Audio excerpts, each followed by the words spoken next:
Chapter 41, Emperor 2, nice to meet you. The audience grew silent. My name is Deculein, the head professor of the Imperial University Tower and a mana-cranked wizard. As always, I started my lectures with an introduction. My lecture will last exactly 2 hours, through which I will be discussing its main focal point, the pure elemental magic test that was auctioned last week. I had already prepared the contents and flow of the lecture a week ago. The problem was, there was a good chance that the lecture wouldn't go my way. As soon as I started, Kekek, the chairman's laugh, irritated me. First, let me give you a brief description of pure elements before we look at the questions. I was planning on holding the lecture in the form of problem explanations, but I first outlined what I said in my previous class at the tower. I proceeded to give out a short briefing using pure elements such as scorched fire, thundercloud, and will-o'-the-wisp. However, these pure elements have no purpose. They only gain magic affiliation according to the aim of the wizard that implements the element. You have to be aware of that. Most people would have their brains twisting upon thinking about pure elements and magic affiliation together. Simply put, it was like drawing two images with both hands simultaneously. Drawing one at a time was far more efficient. Let's put aside numbers 1 to 5 for now and take a look at question number 6 first. The aforementioned problem came up in the air. It embodied the magic bitter cold fog, in which three pure elements were combined in perfect harmony. But the core of my lecture was numbers 7 and 8, so I only explained the gists adequately and moved on, or at least tried to. I have a question. Someone raised their hand. As I had expected, it was the chairman. Question, question. She jumped up and screamed like a nightingale, making her impossible to ignore. I paused for a moment and looked at her. Go ahead. Yes, the head professor emphasized the distinction between pure elements and magic affiliation. The chairman radiated mana and drew a magic circle in the air. What should we do if we want to affiliate the magic in number 6 with the best destructive magic compatible with it? I looked at the chairman for a while, using understanding. 3 seconds was enough. I added a core circuit to his magic, a straight line composed of 28 strokes to form explosion. That will freeze and injure the enemy at the same time. Oh, I see. That's right. Oh, thanks. The chairman blinked as she collected her mana and sat down. Now let's look at question number 7. I made question number 7 hover in the air. Artificial star, mobilized water, wind, earth, and fire elements. While I was explaining it, the chairman rose again. Professor, I have a question. As you said, there are 2 core circuits in number 7. However, wouldn't that many core circuits or more twist the magic itself? I think. The chairman released mana and drew question number 7. Artificial star had the highest number of magic combinations, but her version took a different form from my question. It would be easier to set up only one core circuit just like this. Why risk setting up 2 core circuits and having the magic go haywire? The chairman asked, perhaps already knowing the answer to it. I looked vacantly at her for a moment while she grinned. I nodded. That's a good question. I drew a copy of the chairman's magic. But an artificial star like yours, which only has one core circuit, will cause extreme mana consumption. The chairman replied as if she had been waiting. But wouldn't we consume more mana if we used 2 core circuits? That's basic and common knowledge. Why would you rather use 2 if you can use 1? Isn't that just wasteful? The other wizards' expressions told me that they agreed with her. Those were the chairman's words, after all. I refuted her argument in a calm and orderly manner. Yes, that is generally true, but not unconditionally so. It depends on the characteristic of the magic. Artificial star core circuits aren't only for the user's mana, but also for taking care of its energy. The chairman's expression hardened slightly. The artificial star, in number 7, has special properties. One of the 2 core circuits focuses on circulation, and the other on cohesion. Through them, its 4 pure elements will circulate and cohere inside the magic and release energy by themselves, allowing the caster to hold it for a longer duration while using less mana. After a brief pause, I continued. In that regard, the technique that the chairman showed isn't a star. It is no different to a chunk of mana meant to drain the caster empty. The chairman kept her mouth shut. There was already a shadow on her grinning face. But I looked at the clock. The appointed time was 120 minutes, and 110 minutes had already passed. I've used up too much time answering questions. I will no longer do any explanation on question number 8. Everyone looked at the chairman, who then pouted without saying anything. I'll take a few more questions and wrap it up. At that moment, somewhere within the room, a cold voice rang. Did you think about question number 8 yourself? It was a blatant suspicion. Frowning, I looked over to where it was coming from and found a robed wizard staring at me. Please introduce yourself. I'm Luina.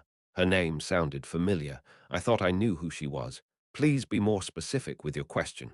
It's as I said. Was question number 8 really your idea?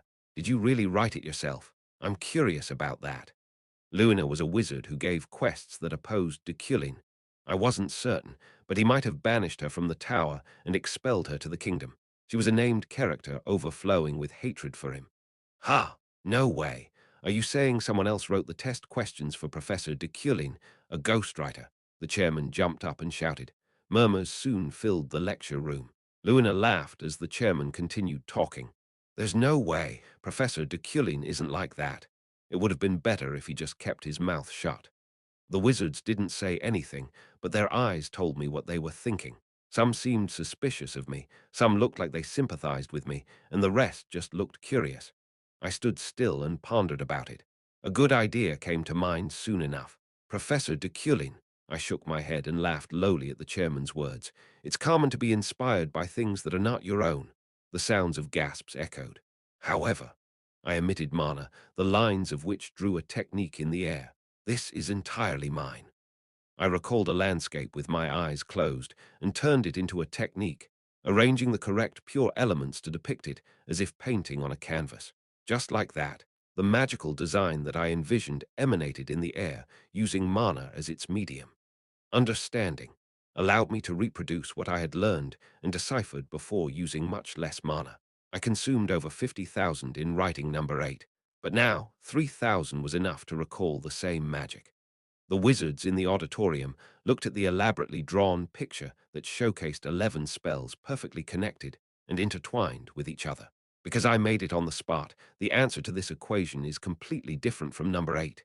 Consider finding its answer as your homework. I then looked at Luina. Does this answer your question, Professor Luina? No, I looked at where Luina was, but she was nowhere to be found. I smirked, then sneered. I'll be ending my lecture here. Standing by the table, I organized my materials, straightened my clothes, and looked at the chairman. She looked bitter for some reason. Before long, some young wizards in the front seat approached me. It was uncommon for people to ask for an autograph from a wizard. Event quest completed. Mana plus 30 after my lecture, I returned to my mansion, where I found another car parked in the parking lot. It was Uriel's. When I entered the main building, Uriel was eating in the dining room, which wasn't surprising at all. While cutting through her steak, she raised a question. I heard you gave a lecture at the floating island. I nodded. Well, what happened? The wizards there must be on a different level from the tower chicks. There's nothing to worry about. Oh, come on, you always say that. Do you want me to be worried? Unfortunately, I'm not. As I sat in front of her, my attendants rushed in to prepare food. Uriel seemed flustered by the fact that we were now sharing the same table, but she quickly regained her composure. I heard you made 40 million Elnis. That's right. Let me know if you need financial support. I'll be sure to lend you some. Then, wait, lend. Yeah. What do you mean, lend? Give me half of it. I cut my meat without saying a word. As always, the level of cooking here was absolutely perfect. Well, the ingredients my chef used were top quality, and his salary was also very generous compared to other mansions.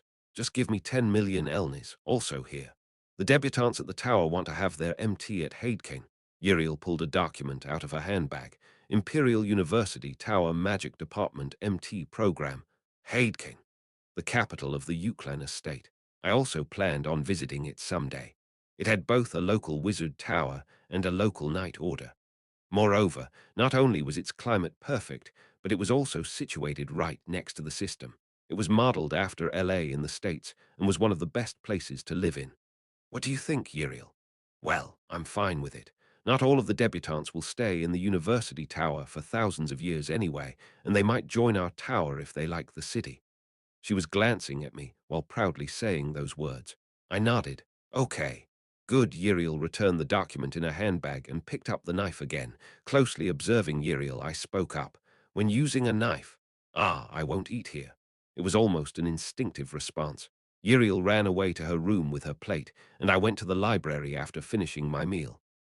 As soon as I sat on my desk, I took out the certificate of the tower's sponsorship, the subject of which was Eferen Luna. The test this time was my original work, but Eferen's father definitely gave me the inspiration for it. Drawing with elements. That idea was entirely his. Therefore, it was only right that a fraction of the 40 million elnis I earned from it would be used to sponsor Eferen and the Luna family. Luna of Juhal. According to the information I had about the Luna family, they had a tragic history. Their family was still surviving, but their old mansion had been auctioned off 13 years ago, and now only Eferen and her grandparents were its members. I also wrote a letter to their family enclosed with 100,000 elnis. My outfit today was dark blue. My cane, of course, neatly adjusted its color accordingly. "Are you ready?" Uriel asked. Looking at her, I stretched my hand out to her, startling her and causing her to take a step back. What? Why? Stand still. Ah, as my hand got closer, she closed her eyes tightly. I then got rid of the wrinkles on her collar and sleeves. As a precaution, I also removed the dust on her clothes using psychokinesis. Now all tidied up, she expressed her dissatisfaction. "That's a real disease. Follow me." I went outside. Roy was waiting in the parking, wearing a perfect fit for the clear blue skies of the summer. Soon enough, I got into the car with Uriel. The enthronement would take place today at the Gifreen Square in the system. "Uriel, take this." I handed the sealed document to her. She frowned. "What is this again?" "This is my prediction obtained inclination of the next emperor." It was a document that summarized the important events that I was aware of, including which ones we could benefit from and how we could lower the difficulty of the quests. "Ah, are you a prophet? Just take it." Hugh, shaking her head as if finding it pathetic, she took the document. "No more mind games. Prophecies were only funny at first." "My lord, I don't think we'll be able to get any further than this." An uncouth crowd was blocking the road. We got out of the car. "The Eucline family is this way." An imperial knight who was standing by around the area guided us to a separate passageway. As we did, I saw the square where the enthronement would soon take place. A long and wide carpet was in the middle of it, leading to a high altar. The crowd stood at its flanks, making sure to leave the carpet itself empty and unblocked. At the top of the platform, the emperor's throne awaited its next owner. This is it. The seats for the Euclid family were close to the throne. Not far away were some royals, including Maho, Ihelm, Glython, Sylvia, Essasil, Baton, Ragan, etc. Many named characters could be seen as well. I looked at one of them in particular, Julie. Feeling my gaze, she accepted it with a bow. She looked quite tired, the dark circles around her eyes being too deep. I wanted to approach her, but I couldn't exchange greetings with anyone recklessly. Duang, drums rang, followed by trumpets and traditional music, which marked the beginning of the emperor's enthronement. Not far away, an imperial carriage appeared, and the cheers of the citizens shook heaven and earth. It stopped before the grand and fancy carpet, signaling the cheers and music to slowly fade as well. The carriage door opened from within, and finely stretched legs touched the ground not long after. Safian Ikater August von Yegus Gifrin. She had languidly sunken eyes, long flaming red hair, and the sharp features of the previous emperor. She was to become the new ruler of the empire. Safian walked majestically on the emperor's road, with each of her steps commanding the people in the square to kneel and bow their heads. Before long, Safian had climbed up the platform. Slowly, she drew nearer to her throne.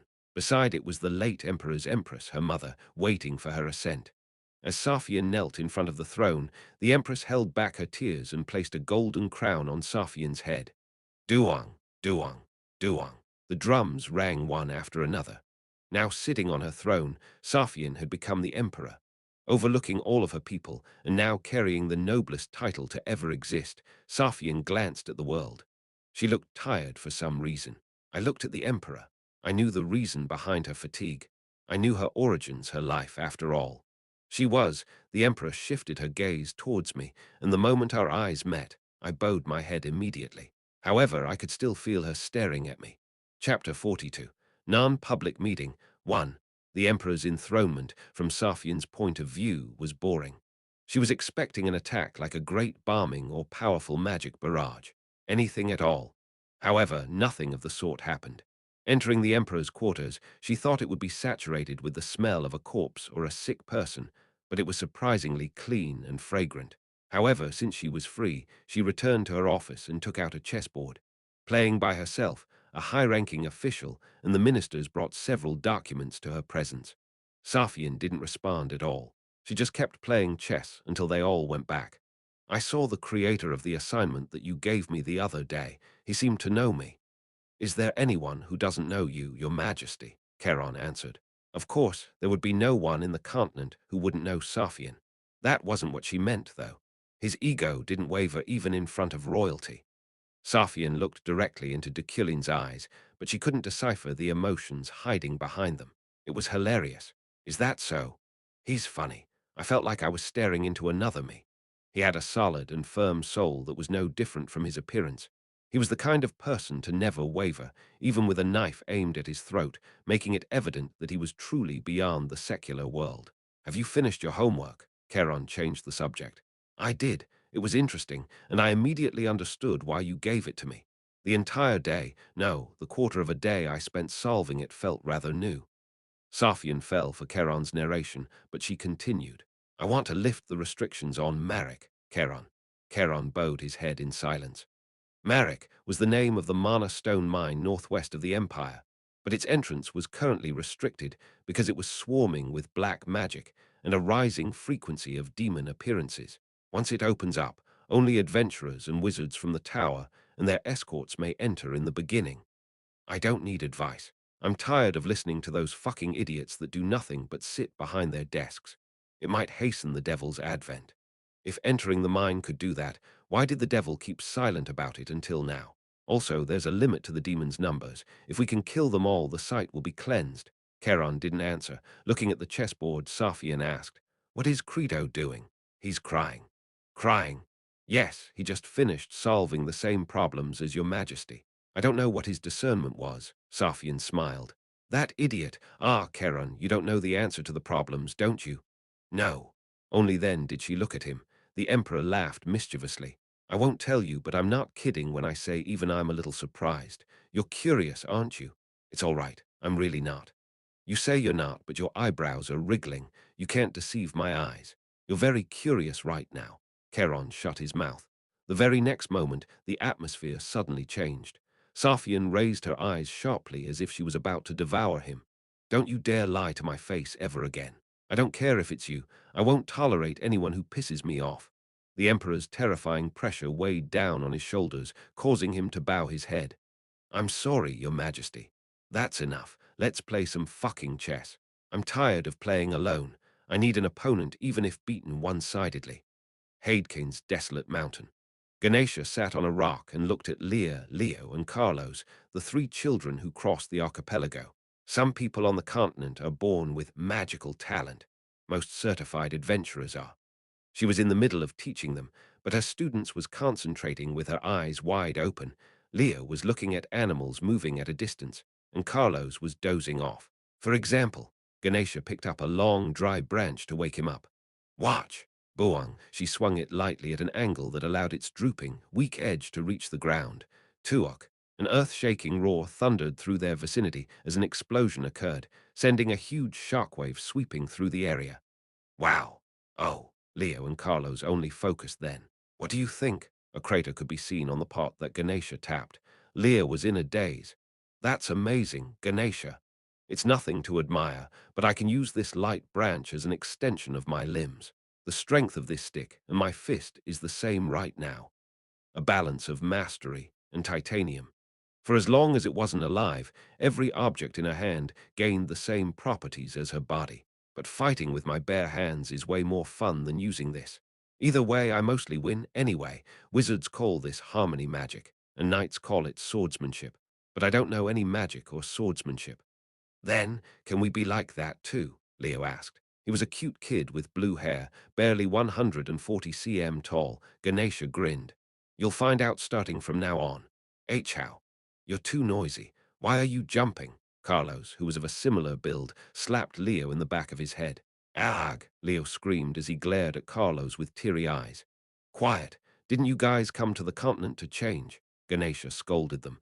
Leah also stepped up and separated the two. Gasping, Leo soothed his anger with a sigh.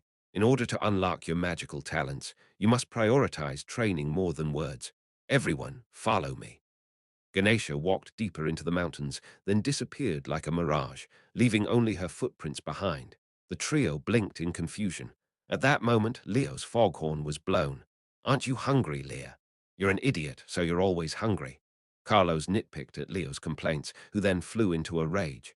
No, I'm not. Yes, you are. Stop saying weird things and follow me. Leah mediated with their bickering. Leo spoke. Carlos picked a fight first. You also hit me just now. You're being stupid. When? When did I? When did I? Don't copy me. Unable to take any more, Leah screamed, grabbing the ears of both relatives' younger brothers. If you two keep fighting, forget snacks. I won't even give you food. You won't be able to expect anything from me. The two kept their mouths shut, but their eyes kept blaming each other. Leah sighed loudly, accepting that she couldn't do anything about it. She wasn't a nanny. This is why I wanted to come alone. After calming down the two, she immediately ran after Ganesha's trail. Ah, Leah, I'm sorry. Wait. Leah, let's go together. Yulia, the two children, who belatedly understood the seriousness of the situation, hurriedly followed Yulia. Euclid Mansion, separate building. Holding the pull-up bar with one hand, I pulled myself up. For 30 minutes. Boom, as soon as I landed, I started my second training session. Ertrand's martial arts book, intermediate.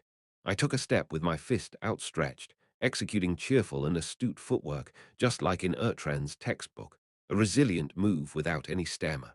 Then, after working out for a while, I held my cane this time. I had been trying to learn how to use it as a weapon. Of course, I wouldn't hit anyone with it unless I had no other option left. I didn't ever want to do it, but a desperate and urgent situation was bound to come. After completing my cane training, I checked the snowflake obsidian in my safe. Understanding. 4%. I was constantly using understanding on it, but I still couldn't use it. I invested about 1,000 mana on the snowflake obsidian, then took a shower. Knock, knock. Roy knocked just in time. I dressed up and went outside. Roy. Yes. I heard that a maid's mother is sick. Yes, Ruries. I heard their story in the main building. I didn't know if they wanted me to eavesdrop on them, but it sounded genuine. I wrote a check and gave it to Roy. Tell her to use this to take care of her. Also, if something like this happens in the future, feel free to give aid yourself. I'll compensate you for it. I intended to ensure more than just the basic welfare of my servants.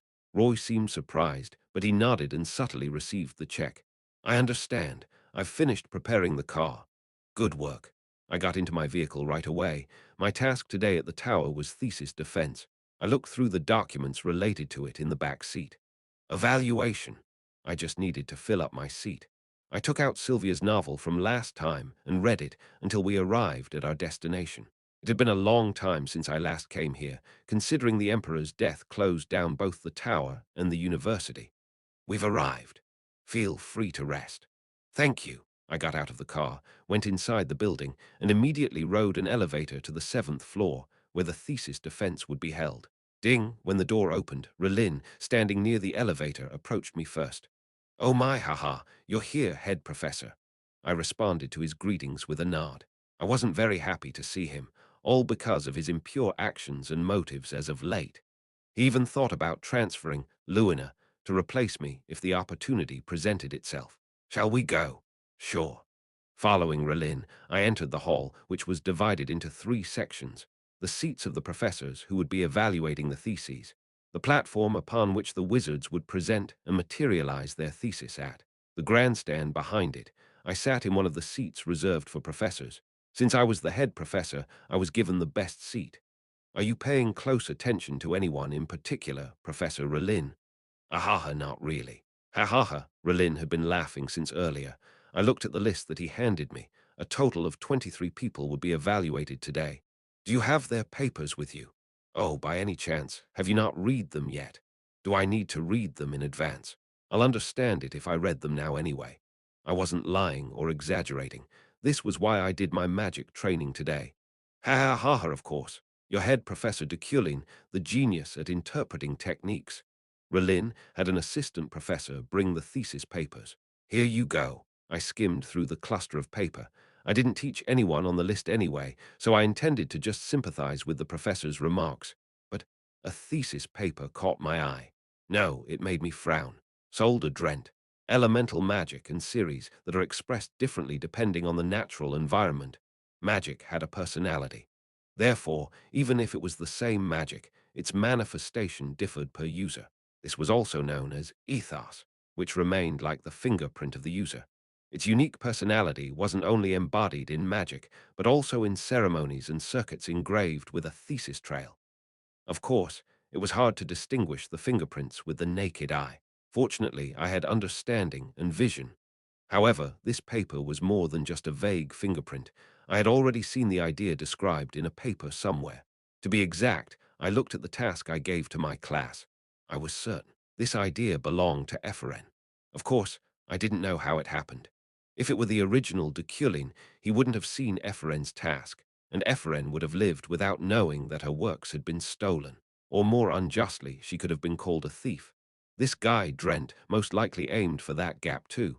What should I do? I decided to gather intel first. Did you say you're Drent? I read his paper thoroughly with understanding. It was plagiarism. Deculein had done something similar, but I wasn't him. Above all else, I didn't like that they dared to touch my class task. Let's have a look. Therefore, I thought of questions that the original author of this idea would be able to answer properly. We'll start the thesis defense soon. Please take your seats. Epheren attended the defense. She didn't have to come, but she wanted to see what the process was like. Julia just asked her to come as well. Wow, this room is huge, I know.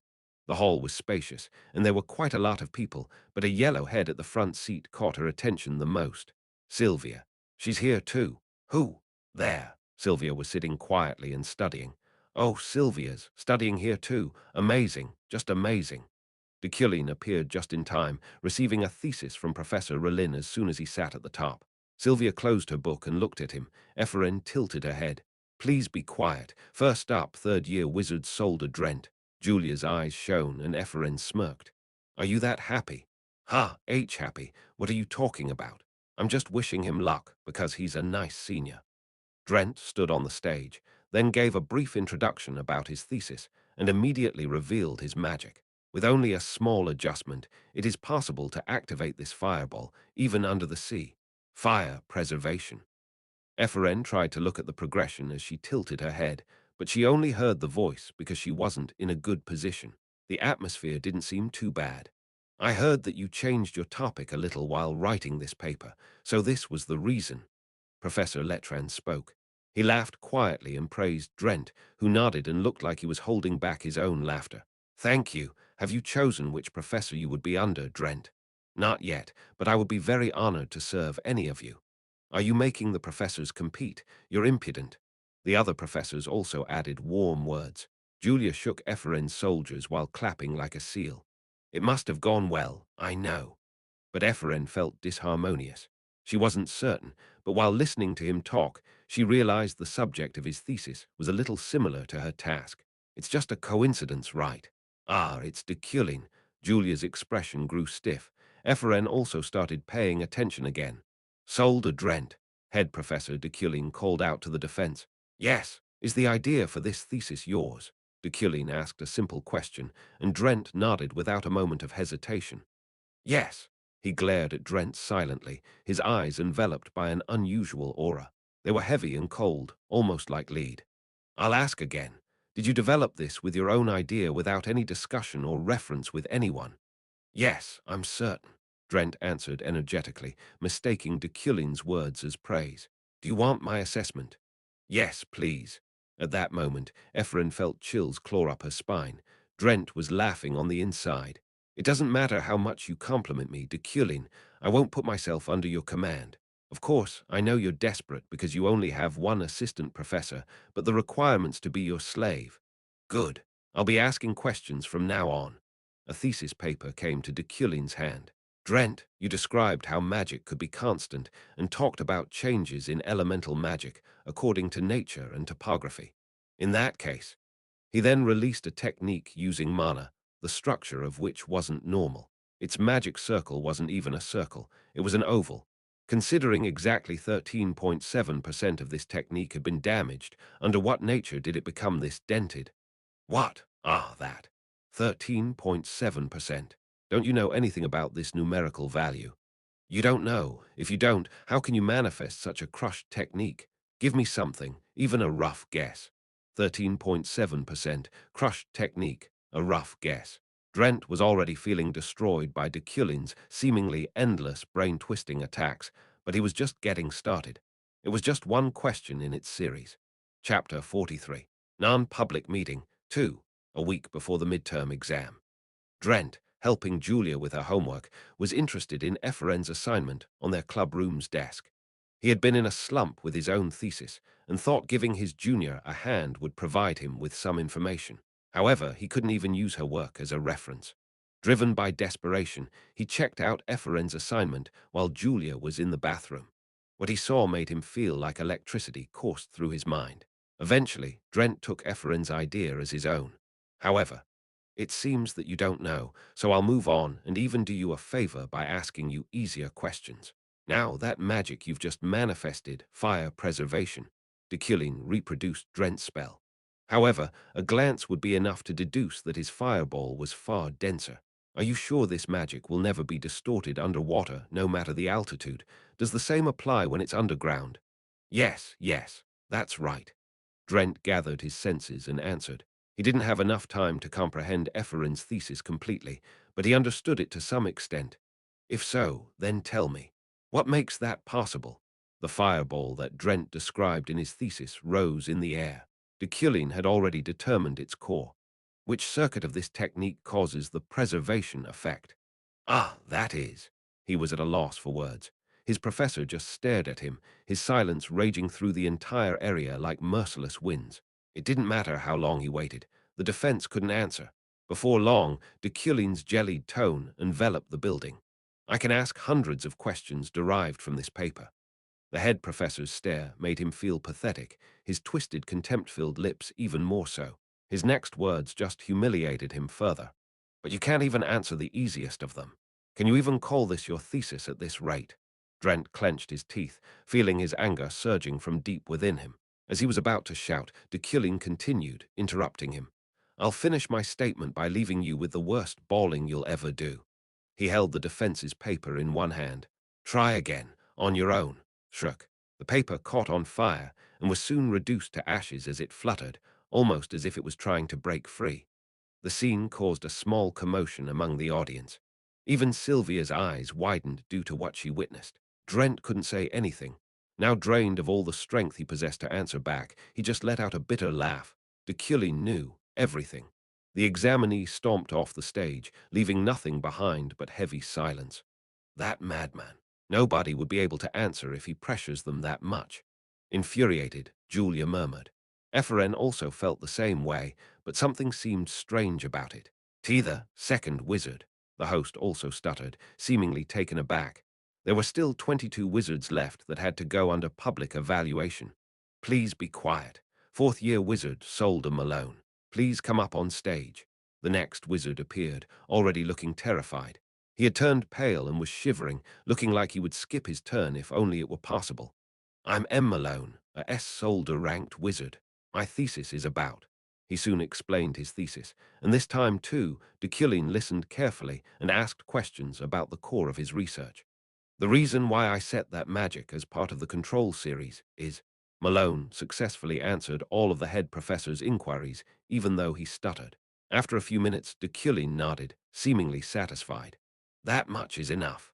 Since he saw up close how the presenter before him got his thesis burned, he bowed down, feeling very fortunate.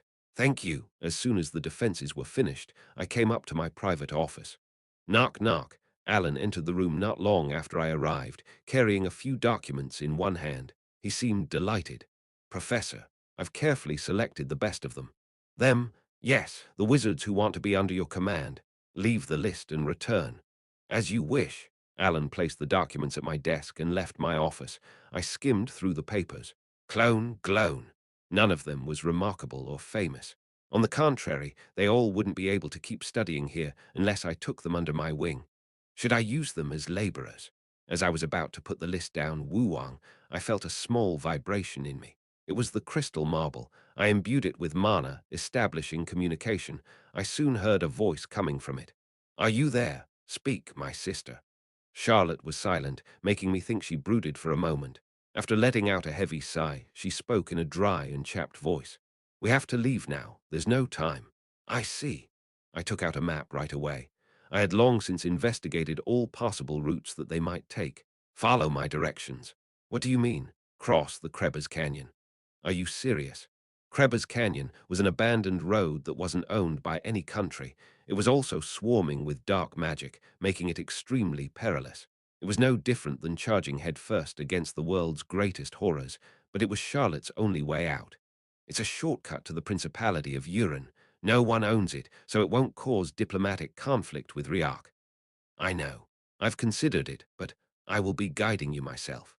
The Krebs Canyon wasn't far from Hadecane. It would only take about 3 to 4 hours to reach by horse. I had the last say on where the wizard's MT would be held. So if I set up MT to overlap with the day Charlotte and Princess Maho would return to their kingdom, I'd be able to safely cover the whole distance without wasting time. "You'll personally be with us." "That's right." "I heard that the Riak kingdom attacked you in Burgt." I frowned. They were the ones behind that attack. I didn't know the information that Charlotte knew. My intelligence network clearly needed to be renewed, broadened, and reinforced. "Did their attack make you hate them so much you can't prevent yourself from retaliating?" "Charlotte." "What?" "I'm an extremely political person. Moreover, when it comes to matters involving intelligence or discernment, you know I'm far better than you." "What did you just say to me, you stuck-up? I want your princess to live and bring my family's and my estate's profits." "I'm not doing you a favor. This is a business agreement. Why are you involving your personal feelings? Are you that foolish?" Charlotte's prying tone irritated me. I wasn't sure if it was a good answer, but at least she replied in a more assured voice. "I understand. If you do carry out your duty to the princess successfully, we'll do you any favor. It's a deal then." "Where will we meet you? At the entrance of Krebs?" "Yeah, if you can't even make it there, then there's no point since you won't be able to survive the journey that would follow." "All right. I hope your skills are as sharp as your words." Our conversation ended there. Sitting in my chair, I murmured, "Should I use this as an opportunity to test it?" Krebs Canyon was a dangerous area. That much couldn't be denied. It was so heavily filled with dark magic that it was close to being a lair of devils or a dungeon. Demons frequently appeared there when they had nothing better to do. However, Eucline, rating, lineage, description. This lineage's power is unleashed when punishing the devil. Allows Eucline descendants to use their mana to purify areas with demons or heavy concentration of dark magic.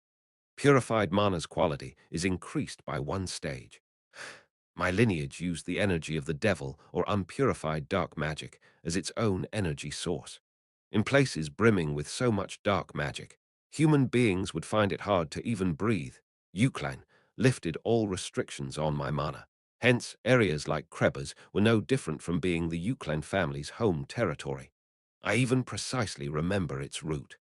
That made my decision to take the canyon path even more solidified. I cleared it like this in the game as well. Perhaps Charlotte already had Krebs in the back of her mind. Knock, knock. The door opened immediately. To my surprise, Zeit appeared, pushing his huge body through the doorway. "Professor Deculein, Lord Zeit, what brings you here?" "Let's have dinner tonight." He grinned. I looked at the clock. 3 p.m. It was a bit too early for dinner. I should definitely arrange a meal once a month. You don't see Julie these days at all, right? We'll go ahead of you to prepare. Make sure you bring my sister with you." There was a certain doubt in Zeit's gaze and voice. His physique was like a bear, but his eyes were like a fox. 6 p.m. Unable to resist Zeit's persistence, Julie prepared to go out of the mansion for dinner. "Starting today, I'll be coming here monthly to observe your progress." Those were her brother's words. She sighed while she put on her armor and cape, then looked at herself in the mirror. Her fatigue was evident in her face. Due to the Veron case investigation overlapping with the heavy workload brought forth by the Emperor's death, she didn't even have an hour to rest these days. 2 weeks had gone by, with her schedule being that chaotic. She didn't want to do background checks, resort to a thieves' guild, or even commission an adventurer's guild. Hence, she shouldered the burden alone. Knock, knock, a servant spoke with a knock. My lord, it's time. Julie went outside. She was just going to ride a horse, but a shiny car was already approaching from the other side of the mansion. Squinting at it, she already knew who it was, Deculein. One of its doors opened when it stopped in front of her. Get in. By any chance, did Lord Zeit tell you? He's suspicious of our relationship. Get in. Julie nodded hesitatingly and got into the car after saying goodbye to her servants. They left immediately. As the two of them wallowed in awkward silence, she wondered if the 1 month she had promised had already passed. Looking out the window, Deculein broke the ice. Are you still investigating the case? She didn't answer. He looked at her as he continued. It's better if you don't. You're hurting yourself. It's all right. She firmly cut him off, expressing her clear rejection of his notion. Deculein didn't press on. It was silent. His luxury car moved along the neatly paved road quietly. It was calm and comfortable. You're quite frustrating, Julie. He spoke again, as if a memory crossed his mind. She didn't answer no matter how long he waited. He turned his head and looked at her. Julie had her eyes closed. With her waist upright and both hands modestly resting on top of her knees, she fell asleep, unable to overcome her fatigue. Deculein smirked, and noticing her disheveled hair was about to go into her mouth, reached out to her to move it. He then pinched her cheek lightly out of impulse. It was soft. She rocked to and fro as they made their way to the venue. Although it was a little late, he pulled out a book from his briefcase. Not a word of it registered in his mind, but he turned the pages nonetheless. Not long after, he spoke to his driver. I heard it'll take about a quarter of a day to get there. Yes, sir, I understand.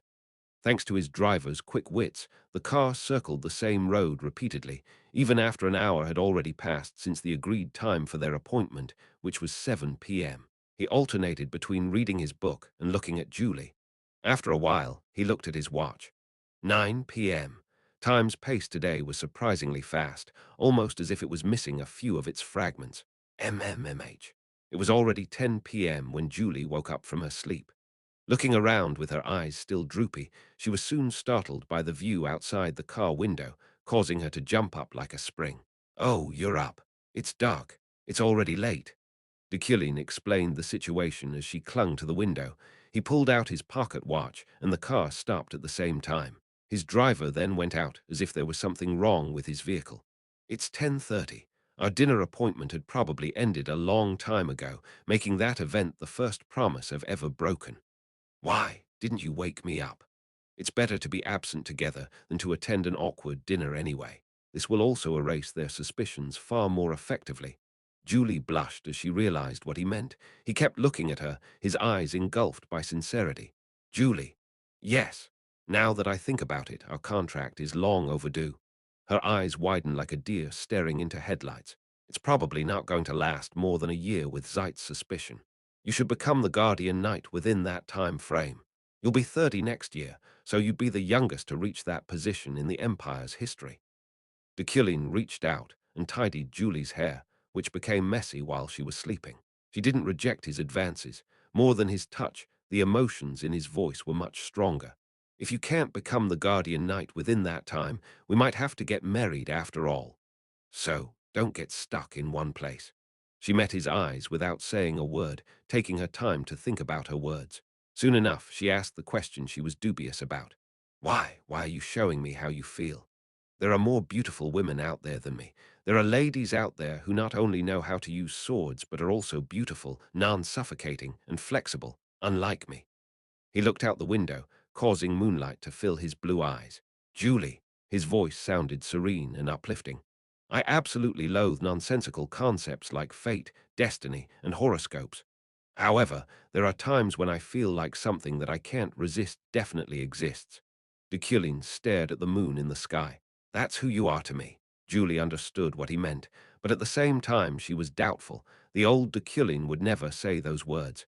Is that so? What changed him this much? Deculein spoke again. That's why it would be beneficial for both of us to stay as far away from each other as possible. That way, I wouldn't return to my former self. He leaned over. Thinking he was about to do something, her startled body stiffened and instinctively assumed a counterattack position. Clack, Deculein opened the door. Get a good night's rest. I was absent from the meal, which means Zeit is probably still looking for me. She stared at him in silence. Get off. Okay, take care. She nodded and got off the car. A fresh wind blew past her. She didn't know how much she had slept, but the world had become darker and her heart calmer. She was dropped near their mansion. Ah, are you finished? The driver went back in the car, and they departed soon after. Julie looked at Deculein through the rearview mirror for a moment before going home. Ah, my lord, you're here. The servants in the living room greeted her. She replied with a faint smile. I'm quite hungry. Can you prepare dinner? Ah, yes. Of course. The servants moved busily. It was the first time in almost 2 weeks that she had asked for a meal at the mansion, so they did everything they could to cook the best meal for her. Julie ate delicious food and slept well that night. After so long, she finally managed to lay down on her bed without thinking about work. His words kept popping up in her mind, though. However, there are times when I feel like something that I can't resist definitely exists. She thought she wouldn't have nightmares that night. Should we keep going a little further? Roy asked. I shook my head. Let's head home. Got it. I sighed with a smirk, then giggled. I thought I should stay away from Julie from now on. The more time would pass, the more I would love every aspect of her. Of course, staying away from her would prove difficult. That was why she had to become a guardian knight. That way, she would keep her distance from me herself. We've arrived. Good work. I got off the mansion. On the path in the garden on top of some shrub, a hawk was looking at me. Chapter 44, Haidkane 1.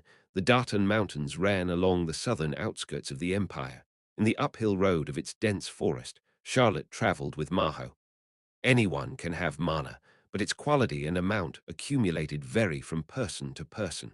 That's why the mana quality can theoretically be divided into 10 different classes. The princess from the royal palace had many things she was curious about. Fortunately, her knight happily answered her questions with sincerity. An average person's mana falls under class 9 or 10. A little better than that, and they'd be in class 8. People belonging to class 7 and above can try to be a knight or a wizard. Those who fall within class 6 can become a professor of magic or even a guardian knight, depending on their background and personality. Aha, I see. Interesting. How do you measure class, then? Can I also have the quality of my mana identified? They had been walking for 2 days and nights without a break. Maho's unwavering vigor made Charlotte smile a little. There's still no definite method to identify one's class. It's just a gut feeling among masters. That being said, it's rare for people to reach class 5 and above due to their high requirements. In fact, those belonging to class 4 and 3 are already so powerful. Most of them have important positions in the continent. Whoa. If Class 4 and Class 3 are that good, what about Class 1? I'm not even sure if anyone's strong enough to belong to that class, but if there are, then they're probably guards.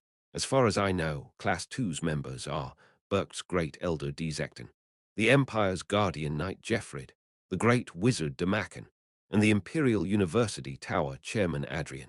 Those 4 are the only ones in Class 2. Wow, even I know those people's names. What about Professor Deculein? I'm not sure. That guy might be Class 4 or 5. Deculein's mana quality in the beginning was Class 6, but now it had gone up to Class 5, just as the knight said. Anyway, hang in there a little longer. Don't worry. The princess diligently followed the rugged mountain path. Charlotte was worried since she was small and beautiful, like a doll, but her perseverance made her wonder if she secretly underwent extreme workouts. Nevertheless, she smiled proudly. We're almost at our first destination. Got it. You hang in there too, Charlotte. The two moved forward without problems. However, compared to them, their subordinates, Ran and Jido, looked somewhat unreliable. Ran whispered low enough to make sure the princess wouldn't hear their conversation. Captain, trusting Deculein and choosing Krebers is a bit. It's already been decided, and we can't back out from this now. Even if we could, our enemies clearly didn't even consider we'd take a route as dangerous as this. We haven't been attacked even once on our way here, have we? That's true, but Ran bit his lips tightly. Weaving. A dagger flew in from an unknown direction. Charlotte immediately hugged the princess and released strong energy. Ran and Jido pulled out their swords swiftly. Captain, go ahead. We'll follow you. We'll handle this. Daggers thundered quickly from seemingly random places, but several arrows flooded in from the mountaintop and intercepted them. It was the support of the adventurers they hired, using their entire fortune. They escorted the princess from a long distance. I trust you. Come back alive. That's an order. Got it. Leaving their back to them, Charlotte sprinted with Miho. Hadecane, a city where affluent minds and colorful cultures coexisted. With its mild climate all year round, the Uklan capital was known for being an entertainment spot and a food hub. Recently, the magic department had chosen it as the location of the debutante's MT. Why in the world did they make the station so complicated? They were to go there by train, but Ephraim wandered from the station. She had only ever been on a train once, which was during her one-way trip from Juhal to Iliade. Iffy here. Hugh, I almost got lost. Fortunately, her fellow club members managed to find her. They got on the train together. Everyone riding it was robed, almost as if they rented the entirety of it. Wow, we're all really going to Hadecane on an MT. I know. I was going to go there for vacation. Julia and the others looked very excited. Ephraim, who wasn't a native of the continent, couldn't relate to them. You all seem to like Hadecane that much. Naturally. You've never been there, have you, Iffy? Not only the tower, but almost every department of the university requested for it yearly, but the thesis arsonist kept rejecting them. She referred to Deculein, who gained many other nicknames like Burning Executor, Fiery Wraith, and many more.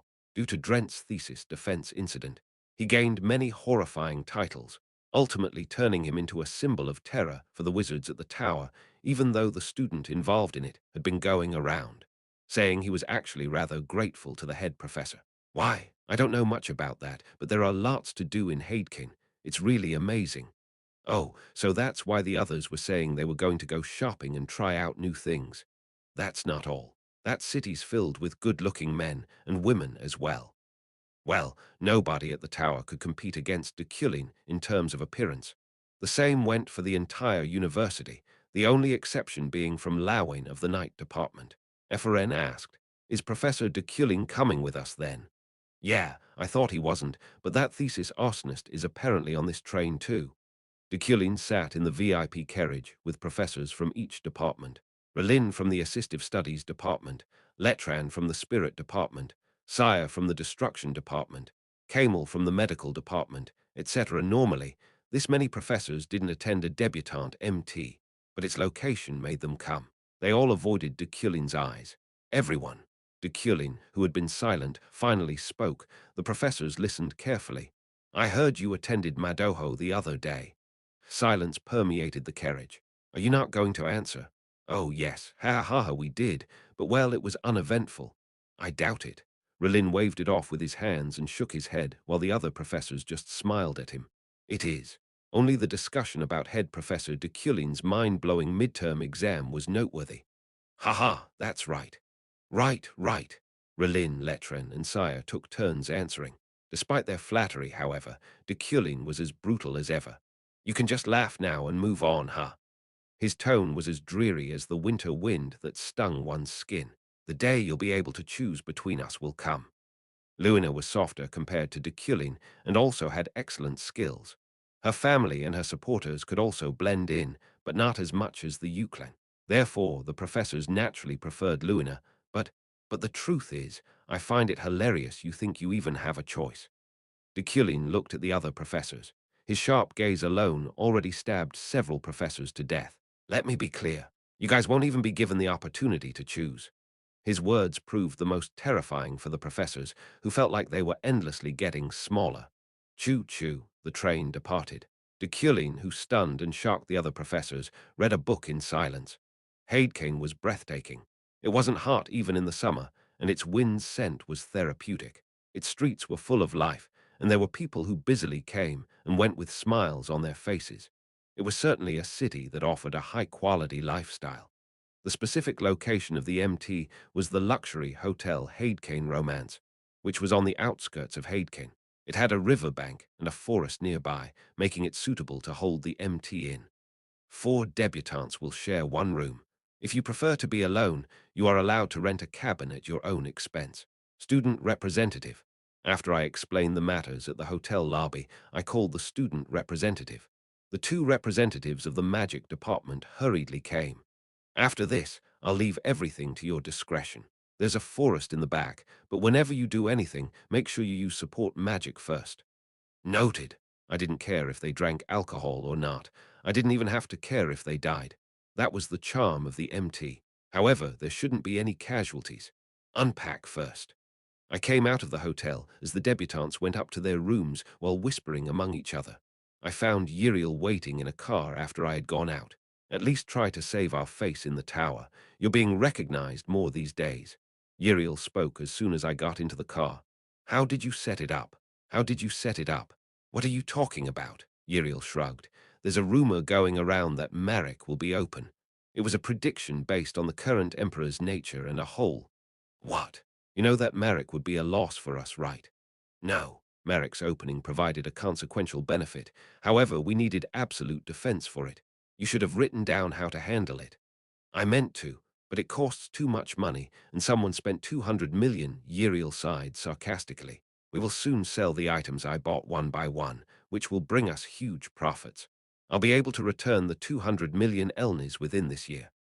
In fact, if one were to look at this world like a TRPG, it was my magic's turn. That was why I didn't even bother using Midas's hand when working. If I used up 4,000 mana on Midas's hand, I wouldn't be able to train my magic or use understanding. Things would be a little different from here on out, though. I genuinely needed money right now. By the way, why didn't you give me 10 million? Uriel murmured as she pouted. You're welcome to give it to me right now. Do you remember what you felt when we went for the relic last time, where you sold the vase? I intend to take over those emotions soon. No, what? Oh, Uriel trembled almost loathingly. You have no dignity. That's enough. We're here. We arrived at the tower while we were talking. I naturally looked up as soon as I got out of the car. Its scale has grown considerably. There were only 9 university towers on the entire continent. After all, for a building to be considered as one, it had to at least have 70 floors. Measuring Haidkane's Euclid Tower by eye, it was likely taller than that minimum qualification. It's because they've been continuously developing. I went into the tower with Uriel, finding wizards waiting for us in the lobby. It's an honor to meet you. I'm the tower's head, Diedrich. Diedrich was a young man. I looked at him with man of great wealth, and he, fortunately, passed with flying colors. Nice to meet you. I shook hands with him, then looked around the tower. It wasn't as good as the Imperial University Tower, but its facilities were amazing enough to say they definitely were keeping up with the times. We also support specialized magic development research. Among all the local towers, we're probably the only ones to provide that aside from Iliade, Uriel bragged. Separate from the other 8 affiliations, the 9th affiliation, specialized magic, was also known as signature magic. Magic under the 9th affiliation adopted its creator's name. If a wizard invented it alone, it would be named after them. If an entire tower developed it together, then it was given the name of the tower. However, that was simply because specialized magic research consumed enormous resources. Magic only required a wizard's brain to be conceptualized, but experimenting and perfecting it required a lot of mana stones, considering one would need to determine which series would suit it the most, all the faults it had, and all the effects it might apply to both the user and the target. Uriel, yeah, let's go to the stables now that it's done. I need a horse. Already? No, it doesn't matter, but before that, can't you donate the midterm exam papers from the tower, sir, on a free loan basis? Uriel looked at me with eyes that reminded me of puppies, but I shook my head coldly. I don't have time. However, if there is a wizard conducting a thesis or research in this tower, I'll correct their paper. Consider it a gift. How can that be a gift? Uriel asked innocently, looking genuinely clueless. I looked back at the wizards who had been following us, but they also looked like they were avoiding the topic. The sight made my anger momentarily rise. Using my man of great wealth, I chose a person who stood out from the rest of the wizards. He was a cute little kid that reminded me of Alan. You, what's your name? Emmy. I'm Panion, a rank 2 wizard. Is there a magic thesis you're working on? What? Ah, yes, there is. I'll look over your paper. Think of it as an honor. No, Panion declined audaciously. He was about to cry, so I let him off the hook. I came to the horse stables in the meadow behind the Euclid estate, finding a lot of excellent horses stomping on the grass. They seemed to be grazing. In the past, fostering horses was a big business, but cars have developed a lot these days. Still, I really like our stallions. Uriel stroked one of the horse's manes and smiled. Keep trying. Horses have different advantages than cars. Horses, which could be used in dungeons and mines as long as they were equipped, would soon become highly sought after again. I know. I'm having fun raising these guys. It's not as much as before, but it's still fairly beneficial for us. Tap, tap. Yriel patted the horse's back a few times and looked at her watch. It's time for me to go to work now. You can take any of these guys with you, Yriel. I grabbed her as she was about to leave. I took out a luxurious box and handed it to her. It's a gift. It contained high-end gloves. Yriel, blinking vacantly, received the gift with a weirdly distorted expression. What kind of trade is this? Ah, a trade. Yeah, this is definitely a trade. Well, horses are a lot more expensive, but it's fine. I accept this deal. Yriel was muttering to herself and went straight to the residence. For some reason, she seemed to be in a hurry. I soon strolled through the meadow and searched for a horse that wasn't too old and not too young. According to my man of great wealth, the red horse with a soft mane and glossy skin stood out among the herd. I approached him right away and hopped on his back. I had never ridden a horse before, but I felt strangely used to it. This was the effect of Deculein's personality. Clack, clack, clack, clack. After riding him for a few moments, I thought he was perfect. I prepared Midas's hand. Of course, horses weren't items. They were alive. However, Midas's hand had a characteristic that used the user's mana to unlock the potential of the target, which could be alive or an inanimate object. Of course, it didn't apply to humans, but horses were treated as items in the game system, so maybe. I used Midas's hand. The blue energy from my fingertips enveloped the horse. Weeing. He burbled for a moment as he raised his front hooves, forcing me to hold on to him to prevent myself from falling off his back. Eucline's red horse. Description: a high-class horse who grew up eating only good things. Midas's hand upgraded its overall physical ability and unlocked its potential. Category: pet ride, pet characteristics, dash, breathing name setting is possible. Midas's hand 4. As expected. Honestly, this much was only natural. It would be weirder if it weren't. Nodding satisfactorily, I named the horse Red Horse. It just so happened that his skin was red, which made the name suit him even more. That aside, I was ready now. I would move tomorrow at 3 a.m. There was still a lot of time left until then, so I steered him to practice horseback riding. Giddy up! I shouted and pulled on his reins, just as I had seen in historical dramas, and the horse ran with great speed and momentum. For a moment my body leaned back and almost fell off. Hearing, Chapter 45. Haidkind 2. Returning to the Lord's residence, Yriel took out her childhood diary. Covered in dust and stored in an old drawer, it contained memories from a long time ago. I didn't get scolded when I ate breakfast today, so my brother talked to me. I was happy the entire day because of that. I dropped my knife while eating dinner. My brother looked at me as if I were pathetic, which made me feel sad. It was my fault. Now, even if my brother doesn't scold me, I have to make sure I can do better on my own. I will try to do tomorrow what I couldn't do today. I have to work hard. My brother doesn't like it when I cry, but I did anyway when I shouldn't. Why couldn't I hold it back? Idiot. She closed her diary as she could no longer bear reading it. Why was I so weak at that time? Why the hell did I act like an idiot? Yriel sighed and looked at the gloves on the corner of the desk. It was a luxury item that Deculein gave as a gift. Gift, my ass, Yriel swore. She couldn't even remember the past when she longed for love. The child whose world was shaken by his every word was already dead. All that was left was the pain she wanted to forget. I won't be deceived, you idiot. Yriel grabbed his gift and tried to throw it away. Damn it. But she couldn't bring herself to move her arms. It was the first present she received in her life, as she had never even received a happy birthday. Yriel put the gloves in her drawer. I just don't have to use it anyway. She mumbled and nodded. 9 p.m. People gathered in the forest behind Haidkin Romance. The first activity in their 3 days and 2 nights of stay here was to watch magic fireworks. Along with powerful cheers, twinkling magic rays soared into the sky. Fizz, hiss, boom. They exploded in the air and beautifully embroidered the darkness of the night. Wow, so beautiful. The place was filled with pure exclamations. The 3 children of the archipelago, Carlos, Leo, and Leah, were among the large crowd watching the fireworks. As expected from Sylvia, that was impeccably perfect. The 7 professors of the Department of Magic each gave her team a perfect score for each firework. Iffy, are you ready? Yeah. Ephraim's team went last, bringing in fireworks they engraved with an incantation in advance. Ephraim, their team leader, shouted, "We used destruction magic and harmonic magic to just shoot it." Okay. The professors didn't even pretend to be interested. Feeling down, she concentrated her magic on her bracelet. Her soaring magic power permeated the firework pile, causing them to flare up immediately. Fizz, the magic hit the sky and exploded. Boom. As Ephraim explained, the feast of destruction and harmony that ensued made curtains as beautiful as the aurora. It was a result that could be compared to Sylvia's team, but their professors didn't look satisfied.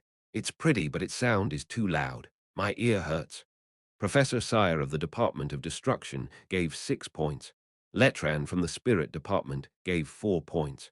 "I mean, why?" Julia demanded an explanation, but they just stared at her silently. She pouted and went back. "It's okay." Ephraim comforted Julia. She expected that much anyway. The professors hated the Commoners Club. However, 10 points. They found the perfect balance between destruction magic and harmonic magic. They received a perfect score out of nowhere. Deculein, surprised, Julia asked, "What? 10 points?" As Deculein nodded, the professors slowly glanced at each other. Relin, next to Deculein, praised them and gave them 10 points.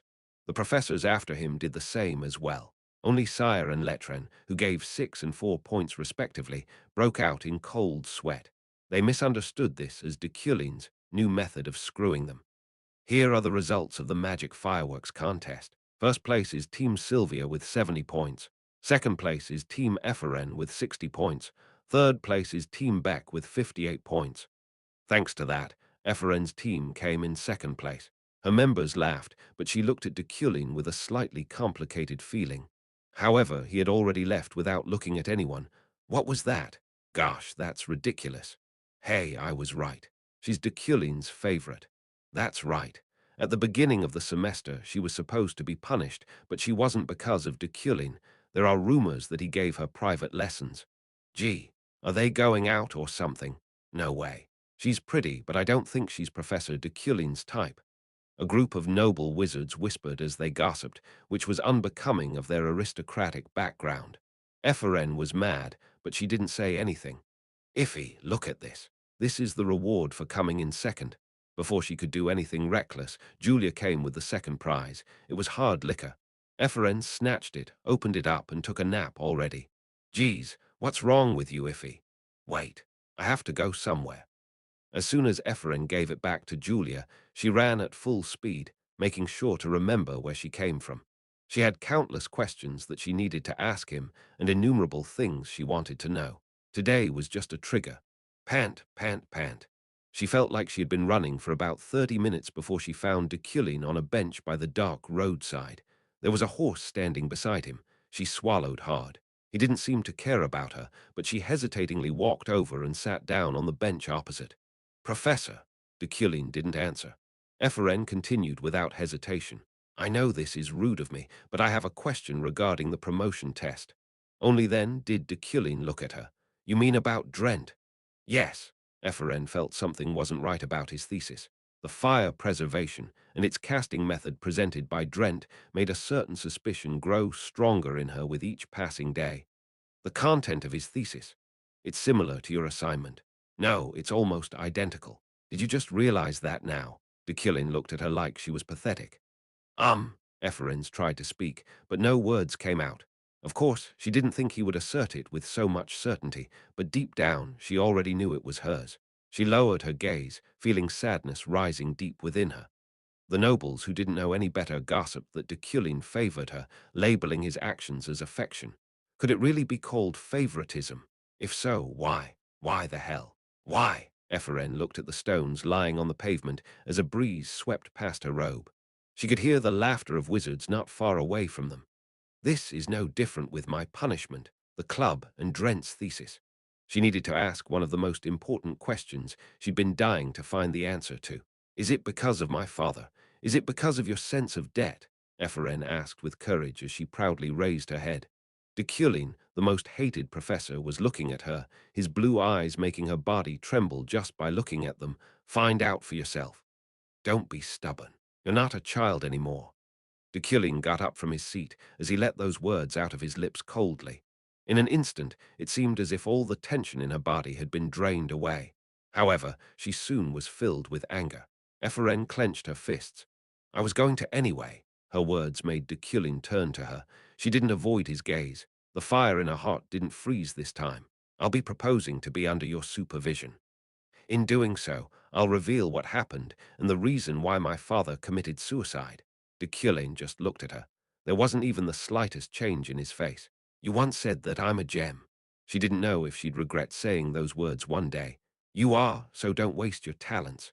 Tears welled up in her eyes as her closed lips trembled. If so, then I will definitely surpass you. I will become greater than you as you watch me from your high horse. Ephraim, who vomited all of her old and pent-up emotions, gasped for breath. Unwittingly, she wiped her tears away with the hem of her robe. The night air softly blowing in their vicinity cooled her heat. Under the stars, Deculein stood still, his silence frightening Ephraim. She realized what she just did a little too late. However, that's a good attitude. He didn't try to break her will, he didn't despise or mock her, ceaselessly challenged life itself. On the contrary, he sounded rather respectful. Whatever awaits you at the end of your path, wear it as your laurel wreath. Deculein climbed on his horse. Ephraim watched his back retreat in silence as the red horse that carried him quickly moved farther away. I will, Ephraim smiled and nodded. As he said, she would ceaselessly challenge life itself. So, I want you to reach a position far higher than anyone else. Once you've reached the pinnacle of your growth, I want myself to be the one to break you, not anyone else. Until then, ouch, she felt a dull pain in her shoulder blades. Ephraim patted her shoulder and looked at the ground, finding a stone still rolling on it. What is it now? She looked up at a nearby tree, finding a hawk staring at her. Is it the one that threw this? It sounded ridiculous, but it made sense.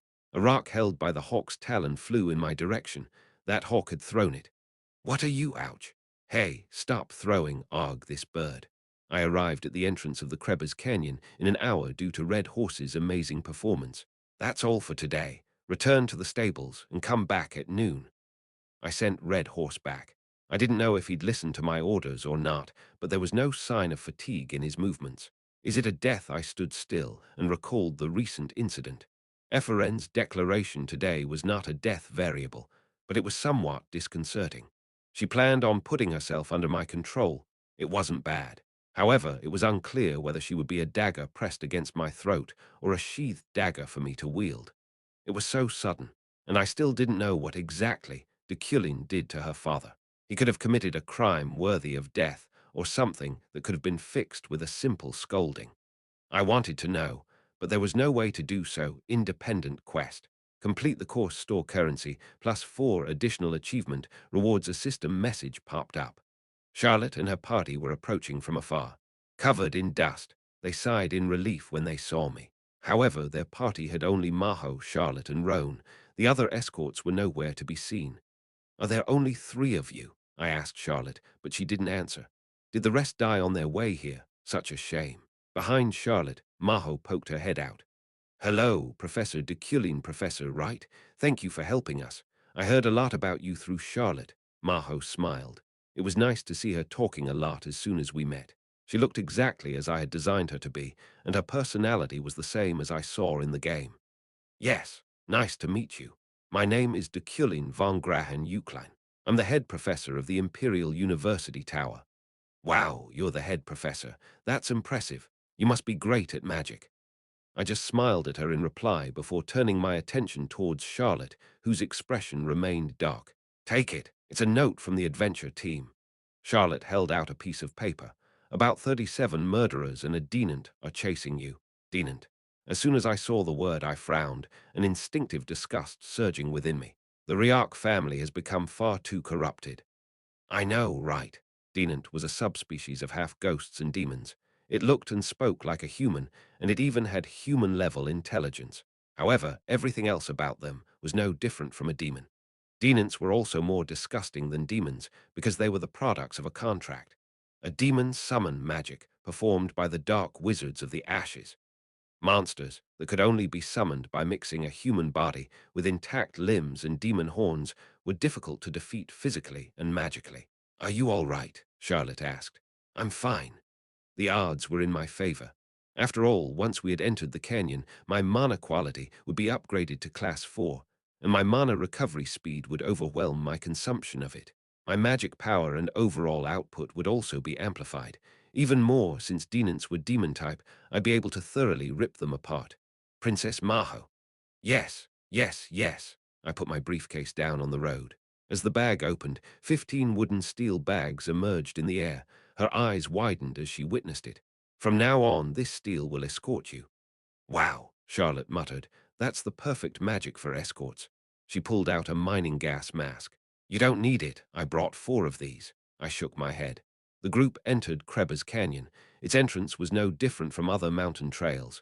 It was a bit cramped and rough, but that was it. I think you're a very kind person, Professor Deculein. Me? Charlotte was surprised by the unexpected attitude that Deculein was showing now. Of course the other nobles in the Empire seemed to hate me and always looked down on me, which made me sad. But you're different. You should just ignore those kinds of people.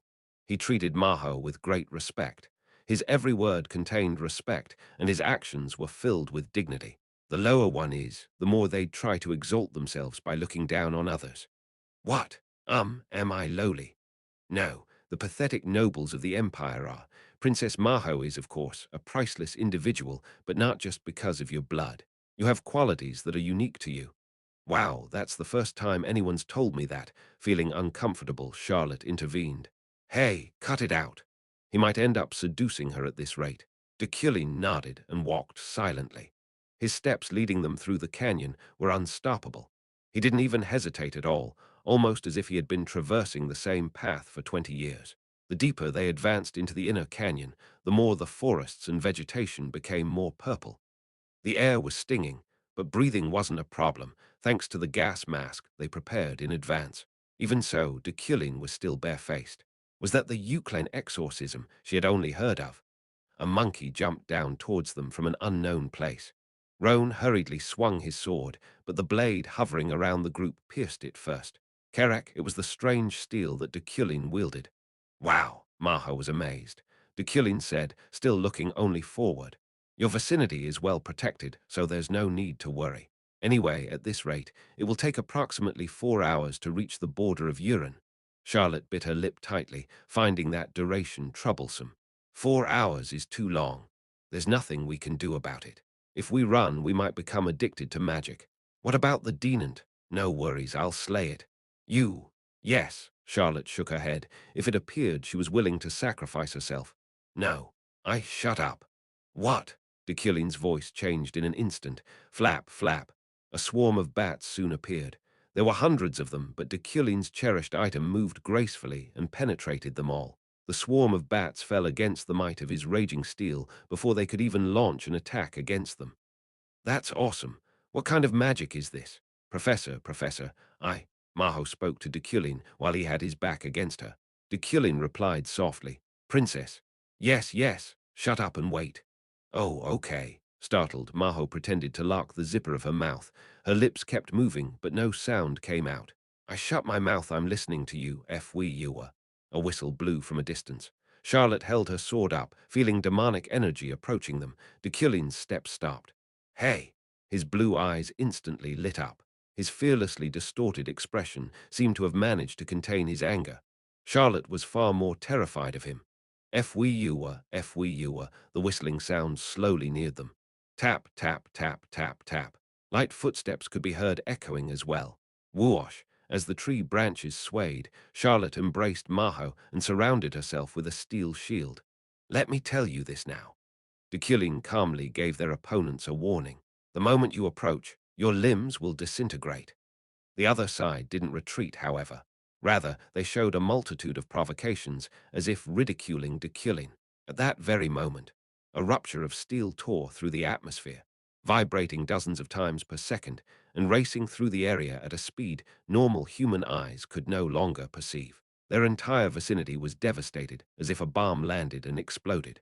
The shockwaves caused by his psychokinesis's sheer speed alone caused the canyon to be overturned and all sorts of things to spring up.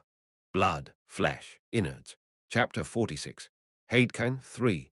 Right before Charlotte's eyes, the murderers burst into fragments as Deculein steel rotated more than tens of times per second, crushing the area and flinging human flesh around. The result was as disastrous as it could get. Charlotte covered Maho's eyes with her hand and grabbed her close when she tried to lean away from it. Come on, why? You shouldn't see this, princess. The situation was still dire. Some of their enemies escaped from his onslaught safely, and the Denant, the most dangerous of them all, hadn't even appeared yet. Charlotte raised her sword, even though holding it alone caused pain in her right shoulder due to an injury she hid from the princess. Charlotte, Deculein called. He had been watching them, clutching his cane. Leave with the princess. I'll follow. If you stay here too long, the princess will also be put in danger. Do you think you can handle them alone? Leave. Charlotte hesitated, but eventually nodded. They weren't in a situation where she could insist on fighting together. She lifted Maho as one of her subordinates caught up with them, who was supposed to act as their escort. Captain, allow me to stay behind and help the professor, Roan proposed. Okay. As Charlotte turned around with Maho, she finally clearly felt the demonic energies rise. Not far away from them, the Denant slowly made its appearance. Although in human form, its silhouette was faint like the sunset, and ghosts that fused. What made it difficult to fight was its solid physique imbued with liquid properties. Charlotte ran, leaving the Denant behind while controlling her speed at the same time. If she were too fast, she'd risk turning the princess into an addict to dark magic. F-we, the Denant whistled teasingly. How far can those two women run? Deculein forcibly tightened his reason. From the bottom of his consciousness, instinctive hatred and contempt abounded, but it was tolerable. You'll never be able to kill my vessel with your non-magical steel. The demon laughingly mocked him, its tone sounding hoarse as if its throat had been scorched. Well, it isn't like magic can kill me either. As it said, ordinary steel didn't work against it. Momentaneous magic couldn't extinguish liquid-like or gas-like beings. Attempting to do so would be no different from trying to cut or burn air. To get rid of it, one's mana quality had to be extremely high. They would also need to take into consideration the canyon they were in, which would force huge amounts of mana to scatter due to the dark magic's concentration. The Denant knew and took advantage of that fact excellently. Deculein closed his eyes. He devised the wood-steel's path based on his mana amplification and recovery speed, planning how he'd tear his opponent apart down to the very last detail. His prediction and estimation of the battle went as far as 30 minutes into the future. Woong! Rakalak's Euclan cane began to heat up as he filled it with his mana, his blood in it seemingly making it as furious as he was. Eventually, Deculein opened his eyes, which now gleamed blue. The Denant still stood on the other side of the battlefield. He drew an imaginary line on the road not far away from him, which would trigger the steel swarm to faithfully carry out his concept and design. Thud! The Denant took one step, and Roan's hands immediately became damp with sweat. Thud! The demon believed in itself. However, Deculein knew how to slay it. Thud! It took one more step, with which it crossed the line. A cold flash of light struck the Denant's right side like a bolt of lightning. Roan couldn't see it. Even Deculein couldn't follow its movements with his own eyes. His wood steels executed a preconceived design instead of acting according to his will. Nobody moved, almost as if everyone's time but his weapons had been paused. Swish! The Denant felt its throat getting pierced. However, not even a drop of blood flowed. One of Deculein's wood steels then descended rapidly, slicing its way from its target's collarbone to its groin. Another bent transversely, making a beeline from the demon's lower right pubis to its upper left armpit. His third, fourth, and fifth wood steels ripped through its vertebrae at every node, while his sixth and seventh cut off its wrists, and the eighth and ninth amputated its legs. His 10th and 11th spiraled through its entire body. On the Denant's physique, they engraved solid lines, the lengths of which released smoke. Before long, it felt its vision shift as it watched its own body being torn apart by multiple steel objects as the world spun. Not long after, the 12th wood steel came leisurely, decapitating the Denant's head. It then pierced through its eyeballs and shattered its brain. The 13th and 14th steels ran rampant within its vessel. Taking advantage of the situation, their enemies passed by Deculein and tried to pursue Charlotte, but he easily destroyed them using his weapons. The flying blades moved swiftly and returned to their posts. Even Roan noticed the shock and perplexity their opponents felt. Professor! Oh, over there! The knight yelled, pointing at the demon, which flailed around and was about to regain its form. Deculein was calm. Don't make a fuss. He knew how to slay it. It was simple. I just have to kill it until it permanently dies. His wood steels charged through it again, infinitely repeating the same process that destroyed the demon. Dazed, Roan could do nothing but admire Deculein's destructive power. Charlotte and Maho ran out into the fields, crossing the canyon safely until they reached the borders of Urin. However, even then, their journey proved filled with hardships. Their pursuers had been waiting for them, and from the shadows they rushed in. Charlotte fought back, not paying any mind to the pain coursing through her body and trying to cripple her right arm. Sword aura rose from Charlotte's blade, fragmenting her opponent's flesh and bones. Not long after their battle began, she heard a shout coming from behind them. They're over here. The Knights of the Grand Duke had come. They couldn't enter the Empire's borders. Hence, as they promised Charlotte, they served as reinforcements at the edge of Urin's borders instead. The knights rushed in without hesitation, mercilessly ending the lives of those who hunted the princess. With the tide of war in their favor, she sighed in relief and checked up on Maho, who was still in her arms. Are you okay, princess? Yes, I feel a bit sick, but I'm fine. Blag, that's an early symptom of dark magic addiction, but at this level, it's still nothing to be worried about. You should be fine soon. Ah, the knights allowed no prey to escape, even if those they captured chose to commit suicide. Sweyage, the more flesh they cut, the quieter their vicinity grew. Not long after, Gilland, Urin's interior minister and Maho's uncle, appeared. Maho! Oh, uncle! Maho yelled and went running to him, who looked at her apologetically. It's been a long time. Please forgive us for not being able to do anything but wait for you here. We had no other options left. It's okay. It's okay, I know the situation. Rather, I'm grateful that you even came. Thank you, Maho was as bright as ever. Gilland patted her head and looked at Charlotte, who was tending to her painful shoulders. Charlotte. Yes, thank you for your hard work. Are you two the only survivors? No, Charlotte shook her head. Deculein said they would follow after them, and Charlotte believed his words. I'll wait here, Gilland nodded. As they waited for the others to arrive, they regrouped and buried their fallen brothers in arms. As the cold wind blew, time passed. 30 minutes, 1 hour, 2 hours. Let's head back. Gilland placed his hand on Charlotte's shoulder. Oh, there. There, Maho pointed at the distant horizon, where two men could be seen walking under the achromatic evening that made the line between earth and sky vague. Charlotte sighed in relief. You're safe. Maho ran to meet him first. Deculein was still soaked in the afterglow of the battle. His face was stiff, but he soon smiled and bowed his head politely. Thanks for your concern, Princess. What a relief. Hugh. Thank you, Professor, really, Princess. He put his lips beside her ear and whispered, There's no need for acting now. Maho's expression stiffened slightly. He knew Maho's true personality. Of course, her tomboy behavior wasn't a lie. However, her innocent, ingenuous behavior was. She was thoroughly aware of which aspects of her could induce sympathy and increase her own odds of survival. Maho's eyes widened as she stared at Deculein, who kept smiling at her without saying a word. Charlotte came. Hey, you. My work here is done. I'll leave the report to you, Roan. Yes. All right. Roan straightened his back at Deculein's words. He was full of doubts just a day ago, but he now acted like a loyalist. Even his eyes were filled to the brim with admiration and respect for Deculein. Charlotte nodded. Thank you. I will never forget this favor, no, this deal. Deculein turned around without answering. He hadn't rested yet, but he still showed not even the faintest sign of fatigue. He was as full of grace as when they first met. Charlotte, Gilland called as he stared at Deculein's back. Yes. Is that person an escort? Roan replied in her stead. Yes, that's Deculein, head professor of the Imperial University Tower. He alone killed dozens of pursuers and annihilated a denant. A denant, I mean in that crevasse gorge, Roan nodded proudly. Yes. Is that possible?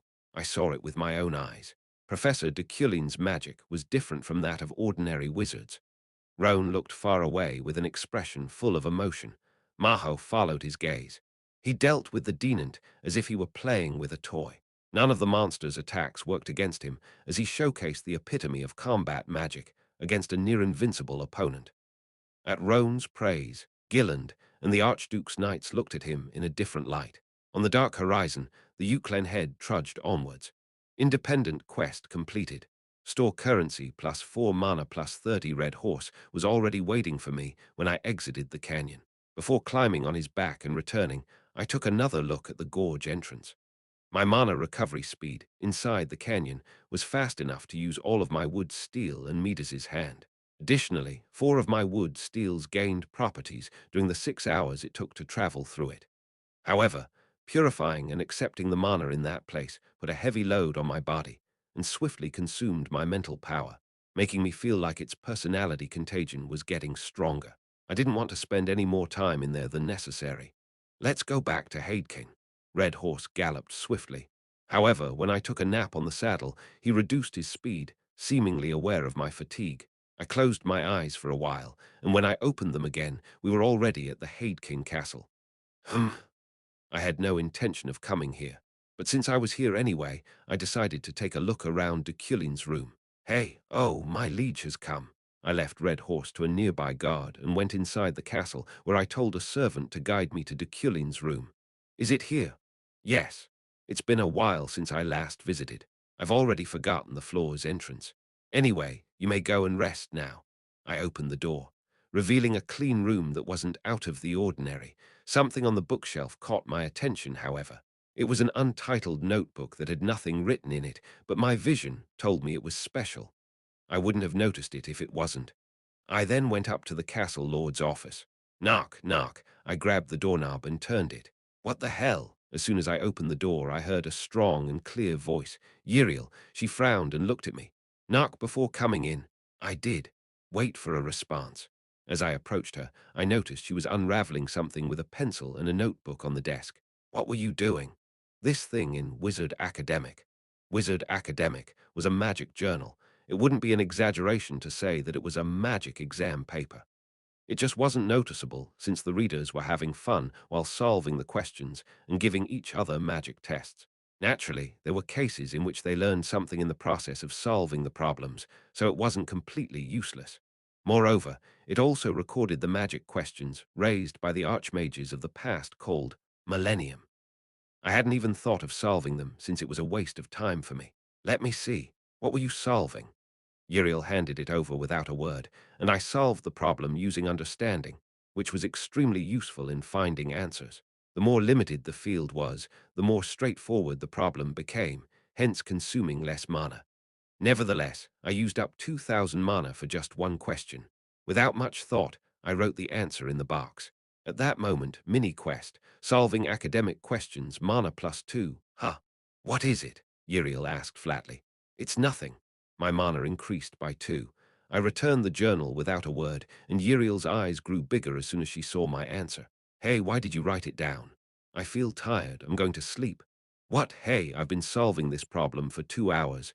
You've taken 2 hours trying to answer it, but I solved it in a minute. So what?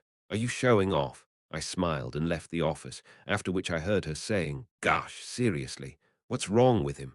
But I didn't feel upset.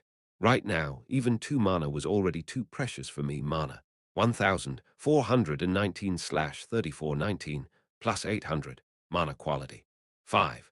The Principality of Uran wasn't subject to interference by any king or emperor, since it was a country that succeeded in the dukeship of an already annihilated kingdom. It developed its own culture thanks to its geographical location, facing a sea to the southwest and a mountain range to the northeast. Due to the importance of commerce, its banks also developed. Additionally, Artran, an academy that nurtured creators of literature, art, and music, was a unique product of the Principality. Late in the evening at the Lucangel Castle, the Grand Duke's residence, the Grand Duke's brother, Interior Minister Gilland, called Charlotte to his office. Minister, what's going on?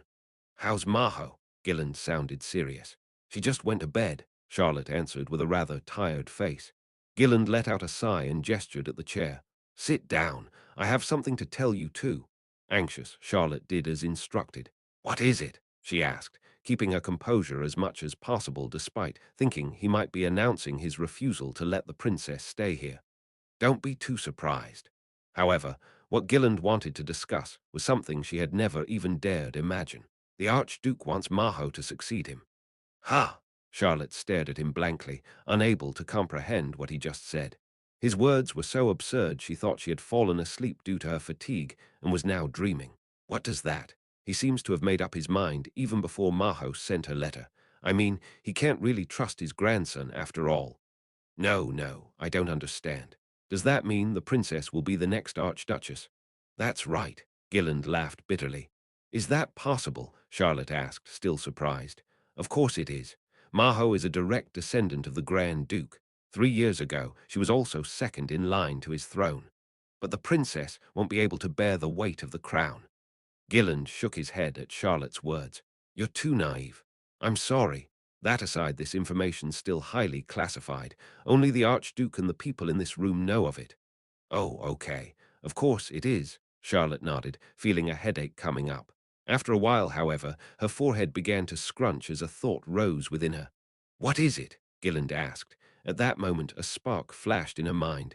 Oh, Gilland trembled at the sudden sound. No way, she remembered Deculein. Deculein knew that Maho could only survive if she went to Uran. He also referred to this collaboration as a deal. At that time, she believed and accepted it with his grudge against the Riak kingdom in mind. But in fact, the expression deal itself was absurd. In the first place, their transaction was established on the premise of mutual benefit. But Maho, a princess abandoned by the kingdom, couldn't give him anything. What's wrong? Gilland asked, growing even more curious about her inner change. Charlotte, who had become more serious, asked, Does anyone else know of this, Minister? Of course not. The Grand Duke only told me about it today. Charlotte felt goosebumps all over her body. Deculein's words to her before replayed in her ears. I'm an extremely political person. Moreover, when it comes to matters involving intelligence or discernment, you know I'm far better than you. If so, did he make such a deal by taking all these circumstances into account, guessing the relationship between the Archduke and Maho, calculating the dynamics and conflicts between the kingdom and the principality, and finally predicting the conclusion that the princess could succeed the throne?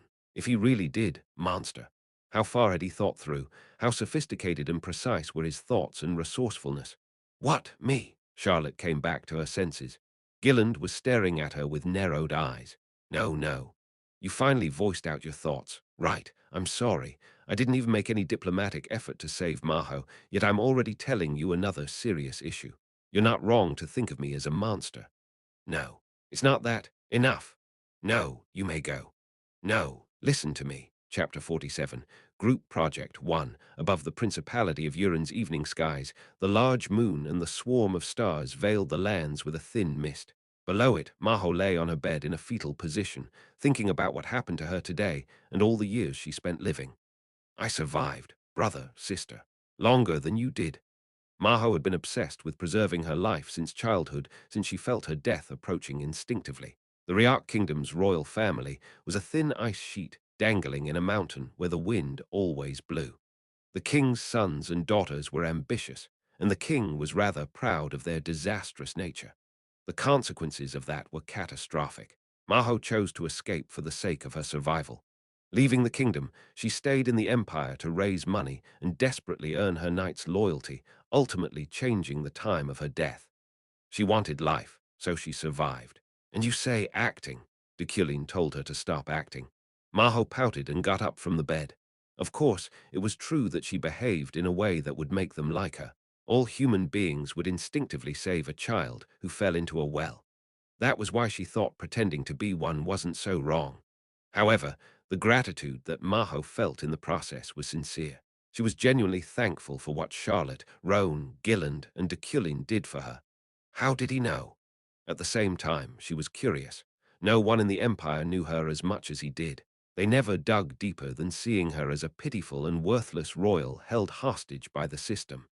In that short time, Professor Deculein saw through her. He understood the principles of her inner behavior and called it acting, which was an accurate way to describe her. Was it necessary to do that to become the head professor of the Imperial University Tower? He's amazing. She had been using that same mask for decades, but he was the first to discover it, in an instant no less. He made her feel naked. Hugh, Maho sighed and sat down behind her desk, glancing at the paper in the corner of it. A letter of gratitude. Thinking it wouldn't cause any trouble if she were to send it to the professor, she picked up a pen and continued it. Early morning, Haidkane. Ganesha ate at a restaurant with 3 children. Chomp, chomp. After 18 hours of training, Leah, who always acted mature for her age, lost all etiquettes as she dug right into her food. Ganesha found them cute, eating their meal with their hands like hungry wild beasts. Hugh, are you done? Yes. Gosh, now I feel alive. Leah sighed as she put her hand on her belly like an adult. Leo and Carlos leaned against the back of their chair. Ganesha smiled. You had a pretty tough training session. The good news is I think you can take the adventurer exam this year already, considering your current level. Really? Leo's eyes widened. This year? Leah asked, looking just as surprised. Yes, there's no age limit for adventurers. The sooner you pass the exam, the better. It probably won't be difficult for you by the time it comes around if you keep growing like this. The Adventurers Guild prioritized abilities. It didn't matter if the person was 8, 18, or 80 years old. If they're willing to take the test and had the talent and skills required to pass, they'd be given the Adventurer qualification. The most important part came after obtaining it. Adventurers could choose a specialty and focus on improving themselves and making a name for themselves in that field. Likewise, they could take on quests related to it to make money as well. No matter what they chose, they would need to carve out their own path. An adventurer with no track record and achievements wouldn't be able to pass the extended examination, which was conducted a total of 3 times in a 3-year cycle. Since you're already finished, shall we go now? Yeah, yeah, the 4 of them stood up. As Carlos and Leo left the restaurant, they quarreled over who ate faster or more, and Leah covered their mouths. Soon enough, they reached the Haidkin station. Wow, they're all wizards. Leo was amazed. They were surrounded by the debutantes of the Imperial University Tower, all of whom were wearing a robe. They were on their way back from their retreat. Ha! Ganesha soon found a man mixed with the crowd. He was tall and looked so handsome he could be mistaken for a jewel. His body was clad in a suit that exuded elegance, allowing not even the tiniest hint of imperfection. Head Professor Deculein. Guys, come here. Ganesha hid the children behind her back just in case. However, Leah kept tilting her head and looking and staring at Deculein with widened eyes. Leah. Ha. What, Ganesha? Nothing. Ganesha giggled. As expected, both children and adults were deceived by his appearance. After all, his unique aristocratic atmosphere combined with his cold appearance stood out even on the continent. She had met many handsome men globally since she had traveled the world as an adventurer, but Deculein and his personality were unique. At that moment, Deculein, standing still, turned his gaze straight towards her direction. Ganesha's gaze met with his, forcing her to smile bitterly at him. He lowered his gaze a little further, and she cleverly moved her body to cover Leah in return. However, the little kid poked out half of her face and looked at him with her right eye anyway. Boosh! Ganesha felt her back being pushed, causing her to turn around, startled. Oh, sorry. A female wizard had lowered her head with a half-drunken face. It's okay. Ganesha looked in front of her again, but Deculein had already disappeared. By any chance are you adventurer Ganesha? The wizard she had just bumped into asked. Ganesha looked her up and down, discerning some of her talents from that alone. She was emitting a kind-hearted aura. Yes, I am. Right. I am your fan. I also read the book you've written. Oh, really? Thank you. Yes, so, can I get an autograph? Of course. What's your name? Efren Luna. I'm a debutante from the Magic Toe. Efren Luna. Leah suddenly joined in on the conversation, looking at the student with eyes wide open. The debutante, looking for her pen, tilted her head. Yes. You know me? I don't, but I'm Leah. The kid held out her hand, and Efren accepted the handshake, confused. Oh, yeah, nice to meet you. I am a disciple of Master Ganesha. Ganesha was amazed by how she carried herself in the conversation. She wasn't the type to talk first like this. Was it because there were no wizards in the archipelago? Really, I'm jealous you're amazing for your age. I'm not as young as I look. Oh, and these two are Leo and Carlos. Nice to meet you. Ha, oh yeah, yes, nice to meet you, but I'm Carlos. Ha, oh yes, of course. Leo and Carlos talked to Eferen, amazed by the fact that she was a wizard until the train departed, causing her attempt to get Ganesha's autograph to fail. As soon as I returned to the mansion, I immediately went back to my routine. I raised my beginner psychokinesis proficiency level to 99%. and trained my body, both of which were parts of my old routine. However, my next activity wasn't.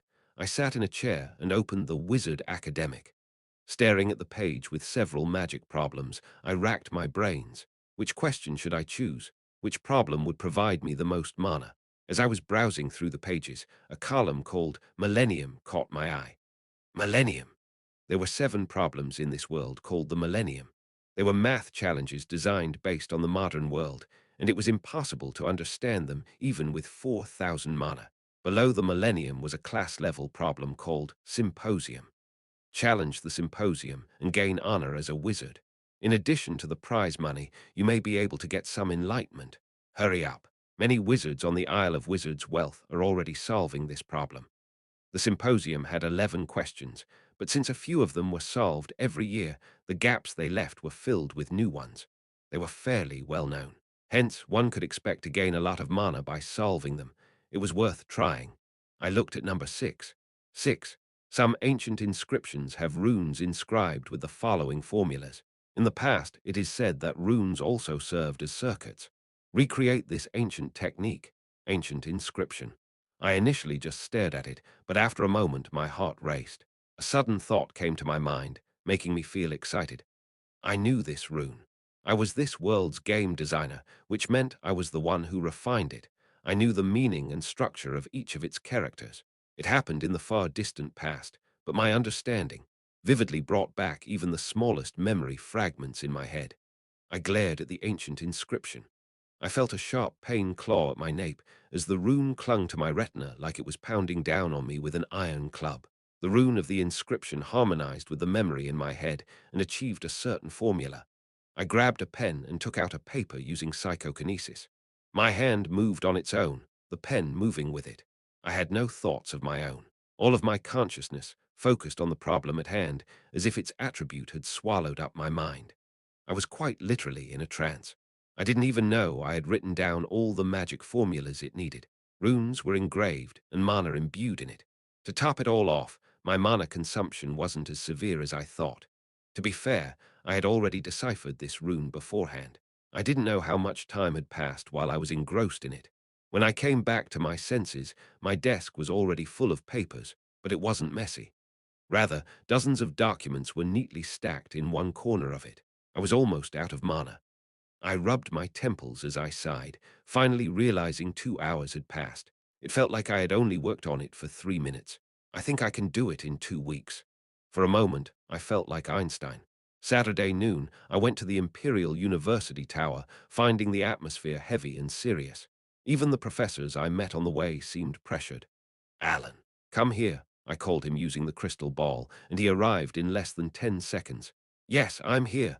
What's going on these days? Things are kind of disordered.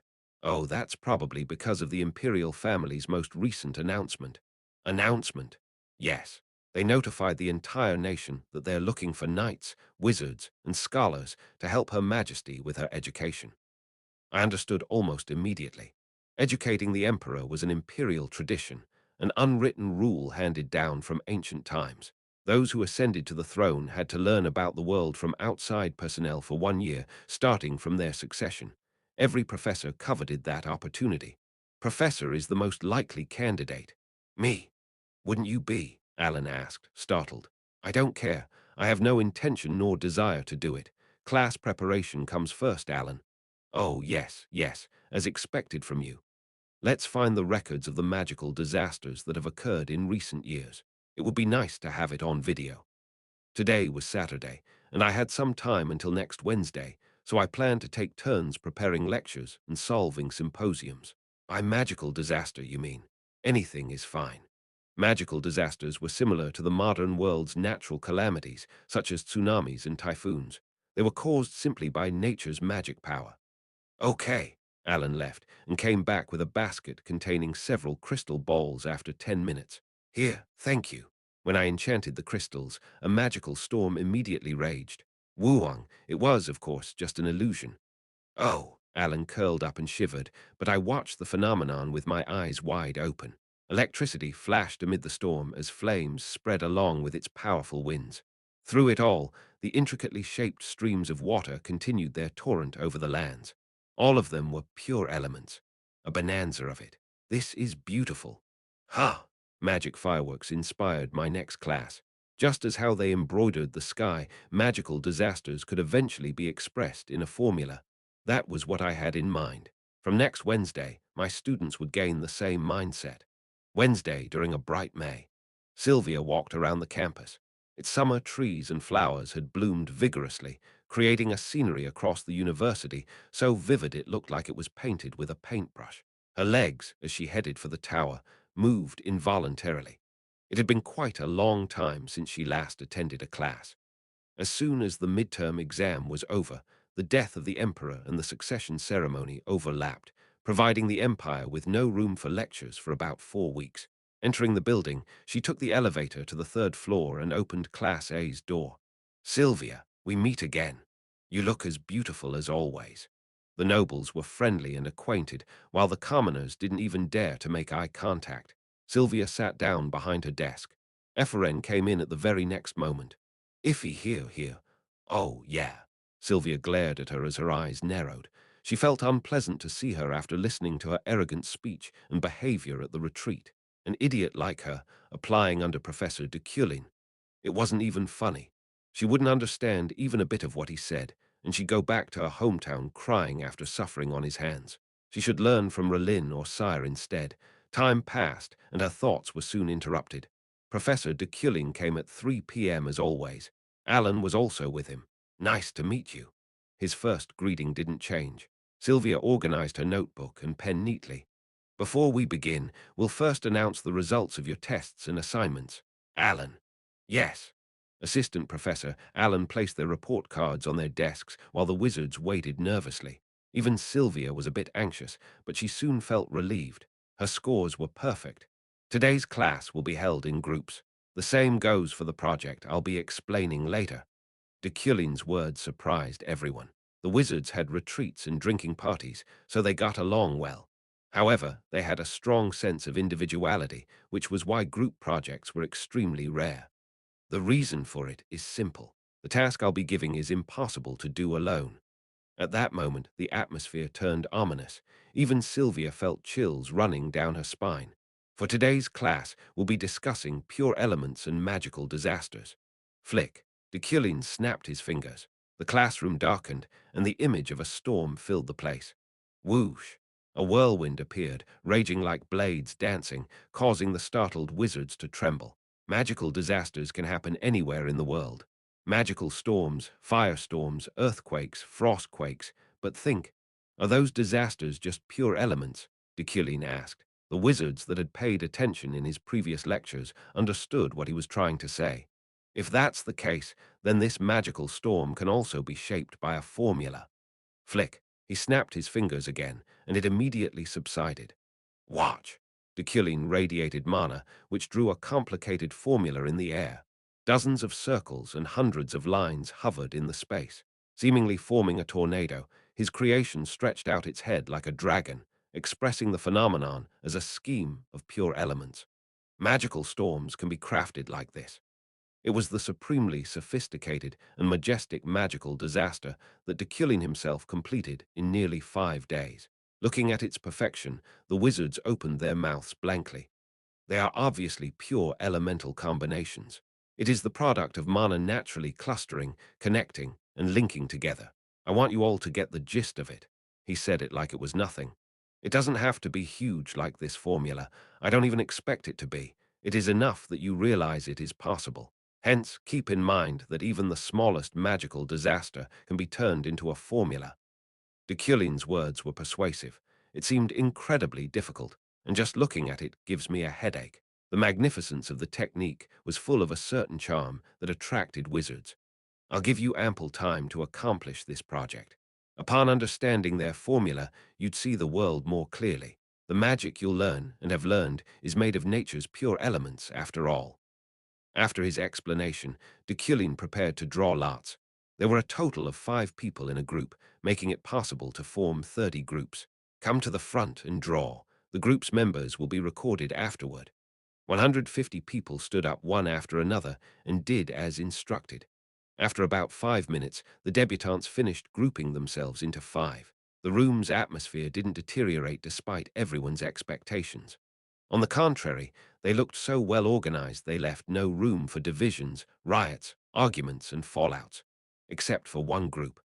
A part of the classroom was engulfed by silence. 5 people gathered, but none of them spoke. 2 of their members, however, had their eyes locked on each other, Sylvia and Ephren. The two had joined the same team. Chapter 48. Group Project 2. Despite being in the same group by chance, the two never stopped glaring at each other. Nevertheless, they sat together. Sylvia muttered, "Arrogant Ephren." What? It was an interesting sight, but I turned my gaze and focused on the class again. There were still 2 hours left.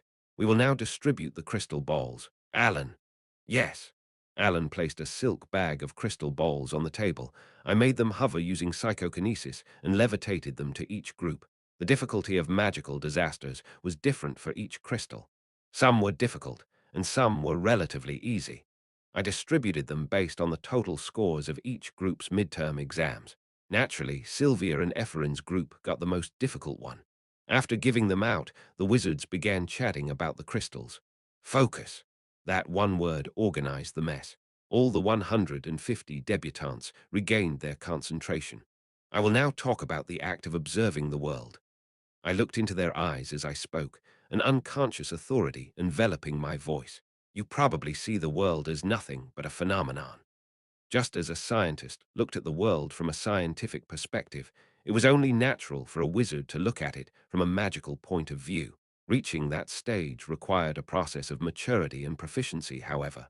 Engineering undergraduates, for example, couldn't see the world scientifically. They lacked the ability to do so, but above all else, they weren't used to it. One had to be at least a PhD to understand a bit of it. The same applied to wizards. Just by looking at the debutantes, I could already guess they didn't magically analyze the world's phenomena. The world I see is different from the world you see. That wasn't a lie. I wasn't bragging or being pretentious. The world looked different to me. The power to see abstractions, phenomena, ideas, concepts, etc. vision. That attribute progressed just as my magical knowledge grew. From now on, I will pass on to you the world I see. Observations made with vision were easy to mistake as impossible to explain, but that couldn't be farther from the truth. They were the debutantes of the Empire's most prestigious Imperial University tower. They were elite wizards with outstanding talent. Therefore, teaching them was easy. Don't miss a single word I say, not a single line of the formula I draw.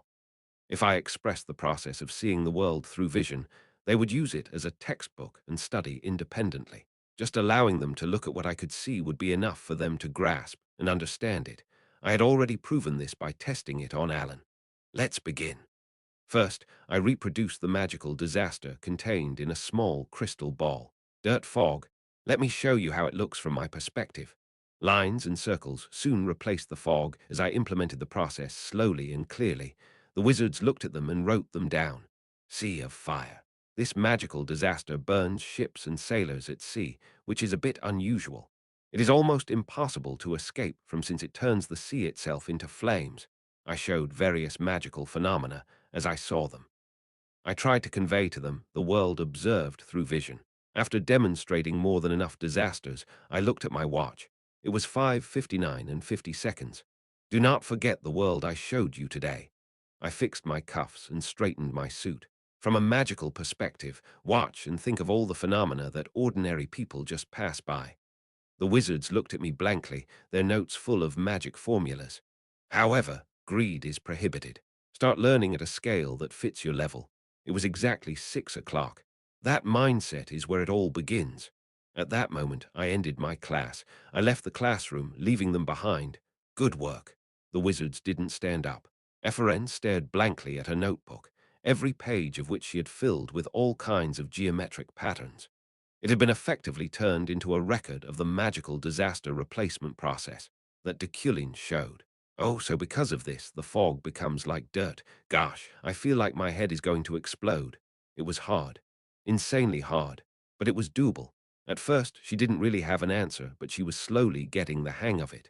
Ephren followed the same process that Deculein had shown, creating a minuscule dusty mist that floated above her palm. This is it. This is the dirt fog. Now it feels like we just had a real class. Eurozone, a member of the same team, said, to which Eferen nodded. I know, my head hurts. The professor is really awesome. How did he do all that? I know. Deculein described the process of formulating magical disasters in great detail. Eferen admired the smooth flow of his explanations, but at the same time, she had some doubts if it was actually his skill. What he showed today was amazing. However, she couldn't help but be suspicious about the possibility that he had found a new slave to replace her father. Of course, she had no intention of exposing or raising suspicions. Whether in the distant or near future, she decided to confirm her doubts herself one day. Arrogant Eferen. Sylvia glared at her and rambled. She shrugged. Whatever. Anyway, I think we'll have to get together for a day to do the group project. When is a good time? No one replied. Eferen nodded. Let's go to Sylvia's house then. Who gave you permission to do that? Isn't your house the biggest? It's the only place the five of us can go. Okay, but you can't come. Can't you just grow up? Euclide's estate was in the midst of fortifying its defenses against the opening of Marek.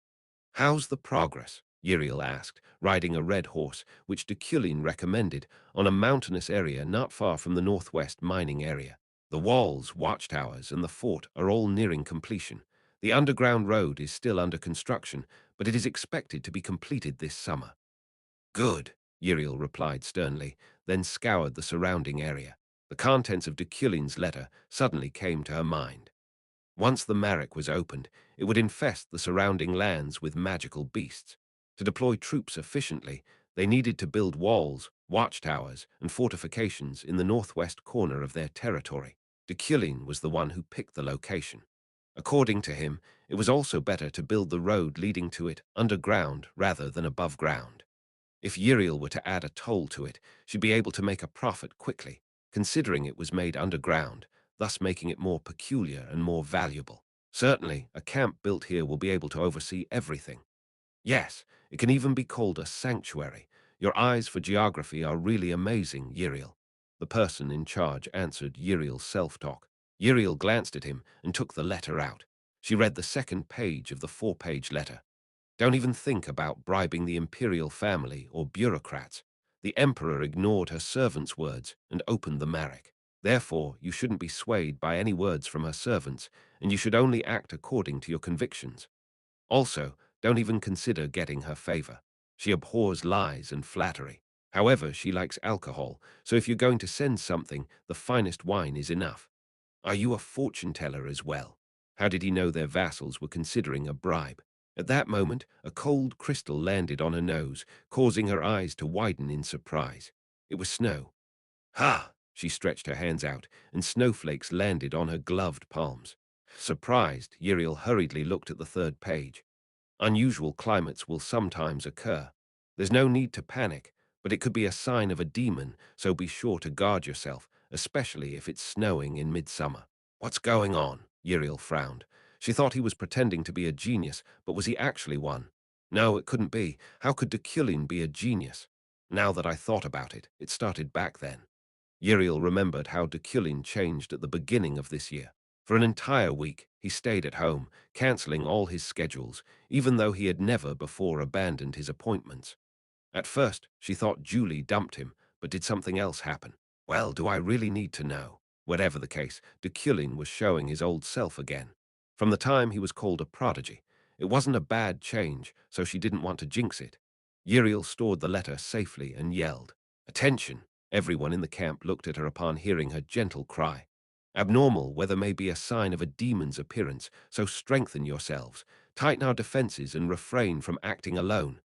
Yes, the shouts of soldiers answering her orders echoed through the mountains. Good, I'll be going now.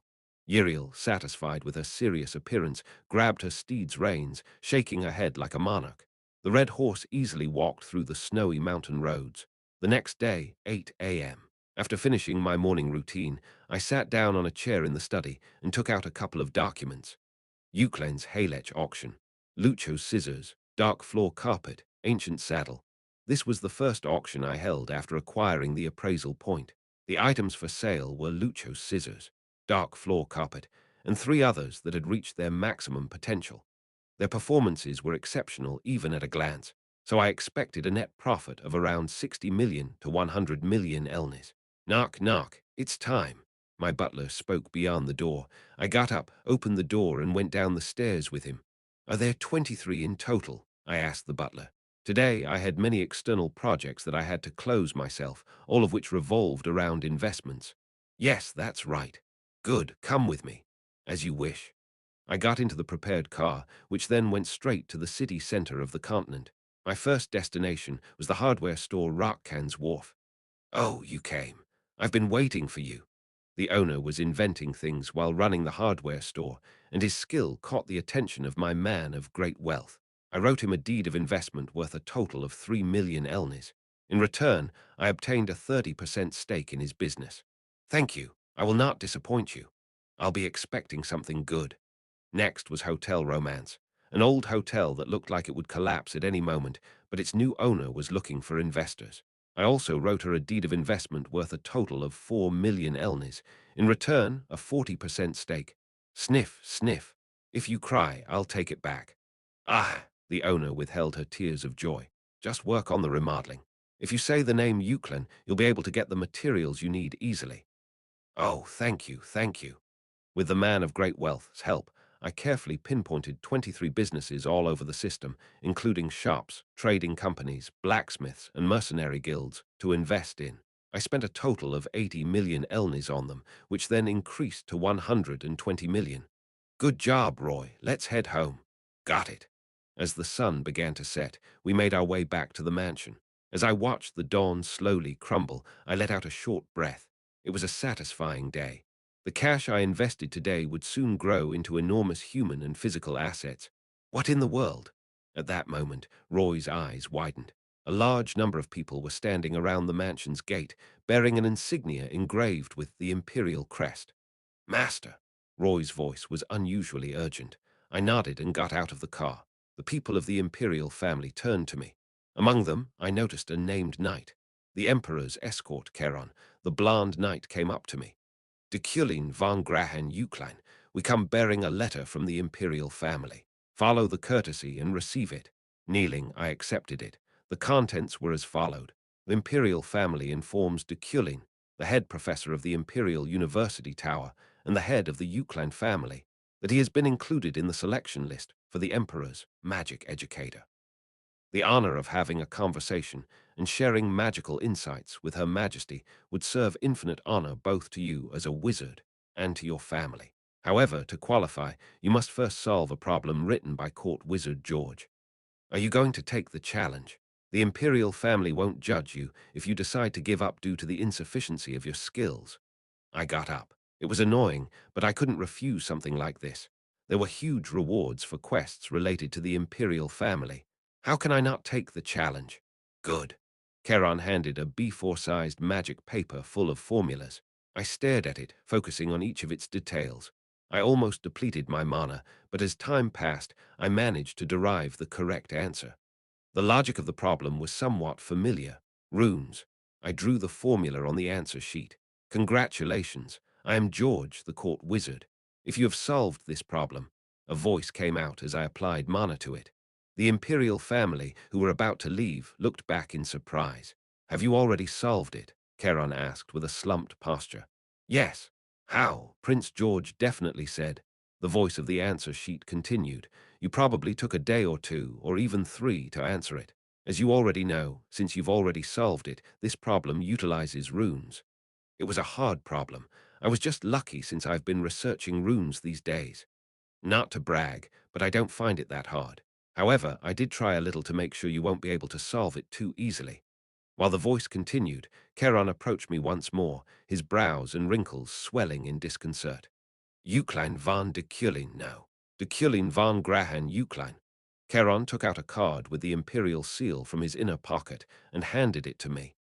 This is an invitation from the imperial family. You have been selected for the exam. Thank you. I bowed down with dignity. The imperial palace, built on the loftiest site in the empire, was like a small world in itself. Its space of introspection was just that magical. There were always 4 seasons around it. To its northeast was winter, northwest was summer, the southeast was spring, and the southwest was autumn. Therefore, the emperor always led her life through the 4 seasons. The people of the Empire called this strange phenomenon God's blessing. Since that's the case, do we really even need to take a separate screening test? Let's just go with Deculein. In the Imperial Palace's private study, which was filled with all kinds of old books, Safian received a report from Keron. I think it would be better to watch a little more, though. Safian raised her eyebrows. What are we watching? It wasn't even a day. He solved it in 5 seconds. It was 5 minutes. 5 seconds, 5 minutes. Is it that big of a difference? That's 60 times. At his timid reply, Safian chuckled. Keron bowed his head in embarrassment. You seem to like that Luna more than Deculein, huh? It is not a matter of personal likes or dislikes. However, I think an impeccable wizard is more suitable for the Imperial Palace. Professor Deculein has a lot of rumors revolving around him. Luna also solved the problem swiftly. Did she solve it in 3 minutes? 3 hours. Humph. The difference between 5 minutes and 3 hours is greater than the difference between 10 seconds and 5 minutes. Also, don't discuss rumors with me. I believe only what I have seen with my own eyes. Safian took George's test paper. Seeing, she looked at it with laser-like eyes. Tick, tock, tick. When the clock's second hand moved exactly 300 times, Safian shrugged. 5 minutes have passed, and I still haven't solved it. I'll have to ask him how he did it in 5 minutes when he comes. Got it. Safian ascertained with those words that Deculein would be the Emperor's magic educator. That aside, is the night screening test still going on? It hasn't even started since it's a pretty practical test. It seems it'll take a little bit longer. Didn't the guy who prepared the test get injured? Isaac von Derek Lugeden, the deputy commander of the Imperial Knights. He was wounded while exploring Marek. No, maybe it was a self-made play. He was against the opening of Marek after all. We are looking for another suitable person. The right person? Oh, suddenly, Safian smiled mischievously. I have a good idea. Her words made an ominous feeling rise inside Keron. He looked at the Emperor without saying a word. This will be fun, trust me. Listen carefully. The screening test will. Keron sighed at the Emperor's suggestion as she released a burst of maniacal laughter. Chapter 49. Selection 1. I'll draw a card now in the break room of Freyham. A game was in full swing.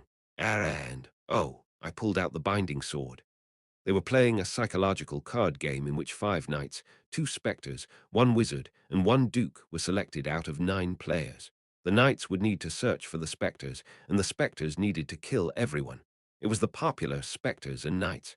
Whose heart should I put the binding sword? Cindy, a subordinate, swung the round table. Julie remained calm.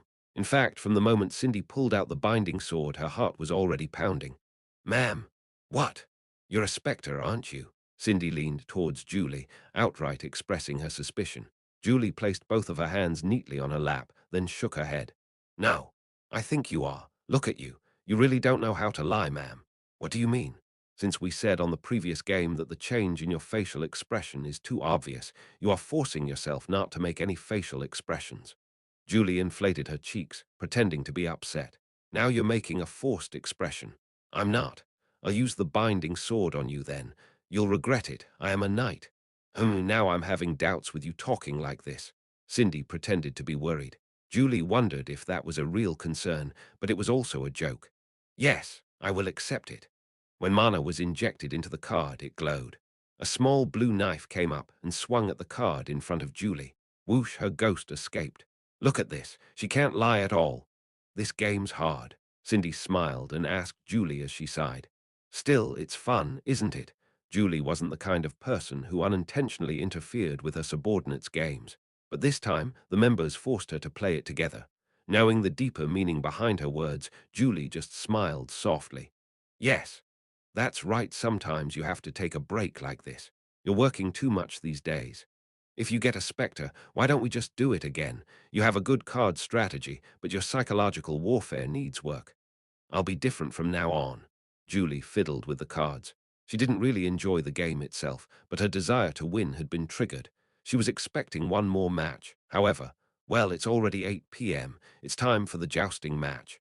Oh, really? Then we'll get going, ma'am. Practice a little more. Her subordinates sprinted from their seats and left. The break room where there were 14 people quickly became empty. Julie, now left alone, looked at the table in the distance and threw away the stack of cards in her hand. SHHH. As the cards were falling, she heard rumbling sounds closing in on her. The knights were coming back. Her excitement rising, she reorganized the deck. Were they deliberately pretending to run away to mark me? That's mean. But this time it will be different. Julie's subordinates stood behind her, and soon afterward the people of the imperial family entered. Julie von der Freyden. Julie also jumped up and saluted. We come bearing a letter from the imperial family. Follow the courtesy and receive it. Yes. At Imperial Knight Lucan's words, she knelt on one knee. He then gave her the letter. The contents were as followed. Julie von der Freyden. You are hereby given a chance to be selected as the Emperor's knighthood educator. As your first test, you must proceed to the destination, Lone Fast. That was the hottest topic in the industry these days. The letter announced that she was nominated to be the Emperor's knighthood educator. There were several magical spaces on the continent. Mystical and bizarre, each of them had a different characteristic. In some places, it was winter or summer all year round.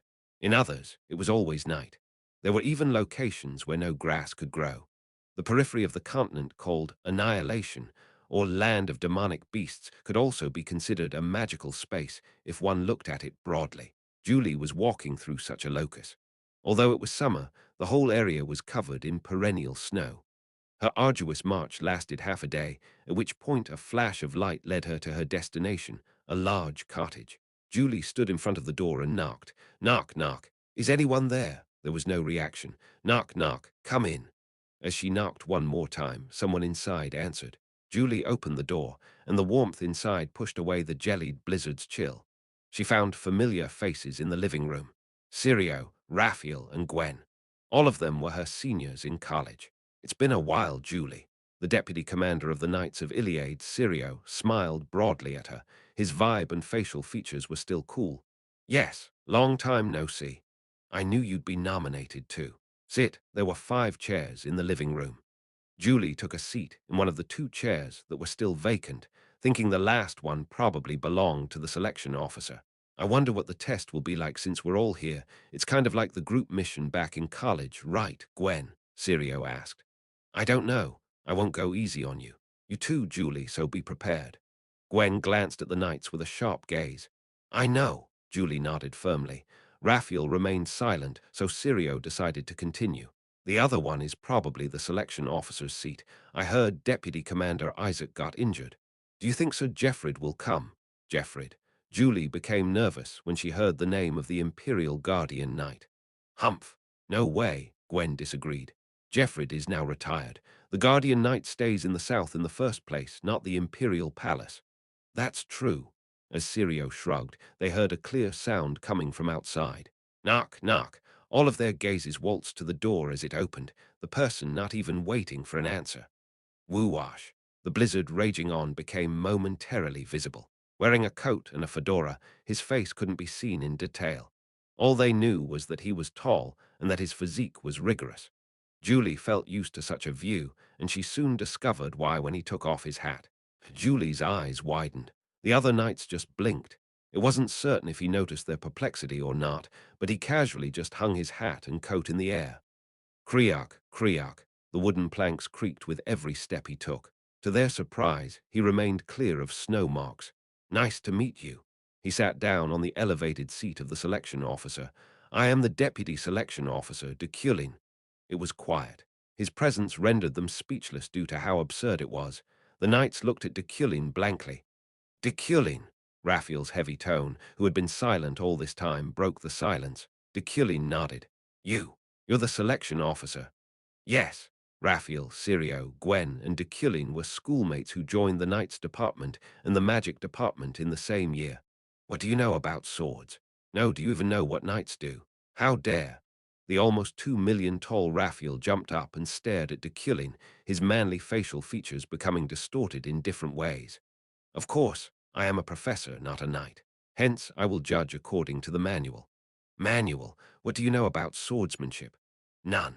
However, skill with the sword isn't the only virtue required of Her Majesty's knighthood educator. Additionally, I have already been selected as the magic educator by the Emperor, so my qualifications are sufficient. Sirio's eyes widened. You were selected. What about Luina? Did you really just do this to her again? Luina. Deculein thought about the name he often heard these days. His inevitable rival, Luna van Schlott McQueen. At this point, she should just reveal herself already. But since they met at the Isle of Wizards' Wealth, there had been no news about her. Wow, that's amazing anyway. If Deculein is the selection officer, are the four of us the only candidates? Sirio was very chatty, but Raphael and Gwen seemed dissatisfied, while Julie was more uncomfortable than dissatisfied. How can this be fair, though? Won't you favor just one person? Sirio grinned, making a good point. Deculein shook his head. I'll hold the selection, but Her Majesty will make the final decision. Um, I still don't think it's fair. Well, okay. I have nothing to say since Her Majesty will decide anyway. Okay. When does the exam start? Gwen asked. Deculein looked back at her, who in turn was startled when their eyes met. The first test is to reach this destination. The real start starts tomorrow, so take a rest today. Independent quest complete. Magic educator selection. Mana plus 100 store currency plus 2 imperial medal. It was already 11:30 p.m. But I was still reading information about the knights in the selection officer's room. Sirio, Knight of Fresh Wind, 33 years old. Raphael, Knight of Might, age 34. Gwen, Knight of the Holy Spirit, 31 years old. Julie, Knight of Refinement, 28 years old. Each person had 100 pages dedicated to them. The imperial family gave me unexpected and high-quality information. 3 days ago, they entrusted me with the title of Deputy Knighthood Educator Selection Officer. Perhaps it was at the Emperor's whim, but as soon as I saw the list of selected knights, I accepted it without any hesitation. It was because of Julie, I muttered. If I were the original Deculein, Julie wouldn't have even been selected in the first place. Deculein's work behind the scenes would have caused Julie to be excluded from the test itself, but I didn't have the time and connections to do that. Clank, clank. The sounds of swords clashing and magic being cast echoed outside. I went to the window and looked down. Some knights were sparring among themselves. Gwen and Sirio. Clank. I checked their swordsmanship style using vision. Gwen used the top Rodal Traza. Sirio used the top Swift Sirio swordsmanship. Both of them were top-notch and powerful, but Sirio, who invented his own swordsmanship, was slightly better if I had to compare them. Show me what you've got, Raphael. Right. The battle between Julie and Raphael began. Boom, bang. Their swords collided sharply, igniting embers. Raphael's heavy sword looked like it could cause explosions, but Julie took it head-on without difficulty. As I watched the battle, I took a deep breath. Julie, the Emperor's knighthood educator. A guardian knight and a knighthood educator were completely different positions. There was no relation to each other except that they were both knights. I wanted Julie to be excluded from that glory. I didn't want her to be selected. That was the reason why I accepted their ridiculous offer to select knights in the first place. There was still that monster in the basement of the Imperial Palace, the abyss of Freydin, and the secret that would be the beginning of its downfall. Deculein's death variable, and the mirror she shouldn't see. Until I or someone else could break that damn mirror, I hoped she wouldn't reach the Imperial Palace. That was why I have to eliminate you. The next day, Julie woke up early in the morning. She started with stretching, conducting yoga to tidy up her body and clear her mind. After warming up with flexible movements, she came out right after. The other knights were already sitting in the living room as if they were ready. Julie, did you sleep well? Gwen asked. Julie nodded. Yes. Oh, but you have really grown. I don't think I can let my guard down around you anymore. I didn't. Julie was humble, but Sirio and Gwen praised her. They said something about her sword harboring ice, like a magic sword that used elements or something. As Julie held back her laughter like a hamster at the praise of the professionals, Deculein appeared. He was staying on the right side of the cottage, in a separate selection room. Is the exam starting now, sir? Sirio asked with a bright smile. Deculein nodded and sat down on the chair. The first test is to evaluate your observation and persistence. As he said that, he energized a crystal ball. A total of 4 items rose into the air. In this space, lone fast, there are many rare magical products such as ice flowers, latrines, mana cores, and crystal plants. Each of you will have to bring your designated item back to me. Deculein gave them references of what they had to look for. Sirio was given latrin, Gwen received mana core, the crystal plant went to Raphael, and Julie was assigned to find the ice flower. But it has to be a whole item. It shouldn't be damaged in any way. Moreover, I will not move even a single step from this place. Julie carved the shape of the ice flower into her memory, a transparent flower that grew only on cliffs at snowy altitudes. It didn't seem that difficult to find, since 10 of it bloomed and withered every day. If you have any objections, say it now. It is possible to modify the rules to some extent. Everyone, including Julie, shook their heads at Deculein's words. Good, since everyone agreed you have 24 hours. Begin. It was exactly 7 o'clock. All the knights stood up. Then everyone, let's work hard good-natured competition, Sirio said encouragingly. They parted as soon as they left the cottage. Julie headed to the highlands where the ice flowers grew. Lone Fast was a magical space with a considerably large area, but finding a sloping mountain range wasn't that hard. She started her climb. Pant. It wasn't easy. The snow was deep because it snowed non-stop last night, causing her legs to be engulfed by it every time she took a step forward. She could barely move by bouncing her knees. Nevertheless, she reached the cliff of the mountain. On that precarious slope, where she would fall if she stumbled a little, she found an ice flower. It was bright and transparent. She looked at the watch and saw that only 3 hours had passed. Julie put the ice flower in her hand, then went back the way she came. Creak! She opened the door as soon as she arrived at their lodgings. Deculein was waiting in the living room. Julie approached him and held out the ice flower. Here it is. He silently took the flower that Julie handed over and quietly examined its every nook and cranny. Julie waited quietly. This flower's quality is bad, Deculein said. Ha! I said it should be whole and not damaged in any way. Deculein returned the ice flower to Julie. The leaf of the flower had a tiny bit of damage.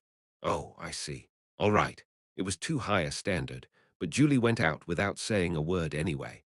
Her face turned pale from the cold as she crossed the mountain range once more.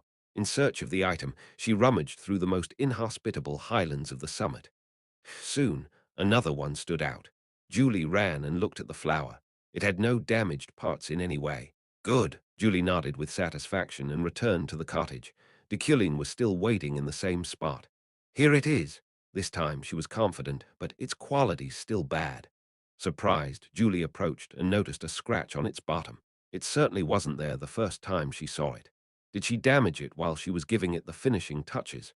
Are there others with bad qualities too? Sirio asked, eating as if he had already completed the exam. Julie was also hungry. The only weakness of a knight with superior physical ability was their enormous basal metabolic rate. Meals are given after completing the goal or after giving up, Deculein declared. Oh, really? Sorry, Julie, I was going to give you a bite, Sirio shrugged. It's fine, I'll just look for another one. Julie went outside, ignoring her hungry stomach. She started her third climb. Her hunger limited her use of magic, and she endured the cold by relying on her armor. Pant, pant. For almost 6 hours, she roamed all over the entire vicinity, during which the blizzard started again, worsening her situation. Snow covered her body, and her hair was already frozen. She found another one after a while, ending her suffering. She was already exhausted, and she wasn't happy about it. After returning to the cottage and checking its condition outside the door, she gave it to Deculein right away. Deculein examined the flower again. Her body was trembling with the cold, and the tension choked her neck. Tick, tock, tick. 3 seconds passed, but she felt like his silence lasted for 30 minutes. Its quality is bad, Deculein concluded. No way, no way. Julie looked as she was about to cry. Check for yourself. Deculein held out the flower. Julie took and looked at it, finding yet another small scar. Oh, what happened? Julie thought while grabbing her hair. It obviously had no damage before she went into the cottage. What the hell was it that kept damaging it? The wood in the fireplace crackled as the flames burned it. At that moment, Julie's eyes widened. A realization flashed in her mind. Are you giving up? Just as she did, Deculein raised a question. I'll go look for another one. Julie went out immediately. She ran through the blizzard like crazy, her entire body feeling frozen. She thought her life itself was falling apart. She couldn't find her objective easily, but she didn't give up. Oh, in the harsh cold, she found the most brilliantly blooming ice flower. That was the fourth one of the day. Julie went back to the cottage. She didn't run for fear of damaging the flower and held it with both hands to prevent the wind from blowing it apart.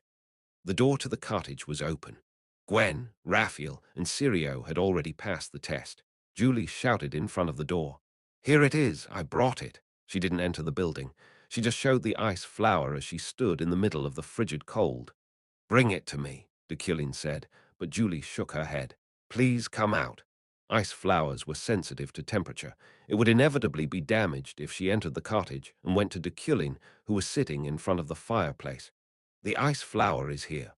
Julie believed that this was the answer. She blamed herself for being so stupid. She held out the ice flower in the blizzard. The flower maintained its shape, but it was so cold that even her breath froze. Yet despite her suffering, "I don't want to." His answer was much colder than the blizzard itself. "What?" Julie asked blankly. In the villa's living room overflowing with warmth, he was staring at her with a gaze far more jellied than the snow. "I think I definitely told you all." Julie realized it too late. "I will not move a single step from this place." Deculein was thinking of eliminating her from the start. Chapter 50. Selection 2. I also gave you a chance to object. It's your fault for not paying close attention, Deculein said, his voice still as cold as a corpse. Julie quietly lowered her head. The senior knights were looking at them. All kinds of emotions came and went in her mind.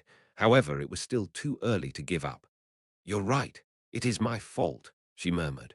After laying the ice flower on a suitable road surface, she concentrated mana in her hand.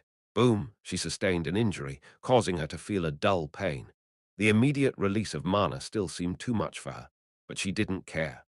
Julie clenched her teeth and raised it, condensing it like a sphere in her palm, then threw it. Whoosh! Her magic power was carried by the wind and embraced the cottage. The warmth of the fireplace faded in an instant, and the whole place froze. Now it should work.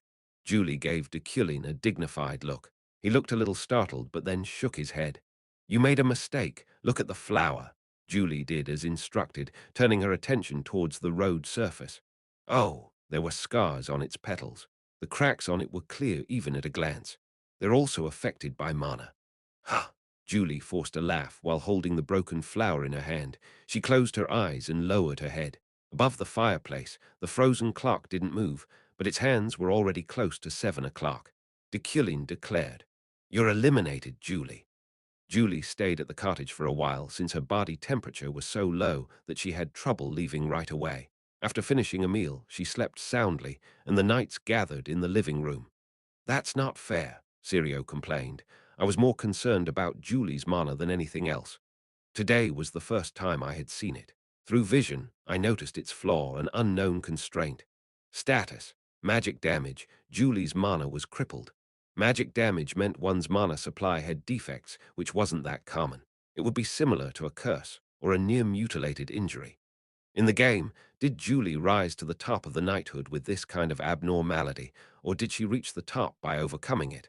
I wasn't sure. Only the difficulty of Julie's trial was too great. Ice flowers and fireplaces, I didn't even realize it at first. Sirio kept groaning. Gwen and Raphael were also looking at me, all of them expressing their anger. The knights seemed unsatisfied with the unfair process. A sudden thought passed through my mind. They had a connection with both Deculein and Julie. If so, did they know the reason for this magic damage? One day, Julie was injured. I uttered those words in a subtle tone like self-talk. It was a trick trying to test the waters. However, the atmosphere inside had changed.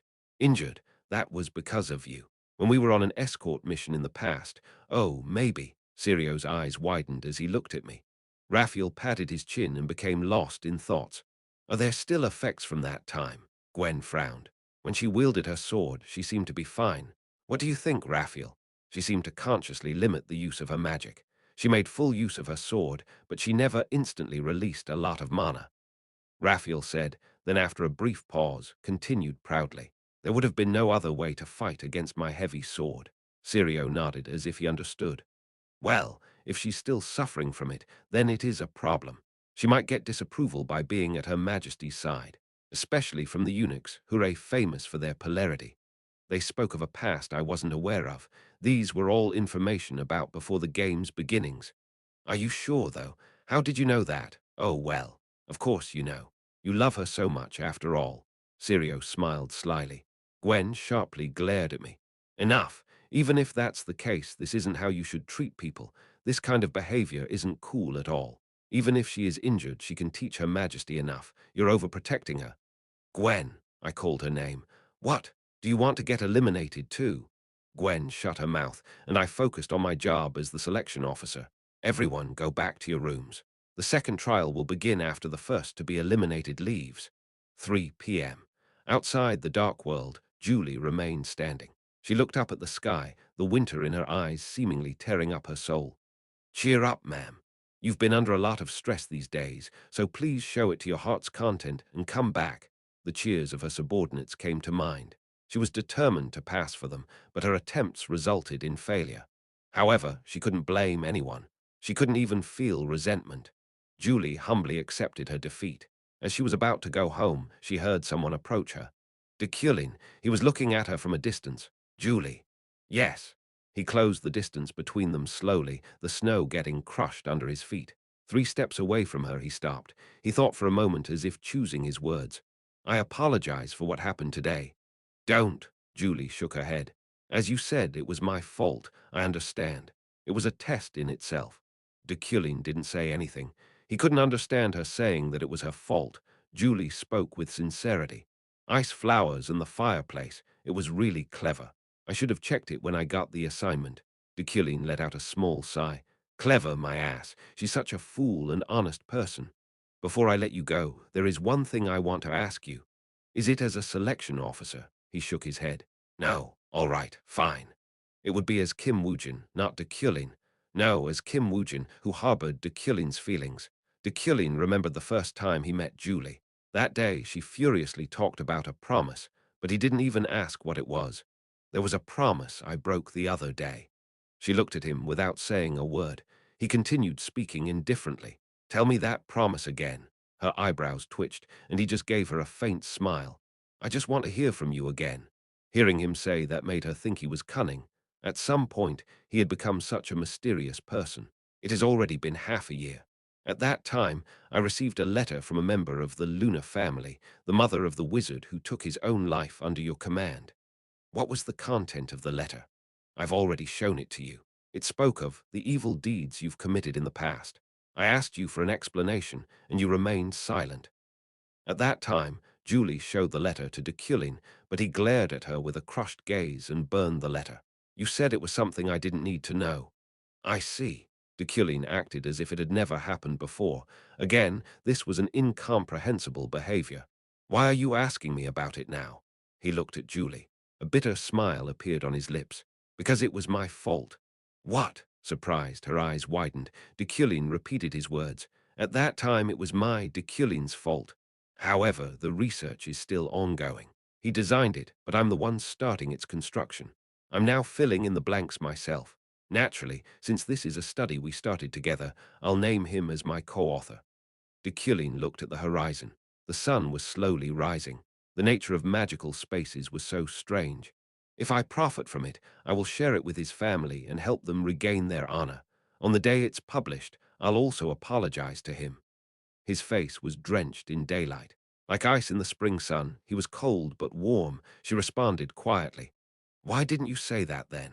Then Deculein turned his eyes to Julie. She didn't avoid his direct gaze. I don't know.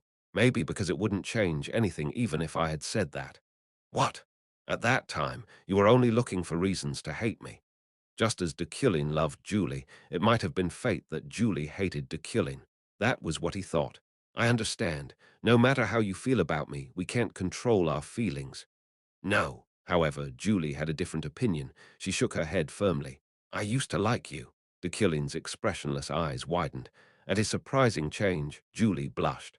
No, that's what I mean. The relationship between Julie and Deculein went at least 16 years back in time. Deculein wasn't yet the head of Euclan then, and Julie was just a child dreaming of becoming a knight. Despite the many disappointments and humiliation she had experienced, the reason why she decided to trust the person named Deculein was, in fact, all in Julie's heart. Back then, let's just bury it. Deculein shook his head and cut off Julie's words, because I'm not who I was back then. Julie, who had moved her lips, soon nodded shyly. Knowing Deculein's will, she took back the words from her mouth. Looking at her like that, he said, Julie, yes, from now on I will try not to love you. Julie's eyes and mouth opened wide. Deculein smiled brightly at her pure reaction, breaking his coldness. He, who had always been a solemn nobleman, turned into a boy in an instant. Still wearing his smile, he continued, "It seems like you're feeling uncomfortable, so I'll try to get further away from here. Then, someday, we'll be able to go our separate ways." He finally told Julie the feelings he had for her. "I will do it for you." When he finished speaking, he turned around. "You worked hard today. Please be careful on your way home." Julie watched his back retreat further and further away. The sun then rose in the middle of the sky, illuminating the world warmly.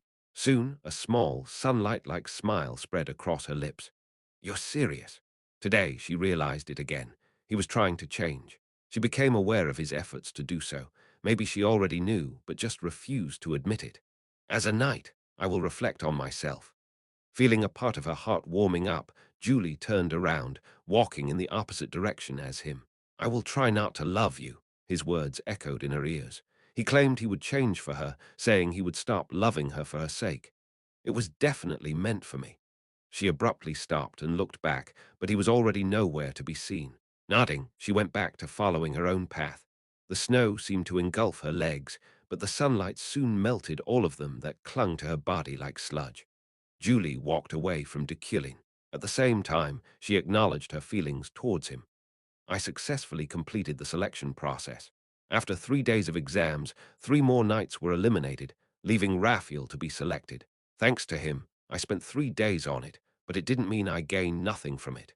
Using vision, I observed the best knights in the continent, remembering how they moved through understanding. It was an experience that was hard to attain, even with $1 million.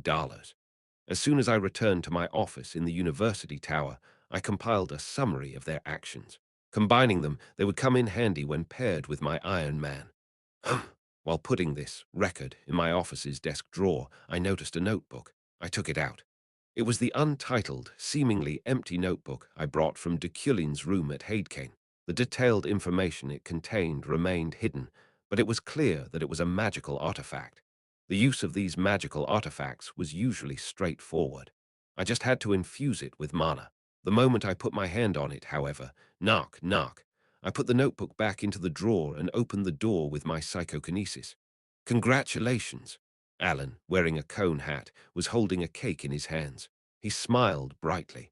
"Professor, congratulations on being selected as the magic educator." It seemed the Imperial family had already made an announcement. I nodded. "Do you have the list?" "Here." Alan held a document out as if he had been waiting for this moment. As soon as I looked at it, I frowned. List of magic educators of the Imperial Palace. Deculein von Grahen Uklein, Luna von Schlott McQueen. There were 2 magic educators, but that wasn't the worst part, considering I was bound to meet Luna someday anyway. No, the worst part was the next page that made me feel like I had been stabbed in the back. List of knighthood educators of the Imperial Palace. Sirio von Rinias Sigrun, Raphael Kent, Julie von der Freyden, Gwen Whipsey. What?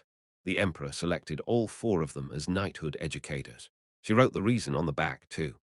"I want to learn Sirio's wind-like swift sword style, Raphael's heavy and explosive swordsmanship, Gwen's advanced rapier techniques, and Julie's unity of element and sword."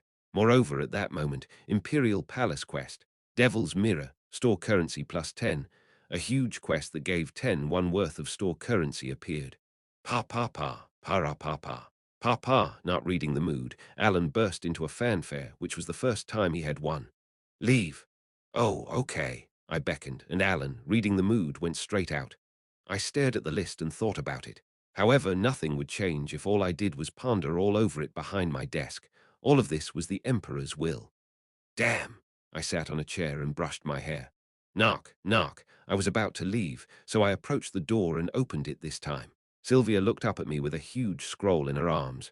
"Professor, I have a question." "Question?" "Yes. In the last class, you said that this project would be difficult, and you told us to come to you with any questions." "That's true, but are you alone?" "Yes. Come with your teammates." I closed the door. Knock, knock. Sylvia knocked again. Since I didn't open the door, I only heard her voice. "My teammates are not helpful. Group projects are not supposed to be done alone." Only then did I hear her footsteps moving away. But after a moment, I heard a knock again. I definitely. I opened the door, and this time I found the other 4 with her. It was as if they were together all this time. Did Sylvia leave the four of them so that only she would ask me questions? We're all here now. Okay, come in. I guided the freshman to the table in the office. As soon as Eferen sat down, she displayed an ominous smile. We decided to do the group project like this. So, Sylvia put down the scroll. Deculein nodded and unfolded it. He told them to come at any time, but he didn't think they would really come at this time. He. Eferen giggled inside. The magical disaster's formula written in the scroll wasn't complete. She wrote the wrong part on purpose without Sylvia's knowledge. It was a very clever trap that she pondered for 2 days and 2 nights. Hence, it would be hard even for him to figure it out just by looking at it. This was because it was a trap with catalyst written on it. What part did we do wrong? Eferen asked Deculein cautiously, pretending to be frightened. She tensed up and licked her lips. He silently looked into the scroll. Chapter 51, Imperial Palace. 1. The head professor's office was dead quiet. Deculein focused on the scroll without saying a word. It was full of lines and circles, and all kinds of magic formulas. Eferen swallowed hard and clenched her fists tightly as she looked at Deculein nervously. Her heart was pounding, and cold sweat was running down her temple. Even her breathing became rough. This knot that the magic circle continues is loose. A fountain pen floated up behind Deculein's back as he looked into the formula. These parts. The pen checked 8 parts. Always check the difference between a tight joint and a loose joint. Sylvia compared with her eyes what he checked and what he didn't. There was a subtle but clear difference. Eferen also took his advice seriously at this moment. The level of completion of the rest of your work isn't bad, Deculein nodded. At that moment, Eferen felt a certain euphoria rising from the bottom of her chest. The rest wasn't bad. In other words, he didn't catch her trap. In fact, in a way, it was natural. Catalyst magic was the magic of engraving a formula on a catalyst in the first place. It was a kind of burden relief technique in which 70% of the formula was devoted to the catalyst, and the caster handled only the remaining 30%. In other words, 70% of the magic was hidden. I think you should keep going like this. Deculein didn't notice the existence of her trap until the end. Eferen burst into laughter involuntarily. Ah. With that laugh, he turned to her. She replied with a smile. Thank you, Professor. Now I feel relieved. If so, go now. Yes, she jumped up, a smile filling her face so wide her eyes were almost completely closed. Sylvia glared at her with her eyes narrowed, and soon the 5 of them left together. Arrogant Eferen. Sorry. Even at Sylvia's words, she just smiled. The team members took the elevator down to the study room on the lower floor of the tower. Thanks to Sylvia's family name, the interior of the study room they got was very spacious and neat. Eferen spread the scroll open on the large table. The professor is really awesome. It's not even half finished yet, but he determined our mistakes right away. Eurozen expressed his admiration. Yeah, I realized that as soon as he pointed out this joint, Dane replied. Hey, this is surprisingly fun. At first I thought it would just be hard, but I really feel like I'm looking at the world magically. At their words, Sylvia laughed, mocking them, looking at the world magically. The difference between their levels was so great that it was almost cute. It's like an eagle watching the caterpillars boasting about their antennae. No, Eferen confidently shook her head. Deculein was wrong this time. Arrogant Eferen. Sylvia scrunched her forehead as her eyebrows twitched, displaying her hostility. We made a bet, Sylvia. Do you remember it? Eferen smiled a little and took out a mana stone from her pocket. Eurozen grew curious. Bet? What bet? Just something we did. Last week, Eferen and Sylvia made a bet related to Deculein's skill while arguing at the Iliade mansion. Look, Eferen took out the mana stone that she received as a reward from Deculein in a previous class. She efficiently used it by dividing it into quarters, then engraving a circuit on one of them. Like I told you last time, Eferen placed the fragment with an engravement on the scroll and infused it with mana, turning it into a catalyst. Combining it with a subtle formula on the scroll, she triggered a reaction. He didn't notice my trap. Pooh off. A liquid gushed out and covered Eferen's face. He didn't, even, notice my trap. Her words slowed down as she stumbled backward. The other members of their group just looked at her blankly. A sticky ink was on her face, including her teeth and her gums. Ouch! She then felt something burning. Eferen floundered, breathing heavily as her groupmates burst into laughter. Oh, ouch! Hee hee. W what's wrong ify d does it hoo hoo pant pant pant. Sylvia turned around. She didn't want to laugh, so she refused to look at Ephraim, but her nostrils and lips kept fluttering. Ah, it's hot.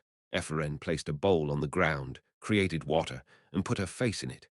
Burble. She stayed in that position for a while, raising her head only after the burning feeling went away. Pant, pant, I'm dying. Sylvia smirked at her swollen lips and reddened eyes. Arrogant Ephraim. Look. Managing to open her eyes and look at where Sylvia pointed to, she found a sentence floating above the scroll. Your originality deserves a little praise.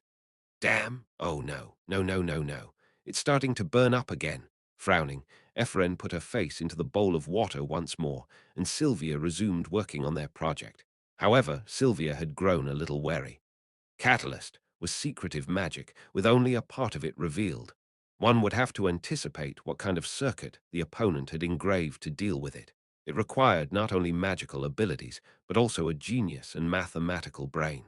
In that aspect, Professor Deculein was a little more than what Sylvia had expected 3 days later. Roy informed me of the auction results. 82,145,005 epsilon. After excluding taxes and labor costs, I earned more than 80 million in profit. The auction was held after I took over the appraisal shop, so there was no commission. Of this, 20 million Elnis was transferred to Haidkane's family account, hoping that Uriel would benefit from it. About 1 billion. I still had a lot of stuff to sell, so I thought I could earn at least 1 billion more. The man of great wealth's performance showed no flaws. Satisfied, I sat down in my study chair and looked at the magic book again, which was so thick it looked like 3 or 4 books were put together. It was aptly titled Metal Enhancement. This was one of my efforts in upgrading psychokinesis. I lacked the knowledge and mana to understand the concept of metal enhancement in the past. After all, my magical knowledge and base qualities determined the amount of understanding, mana consumption. For example, solving calculus with elementary school level knowledge would consume enormous mana, while having high school level knowledge would provide me a discount for it. In that sense, metal enhancement was medium scale magic that required enormous mana and numerous magic formulas to cast. It was still too expensive and complicated because it was an enhancement type magic, but metal enhancement was usually used for huge castle walls. Contrary to its seemingly simple name, it could be used as the final weapon for anti-aircraft attacks. Hence, it was impossible for me to understand the core circuit of this magic even after pouring out all my magical power, and I didn't even feel the need to do so. However, since I steadily read and studied magic, my knowledge level had improved to such an extent that I finally partially succeeded in interpreting the part of this magic in charge of enhancement. The Metal Enhancement series only used curved lines, eliminating the need for straight lines. Henceforth, I implanted this circuit into my body's psychokinesis. Of course, I couldn't reproduce the full scale and performance of the actual metal enhancement with my current understanding level of it. Its output would be greatly reduced, but I could minimize the risk it could pose by making sure it only applied to objects held by my psychokinesis, and by imbuing my wood steel with a part of its formulas. In a way, this is thanks to Ephraim. Inspired by her challenge 3 days ago, Catalyst magic relieved me of my magical burden. Chomp, chomp, I carved a circuit on a wood steel shuriken, spending 30 minutes for all 20. After learning metal enhancement, I considered studying basic restoration. It was a technique that would enable me to give restorative power to psychokinesis itself, allowing the object it controlled to recover independently. Perhaps there had never been such a versatile psychokinesis in this world. To be fair, I was weaving it without foundation. If metal enhancement and basic restoration were added to it, I couldn't even call it psychokinesis anymore. Restoration magic, a thought occurred to me out of the blue. I took a pendant out of the drawer which had a picture of Ephraim and her father together. However, her father's face had been erased. If I were an expert in restoration magic, I'd be able to restore this torn part without difficulty. Of course, nothing would change even if I fixed it, but it's better than not doing it. The Imperial University Tower was the largest on the continent, with 101 floors above ground. Among them, the 80th floor and higher was referred to as the upper floors. where classified matters of the tower were conducted. Even its professors had different access rights to the upper floors depending on their rank. Okay, now let's start the executive meeting of the Imperial University Tower. Its 91st floor, in particular, could be said to be its top floor. Several professors convened there today, using the entirety of it as a conference room. It was a regular meeting of the Magic Tower held every half year. But before that, let us first congratulate Professor Deculein for being chosen as the Imperial Palace's magic educator. Congratulations, the chairman looked at me and applauded. This meeting room was tiered according to rank, so the chairman was the highest, and I was directly below her. Clap, clap, clap. The other professors clapped as well. I simply nodded in response. Your work there starts tomorrow, right? Your achievement brings honor to our tower. Of course, Luna was also selected, but it doesn't matter. Anyway, let's start with our first agenda, the final exam. If the midterm exam was theoretical, the final exam was practical. Therefore, the tests of all lectures that weren't liberal arts mainly consisted of overcoming situations or proving one's magic skills. As you all well know, the previous emperor has sadly passed away, causing our schedule to be delayed a lot. In other words, we're running out of time. If you need to prepare a place, you should apply immediately. She essentially told us to start preparing for the exams immediately. Next, you know the agenda that was passed in Burkt this time, right? Now, magic towers need to apply for demon purification. However, at the same time, we also received a request for support. Perhaps it's a bit of an urgent matter, considering the cathedral pinpointed head Professor Deculein and asked for his help. I looked at her without saying a word. The chairman laughed bashfully. It'll be okay, right? Side quest. Demon purification support. Store currency +2. Yes. I agreed without hesitation. Rejecting it would be reckless. In the first place, demons were much easier to slay than beasts for me. Most wizards would feel the opposite. Moreover, the Mountain of Darkness, which has been closed, will now reopen as per the instructions that just came in. On that note, the Marek will also begin next week. The professors let out a low sigh. The conservatives seemed a bit uncomfortable by the current situation, but they couldn't do anything about it. The emperor was a radical and fierce Lionheart, but she was also a secretive soul wrapped in a veil. Although contradictory, she could be either a villain or a good character, depending on the player's inclinations. Again, this time, I did a financial evaluation of the professor's research projects, thesis work, etc., by dividing them into expenses and income. The meeting. No, the chairman's words continued one-sidedly as several charts hovered in the air. Relin, Letran, Sire, Ferenza, Larkin. The financial performance of the professors who had dozens of wizards under them didn't look good. As a side note, the new professors couldn't participate in this meeting due to their lack of rank. Except for Professor Deculein, whose research has been stalled for 3 years, everyone else's performance is below my expectations. Deculein had only been teaching for 3 years. I received half of my lecture fee, and the other half was donated to the university tower. The profits I brought far exceeded that of other professors. Chairman, I know it's rude, but our research is purely academic, so it's hard to judge just financially. Letran's cautious excuse was actually correct. Although I sometimes look down on them, the professors of the university tower, such as Relin, Letran, Sire, had achieved great academic achievements and continued to achieve more. However, the mana stones they consumed and the labor costs of the wizards under them were just too huge. Doesn't matter. Are you saying pure academics don't make money? Professor Deculein's midterm exam papers were pure academics, but they made huge profits. The chairman objected. I nodded quietly. So, to overcome this situation, this time we decided to reopen the Planning and Coordination Office after 5 years of its dormancy. I need to appoint a department head to it. Does anyone want to recommend or nominate? As soon as I heard that, I raised my hand. I'll take it. Professor Deculein. Yes, Planning and Coordination Office. To put it simply, it was a position that managed planning and budget, but I was looking at a higher place than that. I said recommend someone. Are you recommending yourself? I recommend Deculein von Grahen Euclin. You're so shameless. Based on your charts, I'm the right fit too. The Planning and Coordination Office head's authority was, of course, powerful. However, my ultimate goal was to become the chairman of the Imperial University Tower. At that time, Adrian's status would be upgraded to an archmage in a year at the most. Upon doing so, she'd vacate her current position. I would then ascend to the position of chairman, acquiring several rewards, including an additional 1,000 mana for job bonuses. Um, is there anyone else who has any recommendations?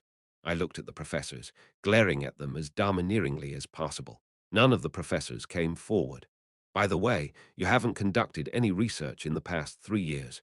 How can you judge someone else's research project? I can learn anything from practical research. Also, I don't know if I can say this is a study or not. I looked around the conference room and continued. And it's embarrassing, but I've been immersed in a symposium problem, focusing on solutions rather than research. Ha! Symposium. Yes. Then you haven't done any research yet because of that. I sighed softly and nodded. Not necessarily, but it's because I got momentarily interested. However, that problem is now on the verge of being resolved. The chairman then looked down at me with a strange face. Then, good. It's not the millennium, but still. If you can achieve that academic value and achievement, I will appoint you as the Planning and Coordination Office head. However, if you can't solve it, you'll be earning nothing but shame. There have been rumors of such a thing in the Magic Tower. In the Imperial Palace's study room, Safian received a report from the eunuch Jarlang. Could he be the next chairman? Judging by his actions, he seems to be openly aiming for it. It seems unlikely, but his research is currently stagnant, so the eunuch's ears were wide and detailed. He also had a cheap mouth or spoke like a knight, making him a convenient toy depending on who he conversed with. With the value of solving a symposium problem and the status of Euclid combined, it will be easy for him to become the head of the Planning and Coordination Office. However, becoming a chair is an entirely different story. Your Majesty's permission will also be required for it. Safian nodded as she got up and leaned against the window sill of the study. The road of modesty leading to the imperial palace was visible before her. The time had come. Just then, a woman approached her. She had long, dark green hair, resembling a dark forest, sharp features, and a clenched mouth, making her look very beautiful in her tight-fitting robe coat that showed her solid character even to the emperor. Luina von Schlott McQueen, Safian shouted. Surprised, Luina raised her eyes and looked at her. Nice to meet you. Luina hurriedly knelt on one of her knees at her exhilarating exclamations and bowed her head, expressing utmost respect for her. She knelt like a statue, seemingly having no intention of moving until the emperor's gaze had left her. Soon after, another man appeared from behind her. The emperor shouted again, Deculein von Grahan Euclid. Deculein looked into Safian's eyes, showing no fear or hesitation in his gaze. He expressed his courtesy with dignity and sincerity, but he did not kneel. Safian asked the eunuch behind her in a low voice, Why isn't that guy on his knees? Traditionally, magic educators and emperors are to be friends for half a year or a year. Of course he is polite, but he doesn't exactly see you as a military guard. Is that so? Yes, but that is if we based it on tradition. That guy is just really cocky. At the eunuch's flattery, Safian twisted her lips. She came down from the window sill and sat back in her chair, her expression turning wrath. I actually selected the two of them, but this is going to be cumbersome. Just by imagining them talking about nonsensical magic in front of me. It wouldn't be a problem if you delay for a while. Refusing their admittance isn't bad either. To tame them, enough. I already greeted them. The emperor looked at her desk. A chessboard was shining on it, making her smirk. I'm so sick and tired of being overworked. And today is my first class with those friends of mine anyway. So it shouldn't be a problem if we play a little game of chess. Chapter 52. Imperial Palace 2. It had been 3 months since the professor's promotion evaluation began, and the Imperial University Tower was still buzzing with discourse about who would become the head professor. In addition to his unique ability to create, analyze, and understand formulas and theoretical frameworks, Deculein had the Euclid family behind him. Based on overall capabilities, however, Luina was superior to Deculein, and above all, Luina was better due to the differences in their personality. The majority held that opinion. Even now, Deculein was close to being audacious. The other professors also supported her for fear of what it would be like if he became the head professor. In addition, the evaluation of the university tower's criteria were not based on family or status, but one's own values and achievements. Even Adrian, the current chairman, was from a negligible aristocratic family. Therefore, believing in the legitimacy of the selection process for the head professor, Luna fought. She refused to surrender despite the numerous external pressures and threats from the Euclid family, never allowing them to stop her even if it meant at the cost of death. But today, if that position is not more important than your family, then give up now. Your voice used to always be strong. Now it is weak and withered. Her father's words broke her.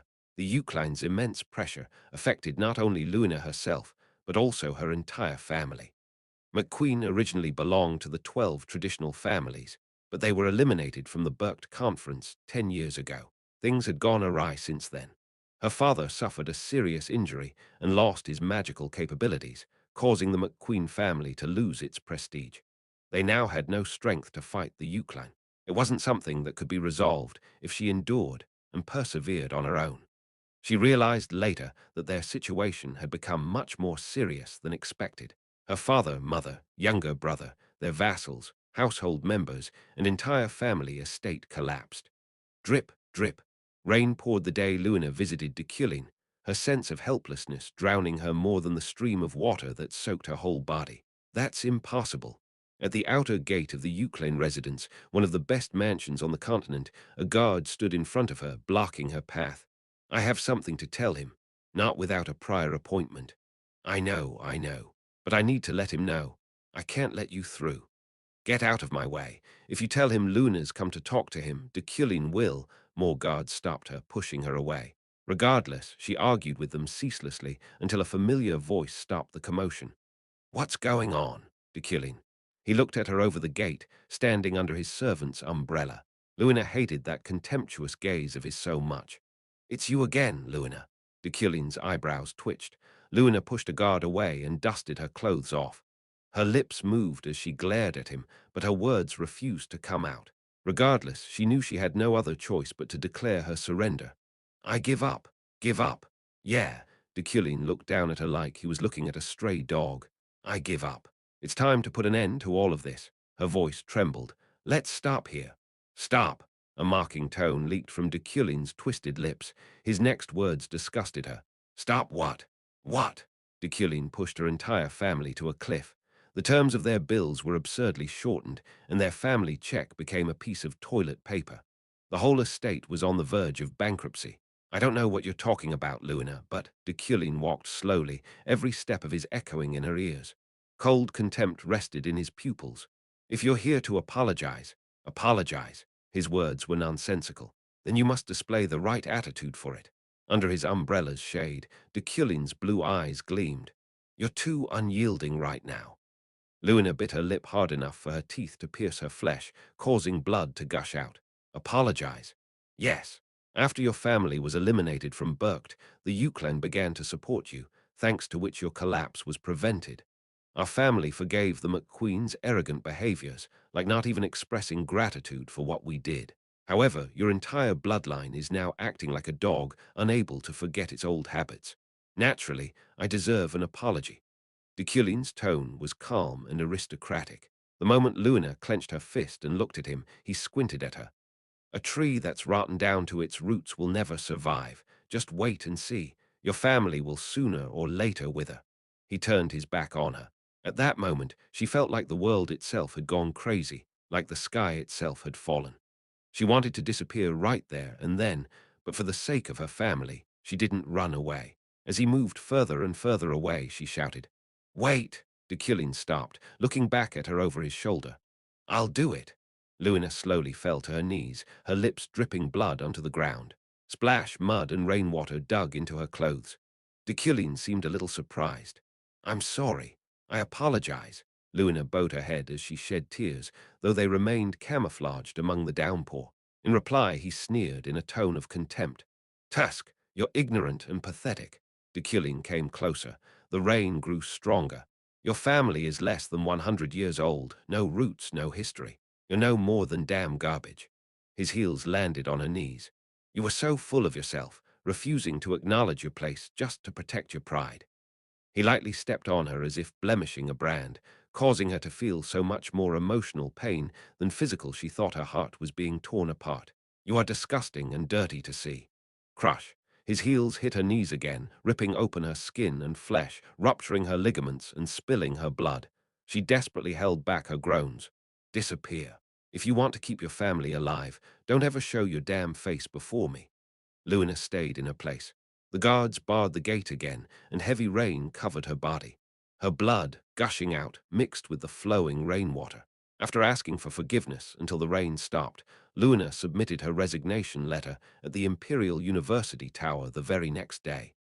2 days later, she left the Empire, and after a week, everything returned to normal. However, Luna hadn't forgotten the humiliation she felt that day. She never stopped striving and working hard. As the head professor of a kingdom's tower, she wrote several theses, developed magic, earned money to rebuild her family, and gained the respect of the kingdom's people. All of her efforts resulted in her return to the imperial palace. Luina stood in it, feeling as if she was in the middle of the battlefield. When she presented her identity to the guard, he opened the door with a salute. It took 40 minutes to get to the imperial palace from the entrance due to several checkpoints and a change in carriages halfway through. Not long after, they reached the Road of Modesty that led to the highly defended imperial palace. Luina von Schlott McQueen. When the emperor called out her name, Luina felt so moved by the favor she showed her that she felt as if she owned the whole world. However, the very next moment, Deculein von Grahan Uklein. Upon hearing his name, she looked at him immediately. Luina vowed once more. She wouldn't lose this time. No, she would pay him back double, even triple, the humiliation he brought her in the past. Sharpening the blade in her heart, she quietly walked down the Road of Modesty. I looked at Luna while we were at the hall of the imperial palace. She seemed difficult to deal with, based on her appearance alone. Don't look. In fact, there was a distinct edge to her voice. I looked away instead of arguing with her. You've endured for quite a while. I heard that your brain committed suicide 3 years ago. This time, Luna spoke first. I replied, don't talk to me. I didn't find any need to be nice to people who were hostile to me. Pretending to be congenial in situations where I didn't know anything would only cause a detrimental effect anyway. This was a simple fact that I realized while living as Deculein for almost half a year. We will conduct a light body search. The maids then came. Luna took off her coat and was searched first. The handmaiden looked at her bag, filled with items, and asked, "What are these?" A present and teaching materials to present to Her Majesty. At a glance, I noticed a magic book and a bunch of educational items. The imperial court wizard next to her inspected their magical properties. I see, you may pass. Now, Deculein. Upon being called, I calmly stood before the maids. They spent an exceptionally long time searching my body. They then looked at the items in my velvet bag. What's this? It's a well-thought present for Her Majesty. She took the item out of the bag, revealing a 33-year-old wine, considered one of the finest on the continent. Alcoholic beverages require a more detailed clearance process, so we'll have to do a thorough inspection before providing you with the result. Okay. Tusk, we're here to teach, not to have drinking parties. I didn't answer Luina's words. After the search was over, we followed the maid up the stairs, leading us to the room where the emperor took classes, which they separated from other rooms due to its nature being a place of learning. In front of the door with a golden lion carving, the maid knocked first. Knock, knock. Your Majesty, your magic educators are here. Come in. Yes. The maid closed her eyes, opened the door, and bent her body forward. The emperor was revealed sitting in a chair, staring at us. I took a step into the room and paid my respects. I, Deculein von Grahan Uklein, see you, glorious emperor. I, Luna von Schlott McQueen, see you, glorious emperor. Nice to meet you. Charon, the emperor's escort and knight, stood behind her like a statue. I heard the maid close the door. We moved a little closer to the emperor as she raised a question. Magic, how right. Today will be our first class. Where do we start? Luna rushed out. Before we begin, I'd like to figure out which class and attribute you'd be most comfortable with. Class, attribute. Oh, you mean the 8 series? Yes. You don't need to. Magic on our first meeting. No. Let's talk. Her eyes widened, seemingly in embarrassment. She looked like she was contemplating how to respond as she alternately looked at the class materials, lesson plans in her arms, and the emperor. Sit down. Let's have a chat. As Luna was about to speak, the emperor pointed to the chairs. I shook my head. We are your magic educators, chosen to explore magical truths with your majesty. There is no need for us to stay here unless for a class. I needed to make sure to draw the line now more than ever. I couldn't get caught up by the Emperor. If she were to be lazy, the difficulty of the game itself would rise sharply. My words made her eyebrows rise in an arch shape. I said I don't want to. Even if you don't want to, it is in the best interest of, and is required by our traditions, manners, etiquettes, and future to do so. The Emperor glared at me. Talk, talk, talk, she knocked on the desk, looking dissatisfied. Silently, Luna sent me a signal behind her using the wizard code, the Morse code of wizards. What are you doing? Your Majesty won't like you, and I'll get caught up in your mess. Damn it, I didn't reply. The Emperor scratched her eyebrows. Then, let's do it this way. Do you guys know how to play chess? Chess. I was familiar with its basic rules and opening patterns to some extent. However, that was only due to Deculein's memory, not Kim Woojin's. Noble hobbies or entertainment, such as horseback riding or chess, were naturally ingrained in this body. I'm not good at it, but I know how to play it, Luina answered. A smile appeared on the Emperor's lips. Good. If so, what do you think? Let's decide by chess. If you win, I'll take the class as you say. But if you lose, you'll have to turn back and leave. Today's class will end at your defeat. Luna looked at me in resentment. I was worried. To what extent could understanding be applied to chess? All right. Luina, you go first. I pushed her back forward, causing her to jump out as she cursed at me with her eyes. Nevertheless, she soon approached her with her head bowed. I'm not good at it, but I'll dare to go against your majesty. It won't matter if you two put your heads together. I shook my head at her words. By observing their match, I planned to figure out whether or not understanding could be applied to it. One-on-one is boring but fine. Let's start. Okay. Luna got the white pieces and Safian got black. The game progressed slowly. As the thrilling sounds of pieces hitting the chessboard echoed, I familiarized myself with how they moved. Luna paused several times to think about every action she took, while Safian moved her pieces after just a glance. With that attitude alone, the result of their bout was obvious. An hour passed. Checkmate. There were only black pieces left on the chessboard. I lost. You are too safety-oriented and too analytical, Luna. Gosh, it would have been way more fun to play with Keron. Now then, Deculein. The Emperor looked at me, faint hostility flashing in her curious eyes. She seemed like she was already starting to hate me. Yes, you're going to have to entertain me a little, or I might have to punish you. I sat where Luna just did. We only get one chance. Only one. Yes, it was insurance in case I depleted all of my mana. If we lose, we'll have to step back. There will never be a rematch or a comeback. Okay, we'll do it your way. Those vulgar words tickled my ears. Since I got the white faction, I was naturally responsible for beginning the match. I just moved a seemingly random piece. Soon, the black faction responded to my moves. At that moment, I just acted based on instinct. At some point, however, without knowing it, my eyesight turned blue, almost as if paint had percolated into my pupils. Understanding had been activated.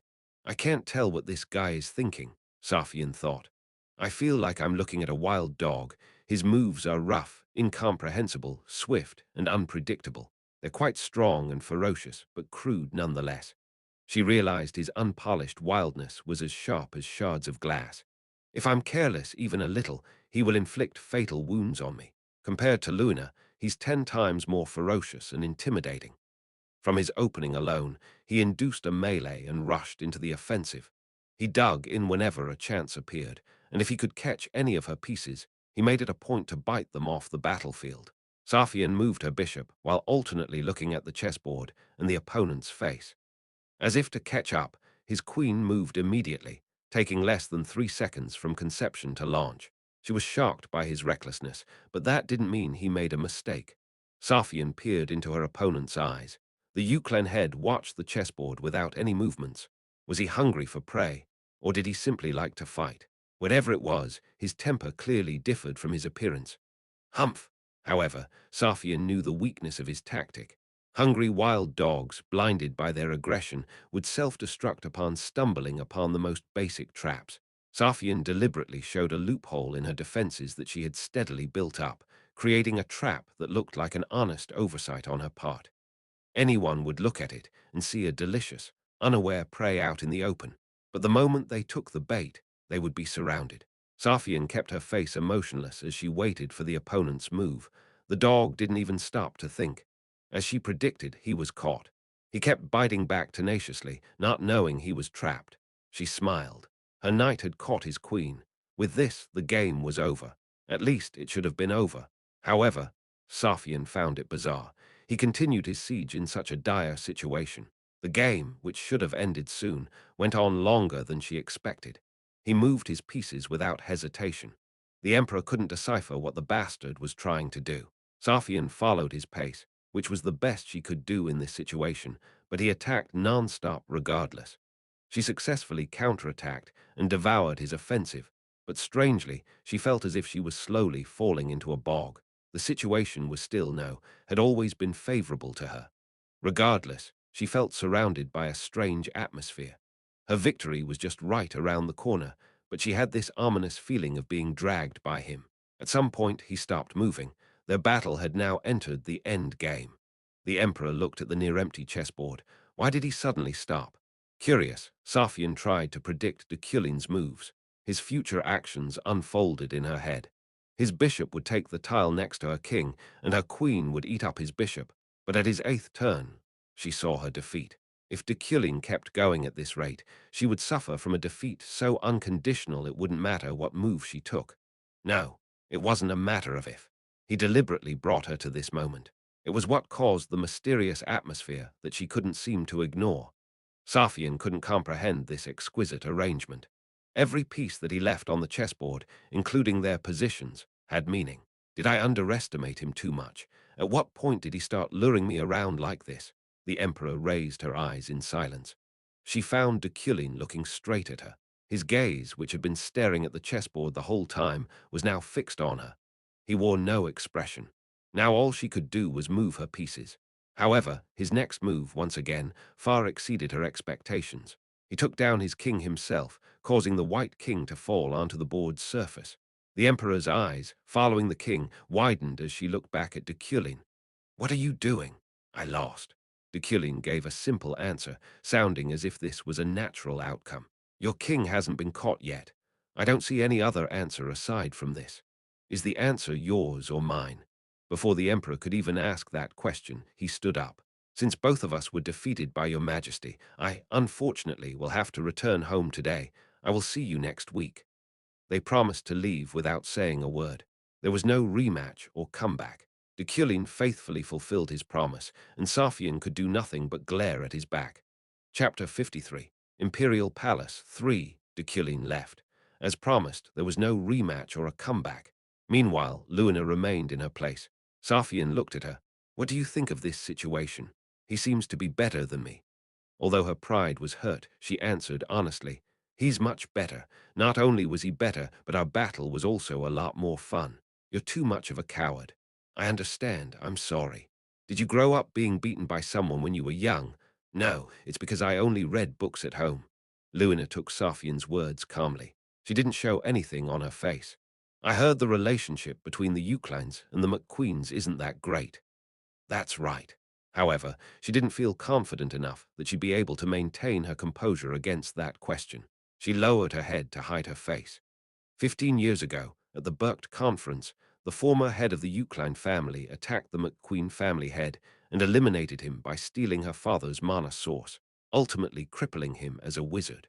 He then claimed that wasn't his intention and that such incidents frequented Burkt in the first place. Eucline then demanded McQueen's magic vision, making an assortment of promises that he would give to him once he had gotten back on track. McQueen, at the time, refused. It was a matter of choosing the lesser of two evils. Their family wasn't the first to fall prey to the Eucline's atrocities. Even after Deculein became the head of their household, such actions were regularly executed, and as a result, many magic visions were asleep in the underground of Eucline's library. Luna's primary goal was to get their family's magic vision back. After a long silence, Safian bowed and looked into her eyes. "Hey, are you crying?" Luna shook her head in surprise. The Emperor noticed her feelings of anger and hatred, which wasn't that hard to uncover. They weren't towards Deculein. Her emotions were opaque and smoky, as if they were covered in dust. She didn't show any shards of it, however. "Luina, yes. Is this your gift?" Safian laid her hand on the spellbook that she had brought. Yes, Luina answered proudly. It was something that money couldn't buy. It's about the magical epiphany that great elder Dezekton of Burkt had written in his childhood. I'll read it. You may now go too. A promise is a promise. Yes. She got up quietly and left. Safian rested her chin on her hand and looked at the chessboard. The room now had grown silent after the two wizards left. However, there was still one person with her in it. Charon, what do you think of this situation? Even if I engross myself in it, there's no way out. At this point, she had no way to turn the tides around. No matter how much she thought about it, it would always result in her defeat. The only way out of it was to not be in this situation in the first place. Looking at that face, Charon said, "The world is this wide, your majesty." For some reason, it sounded like he was in a good mood. Safian twisted her lips and glared at him. I didn't lose. She grabbed her king. In her grasp, it turned into powder. Chiron raised his eyebrows at the manifestation of her mana. If I had taken it slow, I would have won. I got caught up in his tricks. Safian was confident she would win if they played again. She simply lost her original pace. Will my next class start next week? The nights will come in 3 days. Safian closed her eyes without answering and soon sank into her thoughts. Charon didn't bother her either. Is it still too much? I lost in chess. Of course, I could pour mana into understanding to read her next move and drive her into a corner to a certain extent. However, my entire mana tank was exhausted in 20 minutes. I used every drop I could squeeze out, but I couldn't even finish the game. Thanks to this, I realized something new. The temporary amplification of understanding. During the match, that ability of mine rose to a higher level, helping me fight a battle that I had no knowledge about. However, it was an extremely wasteful act. Now that I was no longer using understanding, I couldn't even remember how I played. It was a different level of expression from learning or studying.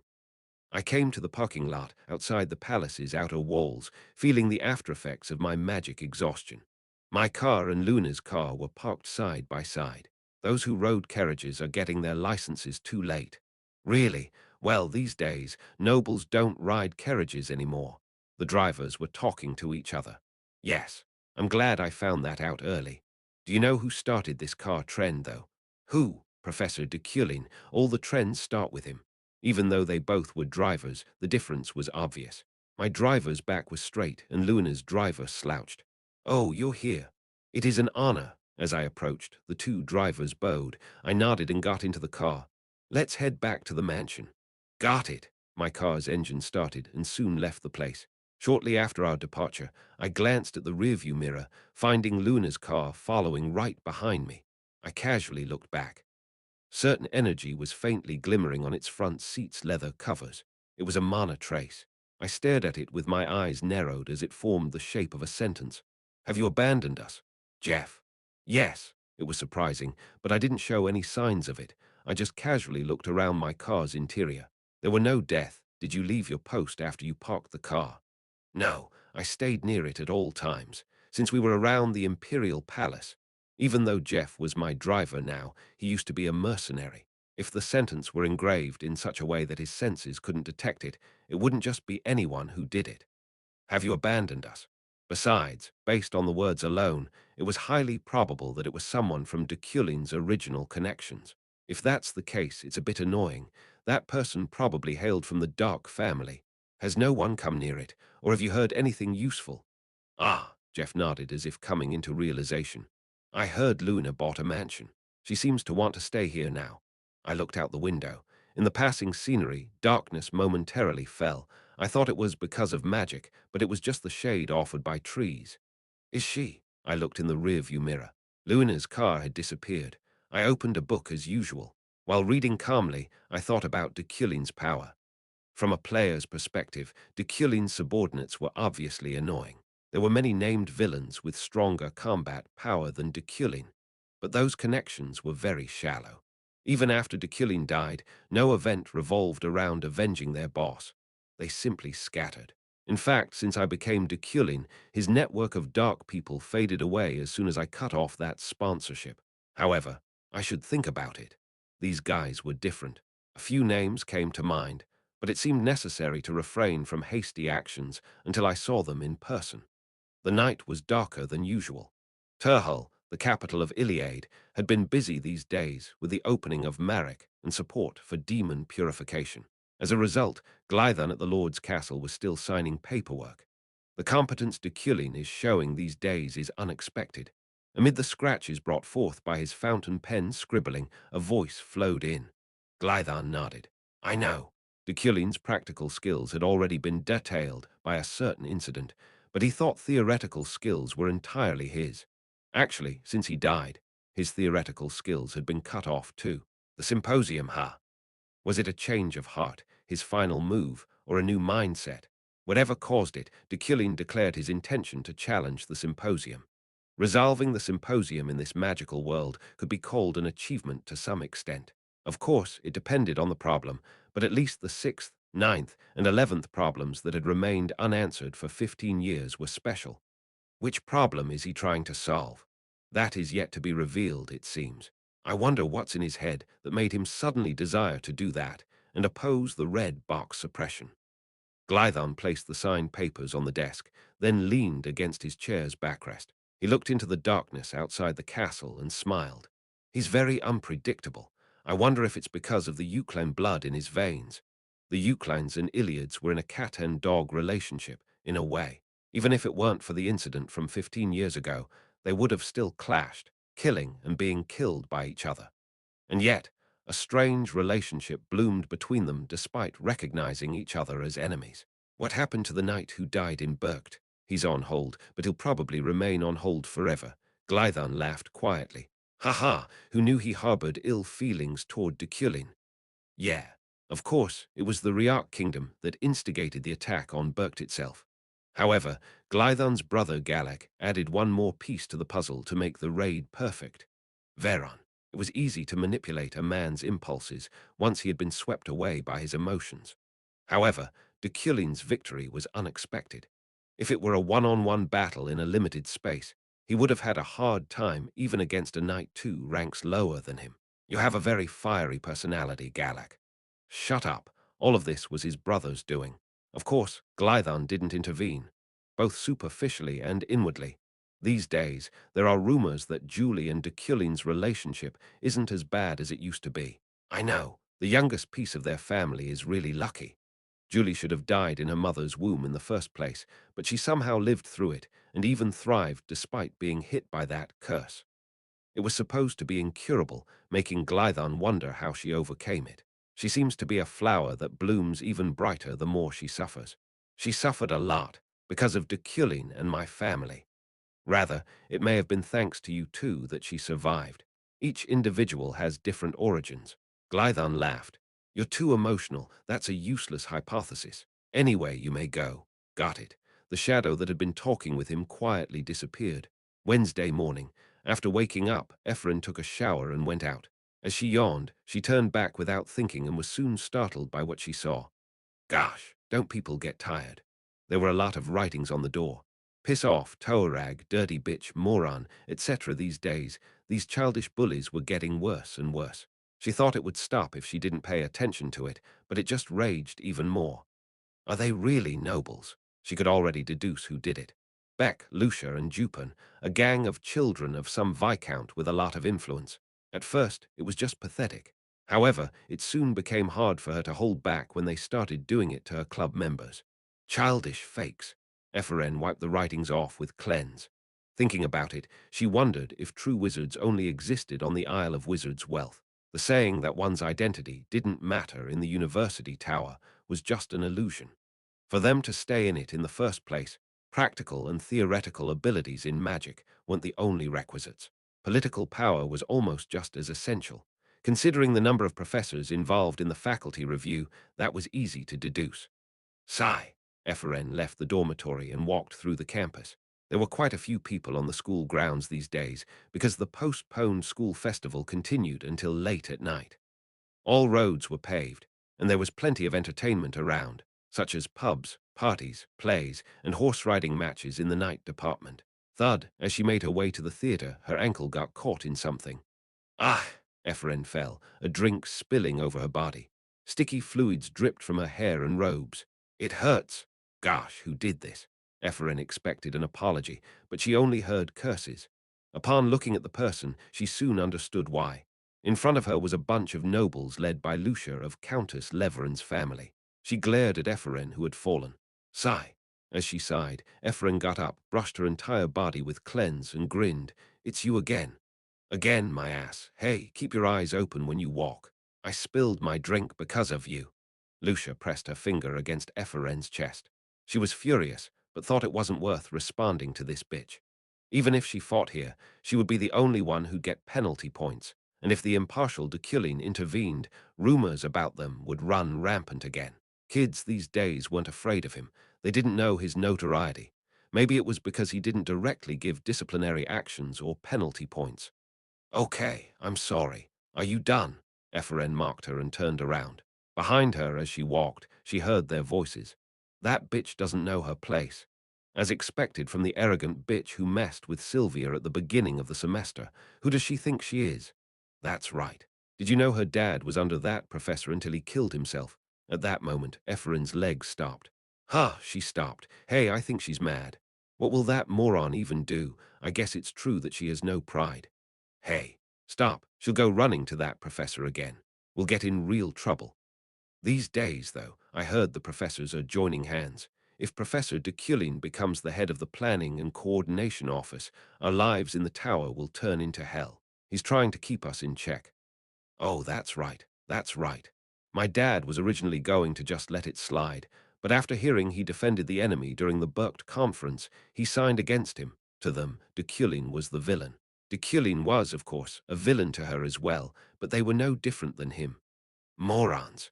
Ephraim, who had barely managed to hold herself back, started to walk away again. Upon reaching her destination, she bought a ticket and looked at it. 9 o'clock tomorrow night. Portrait of a melancholic day.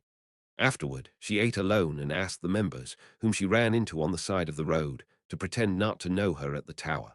At 3 p.m., she returned. Class A, today, their classroom was a wide and high open area. Ephraim had grown used to such subtle changes now.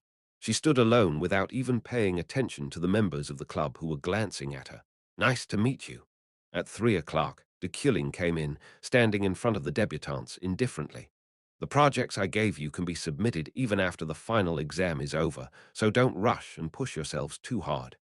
Those words were pleasing to the ear. Deculein continued. The topic of today's lecture is the practical use of pure elements, also known as series application. Series application. It was the final boss, the focal point, of his lectures. The wizards were quite tense. Series application might seem a bit complicated, but there is no need to think about it in a complicated way. Let me show an example. Deculein hit the pavement with the bottom of his cane. Thud. With that sound, wildfire appeared all over their vicinity. Its appearance and the way it swayed exuded elegance. Since its beauty was more like art than magic, the debutantes unknowingly stared blankly at it for a moment. This wildfire is a combination of ordinary fire and wind, but one of them stuck to Rondo. It startled him, but it wasn't hot at all. Move. Rondo did as instructed, and his eyes soon widened. His body felt light. Afterward, the wildfire clung to the other debutantes, including Ephraim. They reacted the same way as Rondo. That is what happens when this magic is applied to an auxiliary or support series. If its elements of wind and fire are in perfect harmony in its formula, a special effect, which goes beyond simple combinations, occurs. It was essentially a bonus effect. Originally, in the game, if a player used wildfire combined with a support series, it affected movement speed and attack speed. That system also existed in this world. Wildfires can be used for destruction, of course, but it works best when used as an auxiliary skill since each of its pure elements has its own unique advantages. It was a fact that Ephraim didn't know. No, looking at their reaction, it seemed that all the debutantes weren't aware of it. It was a common game system for Kim Woojin, so in a way, it was only natural for him. It is necessary to use pure, harmonious elements in appropriate series according to their characteristics. Doing so isn't difficult at all. You just need to remember the circuits of the magic you learned. He radiated mana and created Fireball, a basic destruction magic. The key to this formula is the Fireball circuit. If I were to remove it, the flame that served as its core disappeared, and the pure element Thundercloud took its place.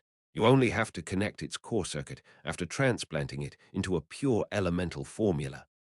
A moment of silence enveloped the entire classroom. The sudden combination of circuits and magic made them feel like their minds temporarily became paralyzed. It's only natural for you to find it hard. You'll only get it once you've done it yourself. Ephren. Deculein called out Ephren. As she recalled what she had just heard, her body trembled. And Sylvia, come to the front, both of you. The first and second placers in the midterm exam would serve as good examples. Let's try applying the series to any pure elemental magic. The two nodded. Ephren tried to apply Thundercloud to destruction magic. Her magic created Thundercloud in the air, but snap. Deculein flicked his fingers, disrupting it. No, it was erased immediately. Magical interference. Ha! Wrong. Again.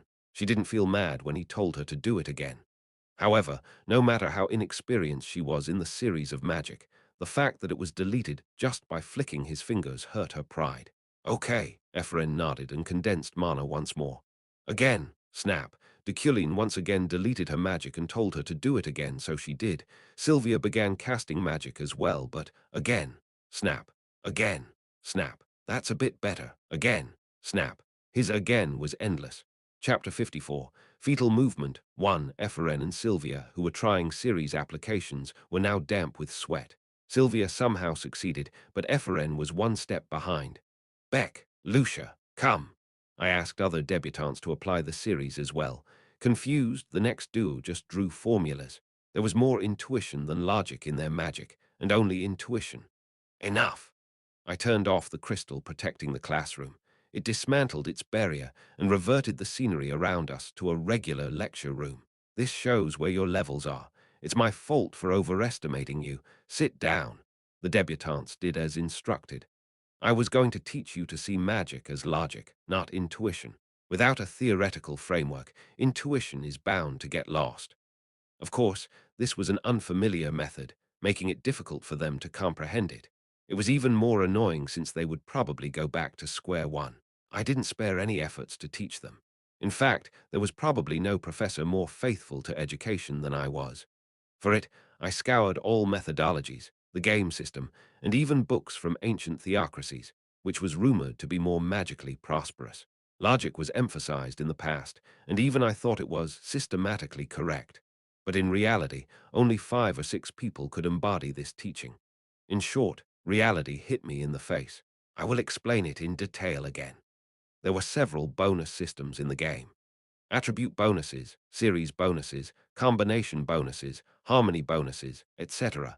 Attribute bonuses, of course, meant boosting performance and reducing magic consumption when using attributes that match the character's talent, and series bonuses were no different. However, harmony bonuses were a little more complicated. To start with, this game system made learning magic much more complicated than just reading magic books. It required practical proficiency in magic and the process of internalizing it, which the people at our company called understanding. That process took a reasonable amount of time, even within the game. Harmony bonuses were activated when the resonance between one's understanding and practical proficiency was perfect. I wanted to teach the debutantes how to activate them. Observe closely. I picked up the chalk with psychokinesis and drew Wildfirst's formula on one column of the blackboard and the formula of the auxiliary series on the other column. I then wrote down the process of connecting them in detail. This lecture had turned into an analog class. Wildfire has a special effect when applied to an auxiliary series. Memorize the entire connection between this formula and the circuit. If it was difficult to understand, then they should start at memorization. Debutantes were required to be at a certain level to enter the Imperial University Tower, considering there would be many cases where they would have to memorize difficult information, and more often than not, understand it afterward. When applied to the Destruction series, Thundercloud has a special effect. Memorize this too. I wrote about the logic of transplanting each pure element into its appropriate series. Scratch. 6 pieces of chalk moved at the same time. In consideration of readability and understandability, the colors of the core circuits were also different. I hoped this level of detail would help the students. Metal rust, which treats metal like a blade, unexpectedly exhibits a special effect when applied to the Summoning series. You do not yet know its mysterious depth, so just memorize it. I wrote ceaselessly, stopping not even for a moment, until the blackboard was filled with geometrical objects that seemed like patterns. There were almost thousands of lines and circles applied in a total of 8 magical series. It was a 2-hour class. Time's up. There was no answer. Half of them looked exhausted, and the other half was still taking notes. A little later, I looked at the blackboard. The huge, near-luminous 5-meter-high blackboard was covered in formulas. Feel and bask yourselves in the sense of helplessness that cannot be solved by intuition alone. You have to experience that to know what you lack and need. They would keep thinking their plan was plausible until they hit a barrier that it couldn't break. Once they did, they'd change their mind. I am going to give a simple exam right away next week. Be sure to prepare for it, I added coldly. Looking at the clock, I noticed it was already 11 seconds past 6 o'clock. I left the classroom feeling very uncomfortable. As soon as the class was over, Efren headed to the library. Today's class was quite complicated and difficult. Logical application of wildfire to support series. Logical application of thunderclouds to destruction series. Logical application of metal rust to summoning series.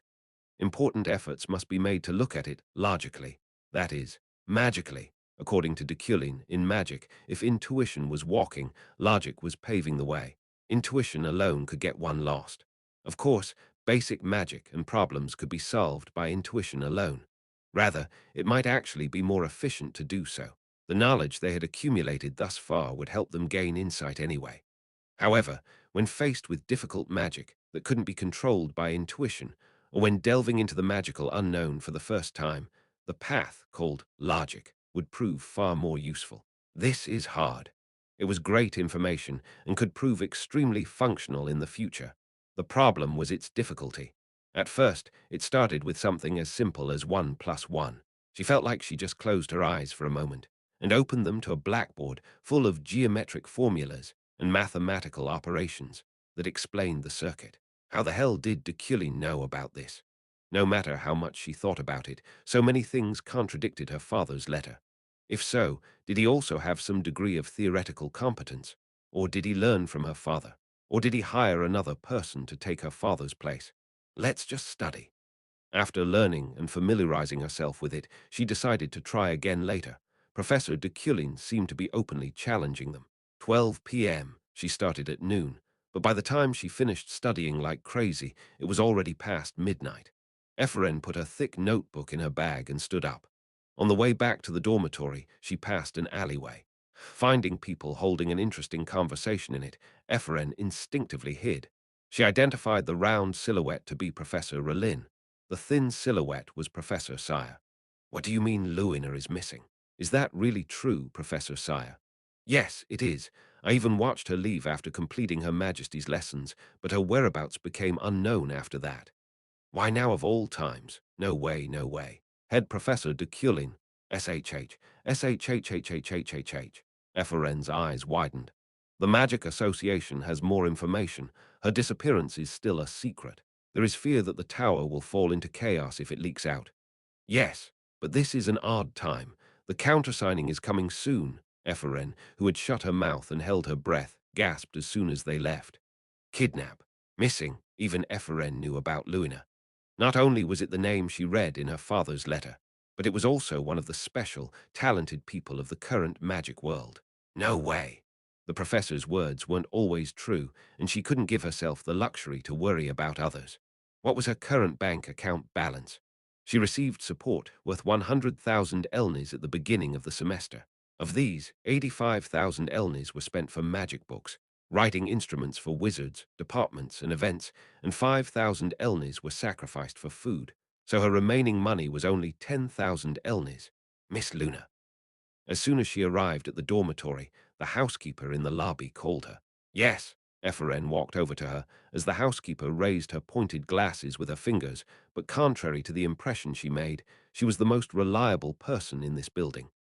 I have received several letters addressed to you. Take it. I didn't put them in your mailbox since the other kids might rip them. Oh, yes. Thank you for always keeping an eye out for me. You're welcome. Efren saw the letter as she climbed the stairs. One was a letter from her hometown, and the other was, Efren's eyes became the size of a ping-pong ball. It was a sponsorship certificate. She hurriedly opened it and found it was worth 100,000 elnis again this time. Wow, the deed shone like gold, causing her pupils to gleam. By any chance, did this person hear that I finished second in the midterm exams? Does this mean for as long as I maintain my grades in the future, he'll continue to support me? Ephraim smiled brightly and put the certificate in her arms. Then she looked at the letter from her hometown. As soon as she finished doing so, she turned around and ran to the magistrate. Hey, she yelled as she opened the door. The administrative staff who greeted people at night looked at her in annoyance. Yes, I received my sponsorship certificate today. The letter from her grandmother contained something that she didn't know. 300,000 elnis was deposited to them in the name of donation money. She thought her grandmother was just saying, "We're okay now. Thank you, and I'm sorry. You don't have to worry about our family anymore." Is it anonymous again? Yes, anonymous. The staff yawned and nodded. Ephraim urgently added, "Do you? Just take it. You're not in a good situation. People don't usually reveal their names when they donate anyway." It was a cold statement, but it was true. Rumors about the so-called crazy commoner, Ephraim, had emerged. The staff glanced at Ephraim and added a few more words when she found her gloomy. If you want to do something for the donator, write a letter. A letter. Yes. Even if it is an anonymous sponsorship, the letter will be delivered. If you're lucky, they'll reply. You already received 200,000 elnis from them. That's a lot of money. Ah, yes, that's right. Okay, Ephraim pondered and then nodded. That person might hate the letter, but if so, they simply won't reply. There was nothing wrong with the act of sending a letter itself. Hey, what about the paper? Don't you provide one? Ephraim inquired. You have to bring one yourself. We only take care of the letters themselves. It shouldn't be too much for you since you already received 200,000 elnis anyway. Got it. Thank you. The next day, at the Imperial University Tower, where festivals and parties were in full swing. With the parade music flowing in from the outside, the correlation between runes and circuits, which I had been focusing on lately, was almost complete. It was an accurate interpretation. A total of 14 runes were used in question 6 of the symposium. Among them, only 3 were usable as circuits. It seemed that I could solve the symposium based on this study. I sealed the documents with magic and put them in my briefcase. Hum. Unexpectedly, it caught my attention again. The untitled notebook. What it contained wasn't visible even with my man of great wealth and the villain's fate. This, I took it, looked closely at its cover and opened it up. I put my hand on a page that had no text written on it. I couldn't just think about it. I'll know once I do it. After preparing myself, I slowly imbued it with mana. You disappoint me. A stern voice rang out. I raised my head. A man who resembled Kim Woojin but more imposing was looking down at me. Deep contempt glistened in his eyes. This is your last chance. Achieve results in Marek.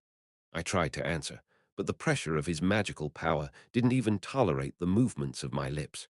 When I opened my tightly closed eyes again, it was already dark inside the mine. A slender back was carrying me. "Who are you?" I asked. "It will be fine." That voice was familiar.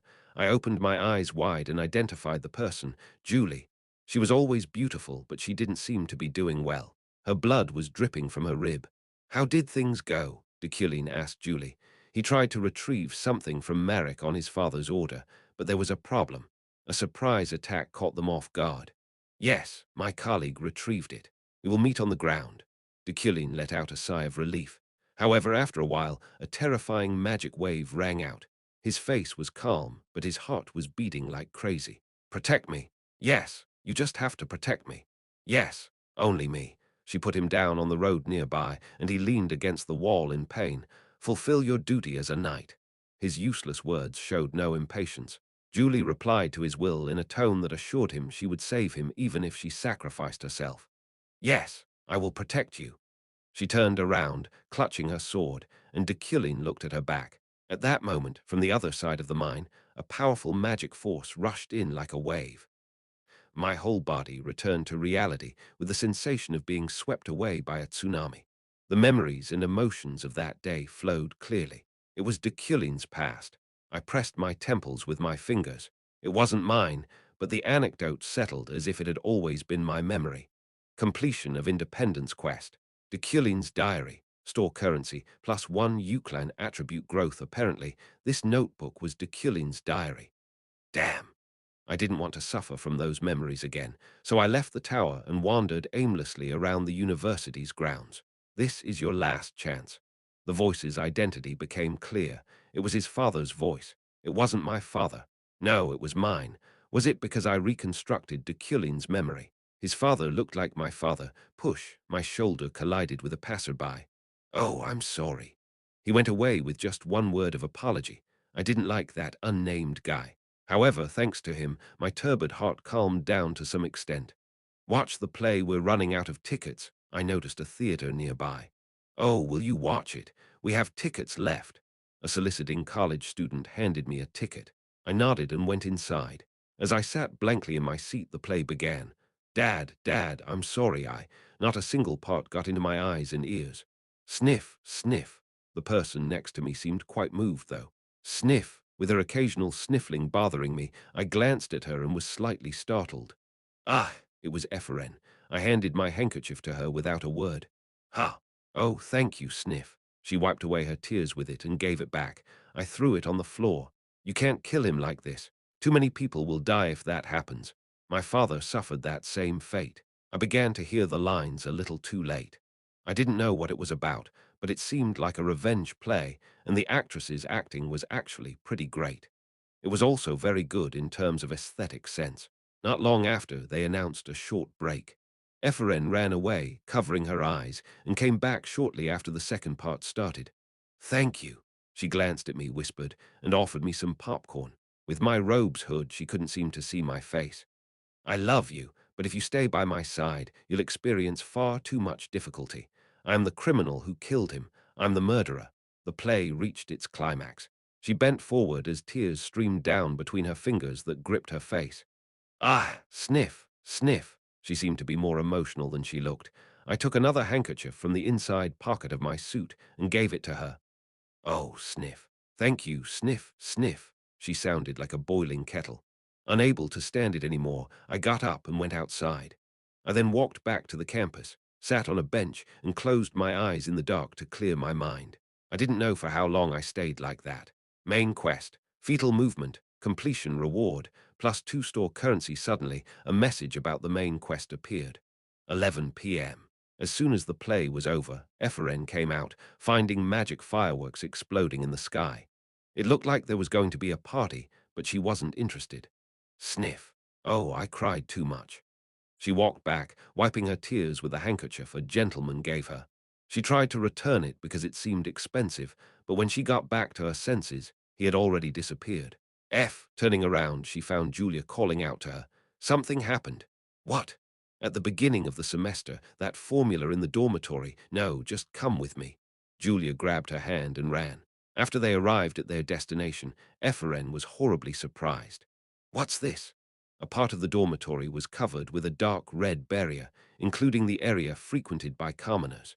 At the beginning of our semester, there was a red formula on the wall of the dormitory. Isn't that it? Weeing boom. Fireworks constantly lit the sky.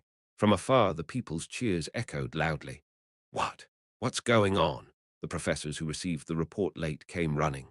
Relin, Sire, Letran, and Kamel were having a meeting at the magic tower when they heard about it. As soon as they saw it, their eyes widened in astonishment. What kind of magical force is this? This is why I didn't want to reopen the Mountain of Darkness. The chairman, where is the chairman? Relin asked Letran. Probably on the floating island. Why did it have to be today? The professors didn't even dare enter the barrier.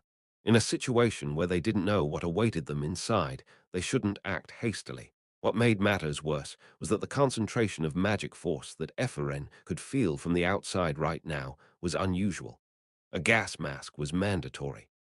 At the very least, they should at least be accompanied by an active duty knight to maximize safety, considering even the professor's magic would be persistently disrupted by the dark magic. They were just being reasonable. Professor, what are you going to do? Ephraim shouted to them. Relin was startled, but he soon closed his eyes. Why are you asking me that, kid? There are people inside. At Julia's reply, Relin bit his lip and looked inside. He seemed worried, but already in middle age, he had a lot to lose. Who discovered this situation first? That's not the problem right now. Not a problem, oh, Professor Sire. Aren't you from the destruction department? My body is weak. Wait, the knights will come soon. If they waited, they might get here early. He knew what was going on inside there. With a sigh, Ephraim handed Julia her bag and handkerchief. Why is this? I will go. What? No. At that moment, a voice thundered through the place, slicing through the people like a cleaver. What's going on? His jellied tone seemed to freeze the muggy air. Everyone turned to him. Deculein. He appeared behind the crowd, relaxed. There was a chill in his gaze as he made his way through the area, his posture remaining so upright he seemed arrogant. Soon, however, he wore a faint frown when he discovered the barrier that even the professors were frightened of. This commotion has gone too far. That was it. That was all Deculein had to say about the situation. He walked silently, replying to no one and waiting for nothing, the sounds of his footsteps domineering the area as he proceeded towards the barrier. The professors looked at him as he moved without hesitation or fear. He was the embodiment of aristocracy. Chapter 55. Fetal movement. 2. The interior and exterior of the barrier were clearly different. I managed to find out that much through understanding, but its effectiveness in the absence of any information wasn't that great, even though it prohibited everyone from passing through. I easily walked into it by tearing a small part of it using my cane, and was soon met by a gloomy and dark atmosphere seemingly littered with red lanterns, making it a little nauseating to look at. Calm down, everyone. Hearing a voice coming from deeper into this barrier, I tracked the source down, passing through the dormitory hallway and reaching the hall on the first floor. The children gathered under the guidance of the housekeeper. Professor, one of them yelled the moment they spotted me. They looked like they had found their savior, but I couldn't be friendly to them.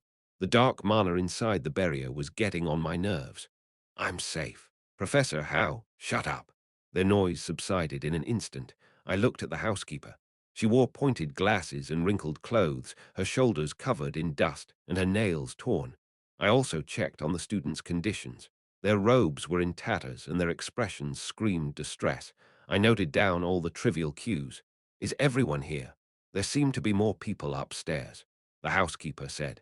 I opened my briefcase, and 10 wood-steel shurikens rose and soared up the stairs to the upper floor of the dormitory, while the remaining 10 descended to the basement of the building.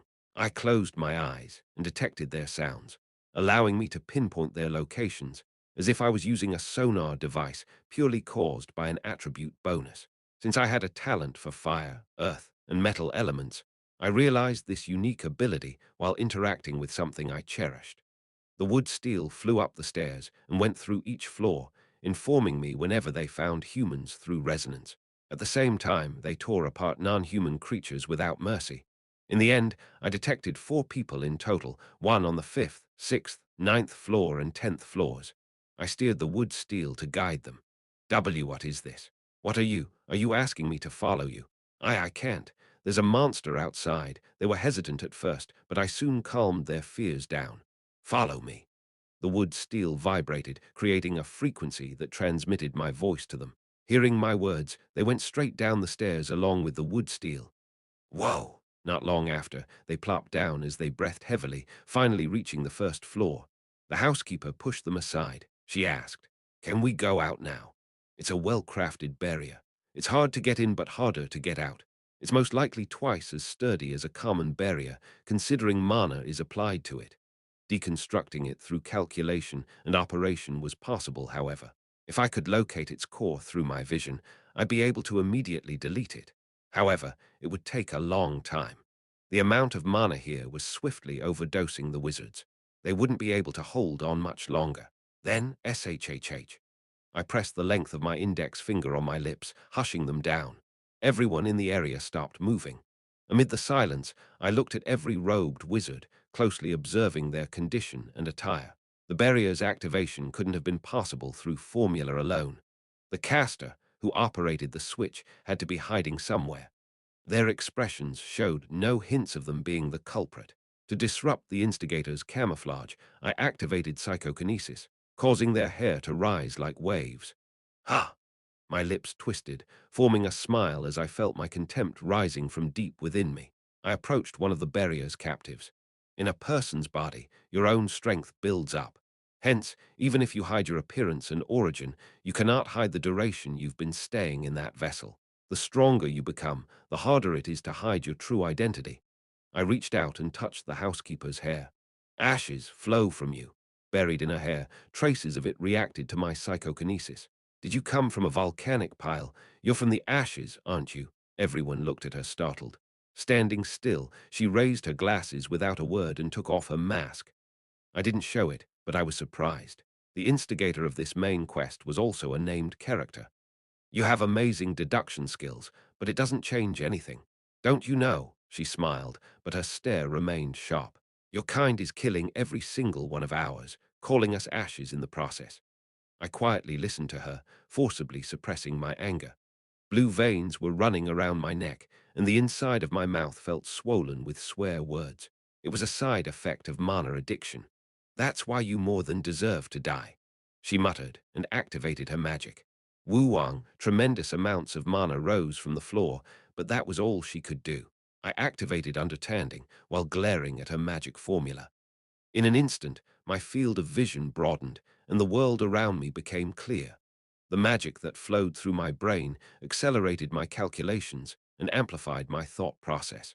Time seemed to infinitely slow down. I grasped the magic she was about to activate in an instant and located its core circuit through vision. Simultaneously, I dismantled it by using understanding. Fizz! Only a tiny spark erupted from the magic she worked so hard to cast. Asshole! She immediately conjured another spell, but all it took was one glance from me to destroy it. This time it just launched a snowball. Fuck! Of course, I was consuming crazy amounts of mana in this process, but my abilities accepted the mana around me as its power supply at a similar rate. I broke every single attempt she executed, laughing at her mockingly as I did so. Within the mana-filled barrier, the combination of my understanding and vision allowed me to directly observe and interfere with almost all magic. In the end, she gave up on magic composition. It's because of this, I approached her as she grew silent, that you are called ashes. Sounding as if I was chewing and spitting out each word, I continued. You are garbage, scum that's been rejected by society. You lack the composition to be a human, and you lack the appeal to be a beast. I lifted my finger and placed it on her forehead as she looked straight at me. The magical cohesiveness that was collapsing behind her was immediately cut off. Your only talent is to squirm. That won't help you be relieved of your poor and dirty roots. Sigh, you're quite an eloquent speaker, aren't you? If you're that good, why don't you break up my barriers before they die? Don't tell me you can't do that much. She smirked and looked up at me. Since you've gone that far, let me tell you the fault of your inferior brain. I didn't avoid her gaze. I accepted it with further contempt. You are so infinitely stupid and dull that the barrier you created devoted itself to the building rather than the space itself. 10 pieces of my wood steel saved the survivors, but the other 10 descended. They attached themselves to the core support of the dormitory's steel frames, the pillars supporting the entire building, by drilling a hole in the underground rock wall. That in itself evidences that your intelligence is incredibly lacking. My wood steel generated heat all at once. Although a bit too late, she finally realized what I meant. You want to destroy the building to break the barrier. Are you really that excited to die? I let out a sigh as a certain personality flaw swelled from the bottom of my chest. I bent down a little, moving my lips to her ear and whispered, Arloes. Her shoulders trembled. Don't think that I don't know you. I took a step back again, finding her staring at me in shock. One must always be aware of who their opponent is, after all. At that moment, my wood steels, finally generating enough heat, melted the columns. As soon as a fire was ignited, I activated my basic fire control. Boom! The sudden amplification of the fire's intensity, mixed with the wood steel's heat, caused an explosion. The building's collapse soon followed that blast. Losing its core support, it sank into the ground as dust clouds rose. The barrier that encompassed broke in the process. GGRRGRGGGRR. Shattered wreckage poured down like rain.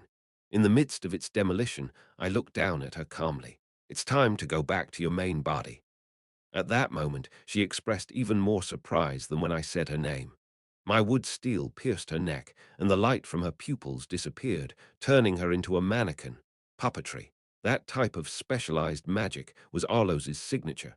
It could only be manifested when one's manipulation series and harmony series were high-leveled.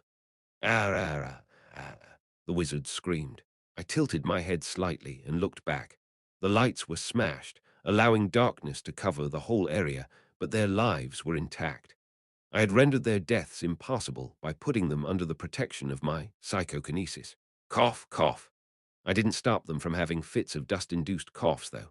FRN was detained outside the barrier, with Julia and the professors almost forcibly shutting down her idea of charging into the commotion. Whoa, they're collapsing. FRN's eyes widened when she heard those words, allowing her to witness the destruction of all three dormitories. Boom! The explosion that demolished them was compact, compressed, preventing the fragments of the steel frame from bouncing off. Instead, they just beelined to the ground, passing through the huge dust cloud that spread out. The blast itself lasted only for a blink of an eye. It was already too late by the time the knights arrived. They tried to head straight into the scene, but they saw something moving inside before they could charge in earnest. Immediately switching tactics, they assumed a formation as they held their swords up. Deculein walked out unscathed from the heap of rubble and debris, bringing the barrier's victims with him. "Are you okay?" Deculein gave the wizards to the knights and dusted off the dirt from his body. "Take care of them." "Yes." As he was about to leave, he felt the gaze of the professors watching from afar. He went towards them. There were still a few things he had to tell them.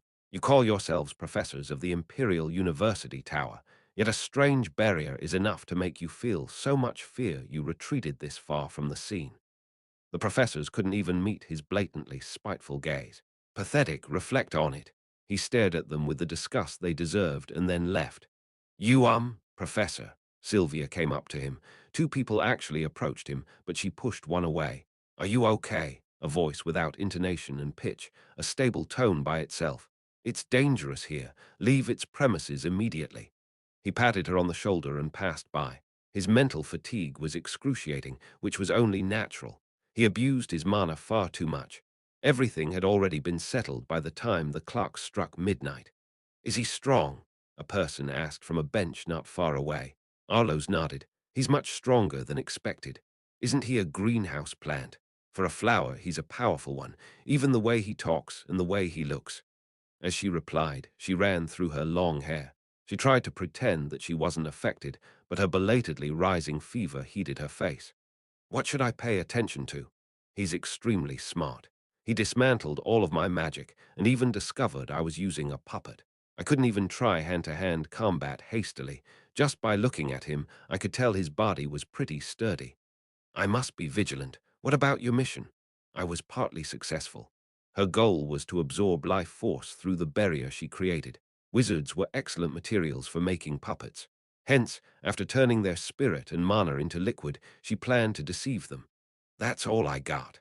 Arlos pointed to the fluttering, inadequate-looking liquid inside a bottle. "The path of faith is this difficult. It even hinders saving one's body." The unknown figure answered with a heavy voice, a slogan they always uttered. Faith and composition. Arlos managed to hold back her laughter. The poor bastards followed an already dead god, whose resurrection would most likely always remain a fantasy, never becoming a reality. Even so, these fanatics never stopped working desperately for it. Next is the Marek Arlos.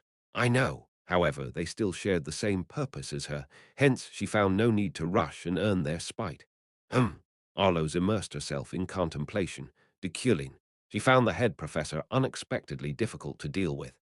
His skills far exceeded her expectations. No, his mysterious magic interference and dissolution was really close to divine. Is there anyone who can complete magic in front of him? Was his existence itself the wizard's antithesis? Even though she was inside a puppet, she frowned while thinking about it. The next day, I sat on a chair in the mansion study and closed my eyes. A system window hovered in front of my eyelids. Understanding status, beginner psychokinesis, basic fire control, basic earth control, metal enhancement, 33% progress. It was a kind of visualization. I looked at the psychokinesis, inside my body through vision.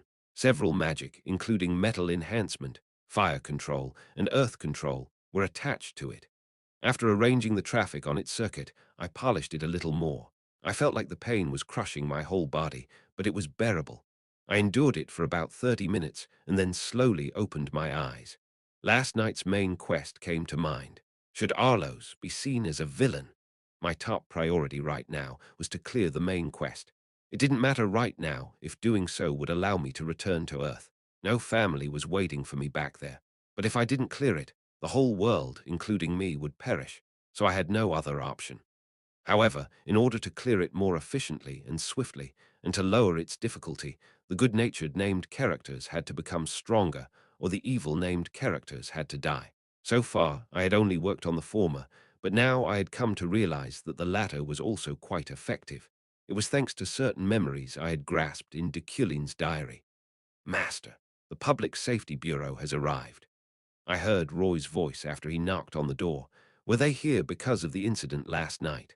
I got up and went down to the first floor, finding a familiar face waiting for me by the entrance. Long time no see. Deputy Director of Public Safety, Lilia Primian. Her indigo hair was tied down in a ponytail, which complemented her expressionless face. What's going on? Have you heard that Luna is missing? Missing? I shook my head. I haven't. Now that you have, I need to ask some questions. It was reported that she was missing, and our current main suspect is... Are you suspecting me? No, this is just an investigation. A human being is missing, Professor. We have no choice but to conduct this. Lilia Primian, it would be in your best interest to realize who you're talking to right now. It didn't feel good to be suspected of a crime I didn't do. Anger was welling up inside me.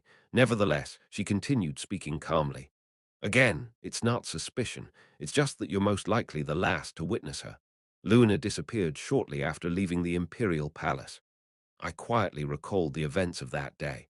Inside my car, darkness fell for a moment as I looked out the window, watching the scenery pass by on our way back home. I thought it was magic at first, but I soon realized it was just the shade of a tree. When I turned my eyes to the rearview mirror, Luna's car was already gone. Wait, was that really the shade of a tree? Was it because I was magically exhausted at the time that I didn't notice it? I think we're done here. Thank you for your cooperation. Lilia nodded and slid her notebook into her pocket. I then watched her walk through the garden, guided by my servants. I returned to the library again.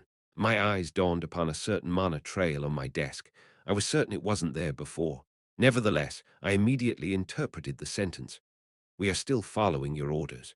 At that moment, a bad thought flashed through my mind. Chapter 56, Fetal Movement, 3, Imperial Palace Garden. How was your lesson today? Julie asked cautiously as she stood amid a winter scenery. Glancing at her, Safian answered, It wasn't that bad. The Emperor had been postponing her night lessons, using the closure training as an excuse, but no one even knew what kind of training that was.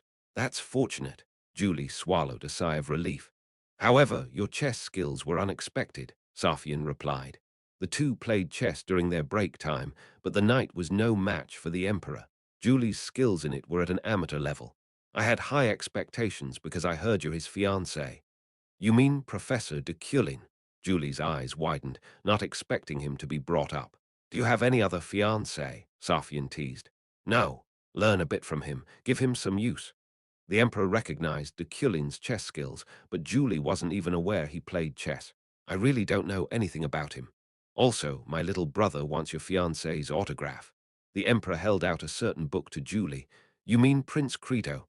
Yeah, ask him to sign here. It's been a while since I've acted like an elder sister. Understanding Elemental Magic.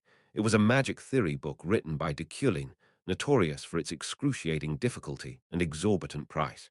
Julie also bought it with her own money to learn more about him, but she couldn't read more than 10 pages of it. I'll let him know. He said it was just too complicated and difficult. My brother's probably just joking, but make sure to tell him anyway. Noted. Knights usually didn't talk much, a trait of theirs that Safian frowned upon. You may go, thank you. From now on, try not to give me short answers. I know you're here to give me lessons about knighthood, but you can let yourself be someone I can talk to. You mean friends? Julie's eyes widened. The Emperor smiled and nodded, making her take a deep breath to hide her overwhelming emotions. Woo-woo-woo. Enough. You may go now, my friend. Thank you. It's been an honor. Safian returned to the Imperial Palace with her knight, Charon. She respectfully bowed as they left. Please come this way. After that, a maid guided her. She walked through a separate passageway in the garden. However, the maid soon disappeared from her sights, a eunuch taking her place. "Greetings, Lady Julie. I'm Jalin." "What's going on?" Julie looked at him with suspicion in her eyes, to which Jalin simply smiled brightly. "Can I borrow a moment of your time? I have a favor to ask for the stability of the Imperial Palace. The other knights are already waiting for us." Despite being dubious of him, she followed after him anyway. "We're here." At an annex in the vast and complex Imperial Palace's eastern corner, Raphael, Sirio, and Gwen greeted her, looking as confused as she was. "Oh, Julie," Gwen waved. Julie responded with a bow and stood by their side. Sirio grinned. "Now that you've gathered us all, can you tell us what's going on?" "Of course," Jalin replied in a soft tone. "I have a mission to ask of you." "A mission?" "Yes. Monsters are lurking in the basement of the Imperial Palace, and an Imperial insider wants you to deal with them since he can't take care of it himself." "Is it an Imperial order?" Raphael asked, his voice sounding as low and heavy as usual. "It's not an Imperial order, but consider it a test of loyalty. We'll report it as the knight's tribute to the Imperial family if you can resolve this. Naturally, you'll be rewarded handsomely." The knights pondered about it for a moment in silence. After a while, Gwen pointed to Julie. "If she's going, that person needs to go too."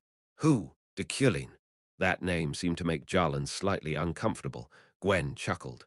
Even the eunuchs, who often went through all sorts of hardships in the Imperial Palace, were afraid of the name Deculein.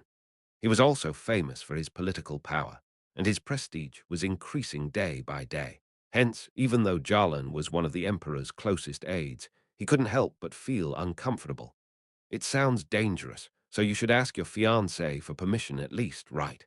She was still pointing at her, who hurriedly shook her head. "And no, it's okay. Right. His practical skills are unquestionable." Raphael intervened, cutting off Julie's words. Sirio also agreed with a silent smile. "Hmm."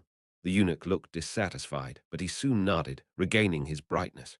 "Yes, I understand. We'll try to talk to Sir Euclin." Gwen found that answer absurd. He called them by name, but Deculein was Sir Euclin. "Maybe that's why family backgrounds are important. You do that, Julie. Let's have dinner tonight, on me." She answered bluntly and left the palace with Julie. "We are still following your orders. I made a plan to contact them.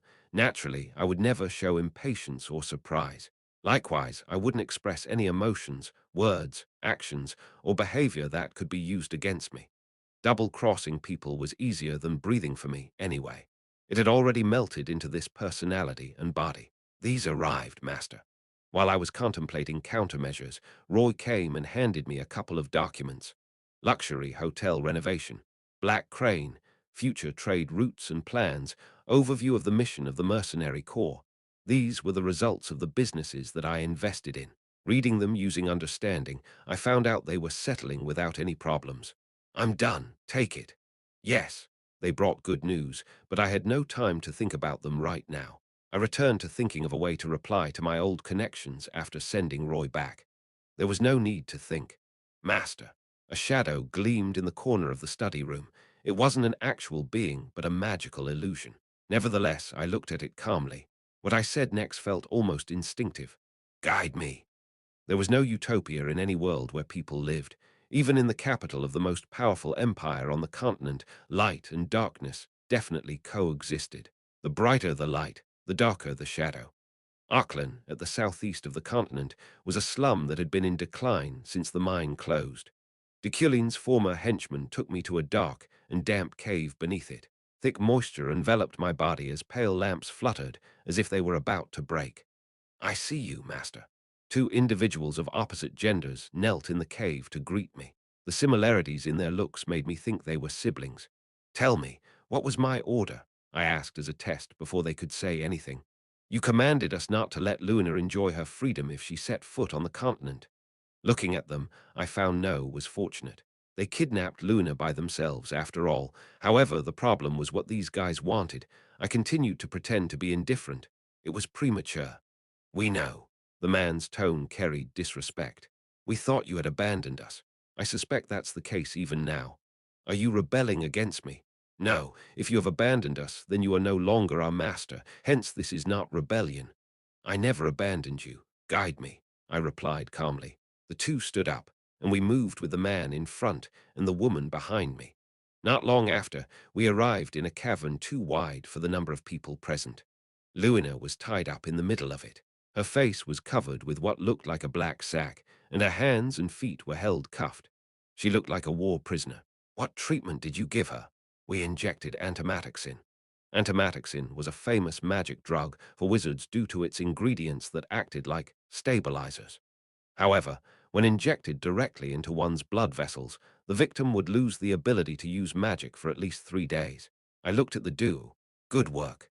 The airflow subtly changed the moment I uttered those words. They tried to hide their expressions, but they couldn't fool my eyes. They were dissatisfied. Thanks to that, I figured out they weren't out here to gain my compliment. I glared at Luina, who had become a wreck. Beside her, a red airstream glimmered, a death she had resolved herself to kill me. The biggest problem of it all was just beginning. I pondered about all probable developments I could think of. If I were to say, "I'm here to save you, Luina. Whoever kidnapped you has nothing to do with me," she would answer, "I don't believe you." Her death variable wouldn't be resolved. I could leave this room and let her free without revealing my identity. Even so, she would still doubt me, and the siblings would grow even more suspicious of me. Her death would also linger. If I were to kill her, her screams would fill the cave. After that, she would disappear forever, thus eliminating her death to the suspicious siblings. Above all, the amazing quests I could get in the future from Luna would be buried with her. Although she was an enemy from Deculein's point of view, she was, in essence, a named heroine. Her death would make me suffer severe damage.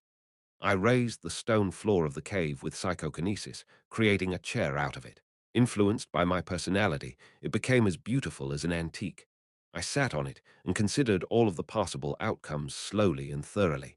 Right now, I couldn't say that my situation was ideal, even as empty words, but I still had the upper hand. After all, the command they followed itself was issued by Deculein. Here, the man handed me a ledger.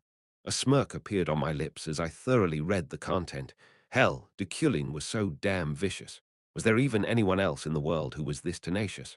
This is fun. As I read through these amazing sentences, I had no choice but to admit it, resolved peacefully. That's why Luna wallowed in the unconscious, as if swimming in the sea with her bare body. However, she was growing nauseous. She could no longer recognize the passage of time, and could now only endure out of her anger. She already knew who was behind this. Only a fool wouldn't know. Deculein. Whoosh. As that name rolled over her tongue, the sack covering her head came off, the light causing pain in her eyes. Her mouth and ears had their plugs removed as well. Ah! Luina exhaled and bent over, looking at the shoes of her abductor as she gasped, then gazed up slowly. Shoes that had no stains or dirt, custom-made and neatly folded trousers, legs crossed while maintaining his characteristic angle, a high-quality tie that didn't fit the damp air at all. There was no mistaking his identity. Her heart sank as their gazes met. A cool shadow loomed over his sharp features, making his hazy pupils look even more terrifying than birds of prey. You! Her voice trembled. Fear, terror, anxiety, the feelings she didn't want to admit she had gnawed at her weakened mind as she felt heavy pressure seemingly crushing her body. Don't ever set foot on this continent ever again, Deculein uttered. There was no intonation or pitch in his tone. I told you that, didn't I? What did you come back for? She remained silent. He sneered. I heard you even bought a mansion here. Do you think you'll be able to get away with this? I am still the Emperor's magic. Don't even bother. Deculein stretched out his palm, and he folded his fingers one by one. 5, 4, 3, 2, magic vision, Luina replied. There was no change in his expression. I have made several return requests before. I paid all the money my family borrowed with interest, but you didn't even pretend to listen. Deculein listened quietly, but his indifference remained. He was like a monster without emotions. Right, but you know, he pulled documents towards him with psychokinesis. Luina, there is something called compound interest in this world. The amount I lent you 15 years ago was 100 million elnis. The annual interest rate was 20%. The contract that they signed 15 years ago and was still in effect today. He licked his lips as he looked at it. Your total now comes at 1,547,260 elnis. What? If it were a single interest, it would have only been 400 million, and the contract clearly stated that it was simple interest. However, McQueen's debt was turned into compound interest due to the special clause the Euclid family hid in their contract like a trap. Your family still owes us 1,140,722,060 elnis. Oh, right. I have to add 200 million in interest for every year that passes without any payments being made on top of that. Luna found it beyond absurd and outrageous. His words made her feel like vomiting. I'm going to file a complaint with the Imperial family. Such nonsense. Imperial law allows appeals up to 10 years after signing a contract. That window has closed long ago. Moreover, since this happened in the late Emperor's era, an official inspection is no longer possible. He sincerely admired the real Deculein's tactics. Aside from this debt, he had laid several traps acting like time bombs within the McQueen family. The foreclosure may start tomorrow. Luna glared at him. He was still expressionless, his lack of emotion terrifying her. You really. He didn't let her go. She hadn't been forgiven. Rather, he was waiting for the time to take her down. He wanted to let her fall from the highest position, most desperately, to despair until she died. Keep talking. I'll listen. At that moment, all the tension in her body was released. Now was not the time to be proud. I have no intention of becoming the head professor. No, it would be a lie if I say I didn't want the position, but the professors in the tower were trying to nominate me. I don't care. Luna made desperate excuses, but Deculein shook his head. Her heart raced, her mouth dried up. Then what the hell do you want? Did you want me to kill myself? She bit her lip. However, his next words were strange. Be the head professor. No, it was bizarre. Luna's eyes widened, not knowing what the hell he meant by it. Tears began to stream down her cheeks. I will be the chairman. His pupils, which were still cloudy, gained blue phosphorescence light as his dark stare landed straight at her. If you help me get further ahead from where I am now, then when I become the chairman, I'll return McQueen's vision and free you of all your debt. I will also give you the position of head professor. Luna couldn't understand his intentions. But you have to make an oath to me. Deculein wrote several demands with his fountain pen, then got up. First, you'll never tell anyone about what happened today. Vague words such as swear allegiance weren't effective. The more specific the content, the stronger the breacher's punishment would be upon breaking their oath. Second, keep the terms of this contract for 5 years. Deculein presented the document he had written. Luna was astonished. It was almost no different from a master-slave contract, the constraint that Deculein put forward being the destruction of her mana supply. This is ridiculous. You still haven't come to your senses. We'll talk again in 3 days. No, wait. With one glance from Deculein, they covered her eyes, mouth, and ears once more. Leaving Luna, who had fallen into darkness again, Deculein turned around. After finishing my work here, I looked around the underground cave without saying a word. What will you do if she rejects the oath? The man asked. I looked at him. Then I'll have to kill her. This was the best I could do in this situation. If I didn't even threaten her, she would kill me. However, she will not refuse. She desires to live. The villain's fate. You acquired reward. Store currency +2. The notification came up late. According to it, I neither overcame nor avoided Luna's death variable. Rather, I treated it, which probably meant she had become determined to take the oath. Will it be okay? What do you mean? The McQueen family helped assassinate the former head, so that was what happened. McQueen wasn't just a victim of the Euclid family. Since I didn't know that, I just shook my head. It wasn't Luna's doing, was it? The current head of McQueen is Luna, but the sit-in system is enough. That aside, I looked around. This place was too dark, damp, and dirty for anyone to stay in. Have you been living in this cave all this time? Yes. You promised us money. Out of nowhere, the woman who had been silent so far yelled. The man tried to stop her, but she didn't back down. You said you would give us money and release us when we're done. Money? Yes, great wealth. Slap. A sharp sound rang out. The man had hit his sister. I apologize. The younger of the two sniffed as she lowered her head, her elder brother glaring at her. It's okay. For now, come to my mansion. It's too dirty here. They were very talented. Man of great wealth informed me so. I wouldn't let such capable individuals go to waste. From today on, I'll be certain to make full use of you. Of course, I will pay the promised remuneration as well. The woman's eyes widened. However, you'll have to discard all orders I issued prior to this day. Thank you, thank you. The Dew quickly knelt. Above all else, I looked down at them. Don't use your hand often. It's demeaning. Chapter 57. Routine 1. Deculein's last command was to wait in January. There were hundreds of informants at the time. They were based in Auckland, the underworld, and other shady areas. Wren was one of the organization's main pillars. However, Deculein's orders were cut off at some point, leaving them with no guidance or support. With no money, the factor that united them, to back them up, their numbers dwindled from 3 digits to 2 digits in a month. Another month after that, only 2 of them were left. They each went to different places. Wren and Ennan had nowhere else to go.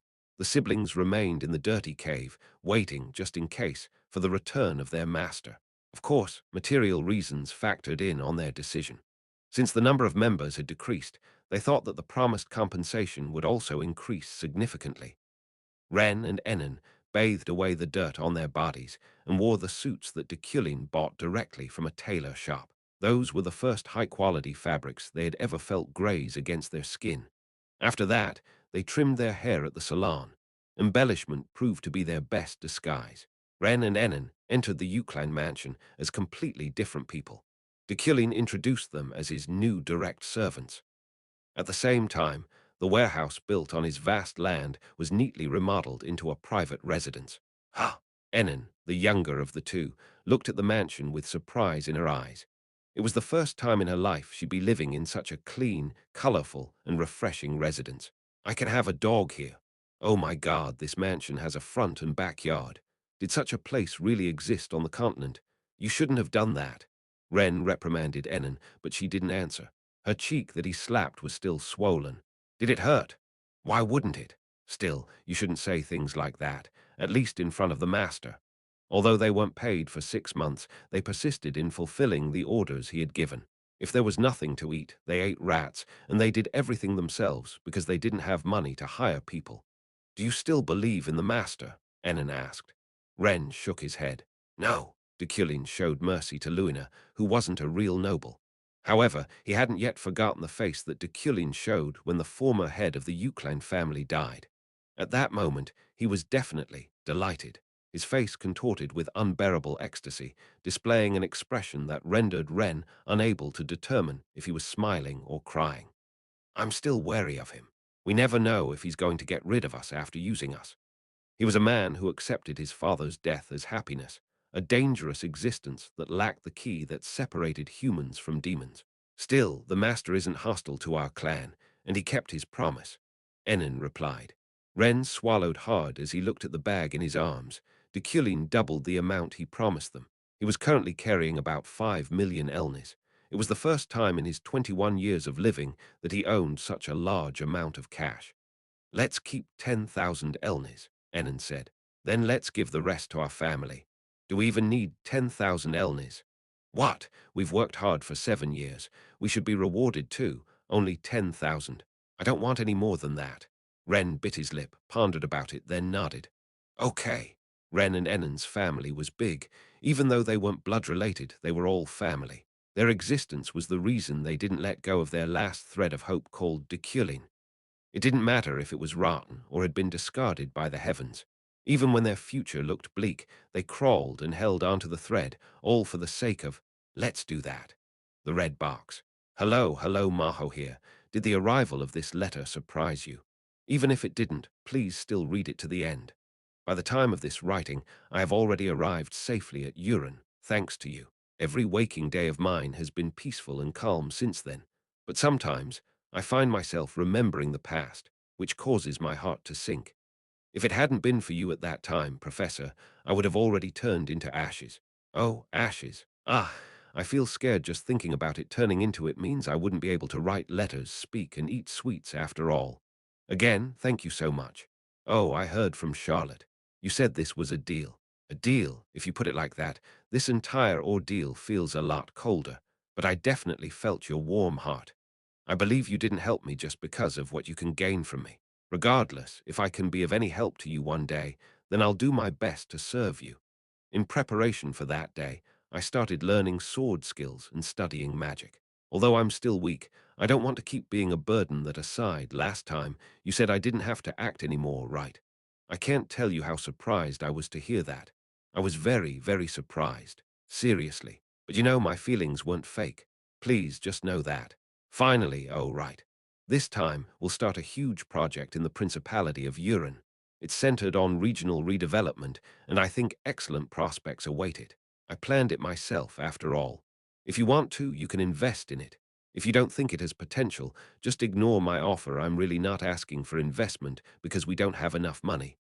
Oh, Charlotte is here. I started writing at 2 in the morning, but it's already 7. There are many more things I want to tell you, but I will have to cut this letter short. Please reply. I'll send you another letter next time from Princess Maho of Uran to Head Professor Deculein, my savior. Sitting in the study, I read Maho's letter. It was written in a way that resembled how she spoke. It was very cute, unlike my current job. How can a letter be this boisterous? I smiled and put it in the drawer. I took the ledger Wren gave me afterward. My face stiffened. Leveren's exploitation of territory, details of the Ballard family's remittance to Cullin, was raking in the weaknesses of all kinds of nobles. He also ordered the execution of dozens of evil deeds. It was him who was responsible for accelerating Auckland's fall into poverty.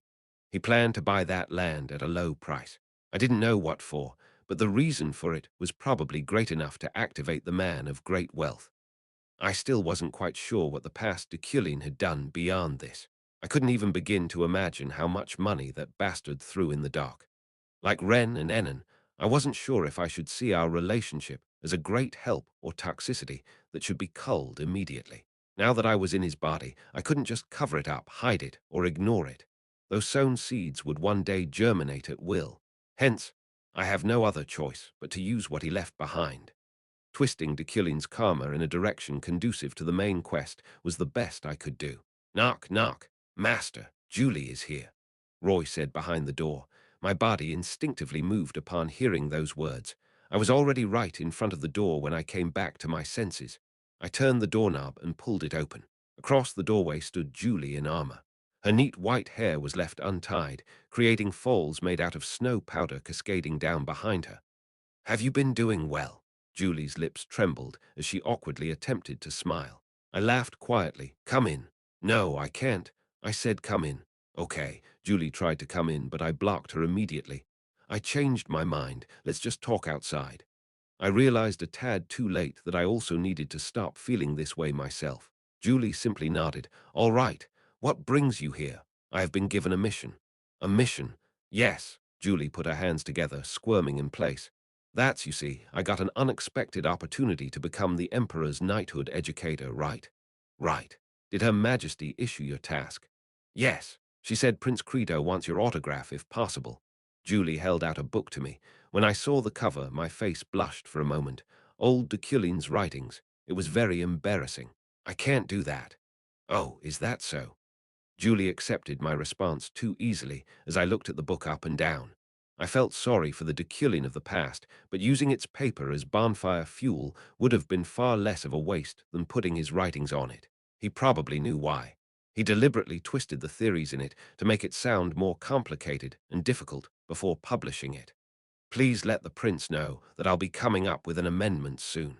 I'll give him a copy of it once it's out, of course with my autograph. Okay, thank you. Julie gave a knightly curtsy.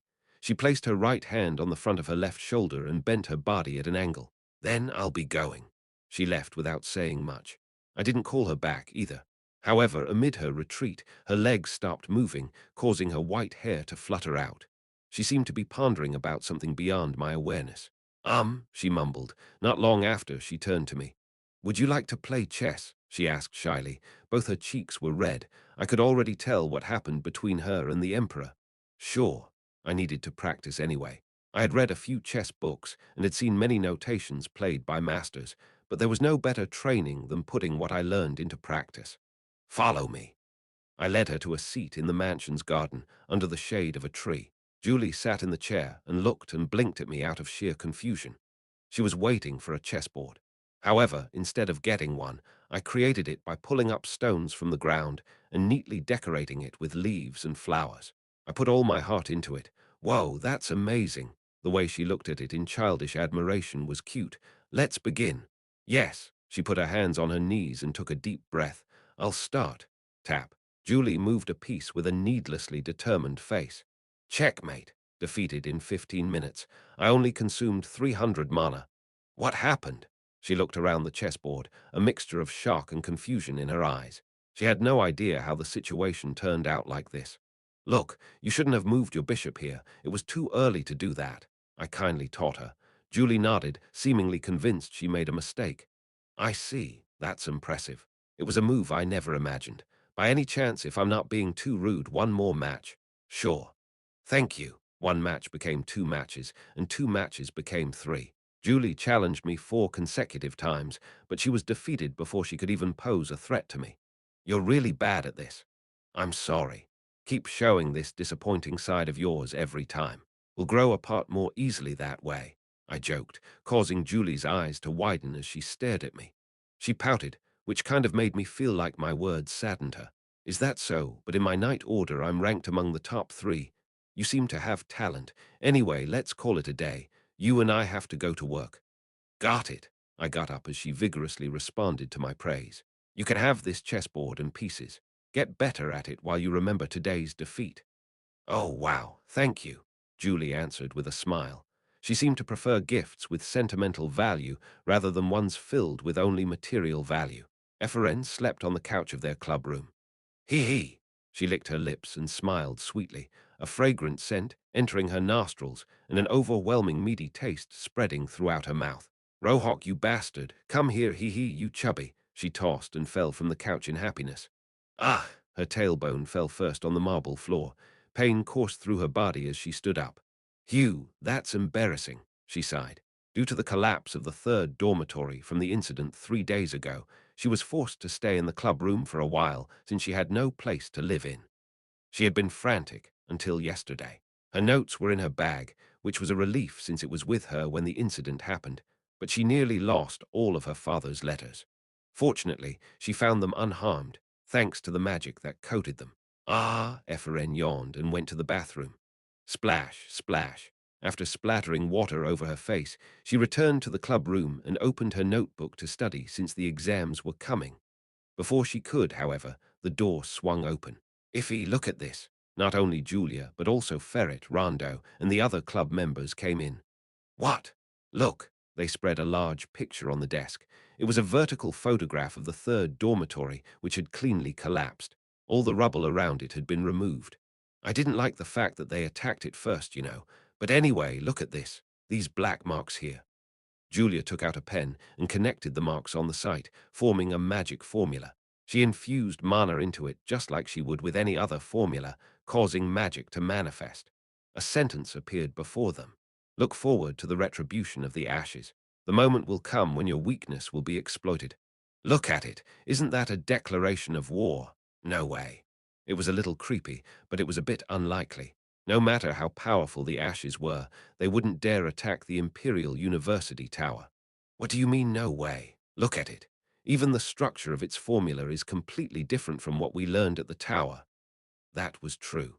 It used an unusual spiral formula that deviated from the norm. From what she heard, the ashes often used it. Aren't we supposed to tell the professor? I think so too, but will he believe us? We still have to tell him. If we don't, more commoners will be dying. Those cowards. I don't even know why we're the ones being attacked, considering the aristocrats were more at fault. Efren understood Julia's sentiments. Based on their professor's attitudes alone, she swiftly realized they wouldn't change unless they stepped in. Okay, let's at least tell them. That's not a bad thing, right? Leave. Stop with the bullshit. I already have a lot of things going on. Get out of here before I give your club a penalty. Bang. Relin slammed the door, the gust of wind it created messing up their robes and hair. Julia clenched her teeth. That fat professor, gosh. See, what did I say? We have to do it ourselves. I think I've grown a lot magically these days, so. No, Iffy, there is still one left. That professor. From Sire to Relin, all the middle-ranking professors closed their doors on them, but they knew they still had one more option left. They looked at each other and swallowed hard. Head Professor Deculein. Her hands were damp with sweat. Just looking at the nameplate on his door made her breathing and heartbeat faster. Hugh! Efren took a deep breath. Behind her, the CRMC members cheered. Together they knocked on the door. Knock, knock, the door opened. At first she thought Deculein had opened it, but it actually opened by itself. It was almost as if it was already ajar in the first place. Ha! Through the gap, Ephraim pushed her head in. A woman with short hair was rummaging through Deculein's office. Ephraim yelled, "Who are you?" "Ah, I'm sorry. I didn't do anything." The woman stumbled over as she screamed.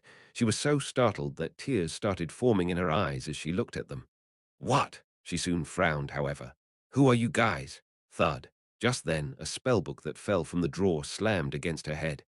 "Ouch!" she groaned, tending to the sore spot on her scalp. Her pain soon turned into rage, which the woman expressed through yelling, her eyes wide open and her eyebrows furrowed. "God damn it!" Surprised, Ephraim and her fellow club members stepped back. "Who are you? Don't come closer or I'll report you." "What do you mean who? I'm the younger sister of this office's owner." "What? Younger sister?" "Yeah. You scared me. The real question here is, who are you? Come here." Ephraim hurriedly lowered her head as Uriel showed pretenses of wanting to smack them. "Oh, I'm sorry. The door was open." "Forget it. I'm a senior much older than you, okay? What did you come here for? No, before that, what's your name?" Uriel pointed to Ephraim, scratching her head as if it still hurt. "Ugh. Answer quickly. Don't annoy me. This still hurts. Hurry up before I claim damage compensation. My name is Ephraim." "What?" At that moment, Uriel's face stiffened. "Ephraim Luna." "Yes." She looked lost in thought for a moment. By the time she regained her sense, she had already forgotten her anger. "I'm Uriel. What did you guys come here for?" "Ha! Oh, that's—" At that moment, ding! Outside the open door, they heard the elevator's arrival. Hastily, Uriel closed the office door. "Hide." "Ha! Why? Why are you hiding? You said you were his sister." "No, I mean I came here secretly without telling him. Gosh, why did he come back so early?" Uriel infiltrated the office to find out the truth behind the rumors circulating about Deculein kidnapping Luna. It didn't matter how much she thought about it. If Luna went missing, there was no other plausible suspect other than Deculein. Even if she didn't want to doubt him, she had no choice but to be suspicious of him. It was really hard to imagine, but if it were really Deculein who did it, she would have to come up with a countermeasure. We can just leave." "Stop talking and hide already." Uriel hid under Deculein's desk. The space underneath it was quite wide and was surprisingly hard to get caught in. Following her example, the CRMC members each found a place to hide.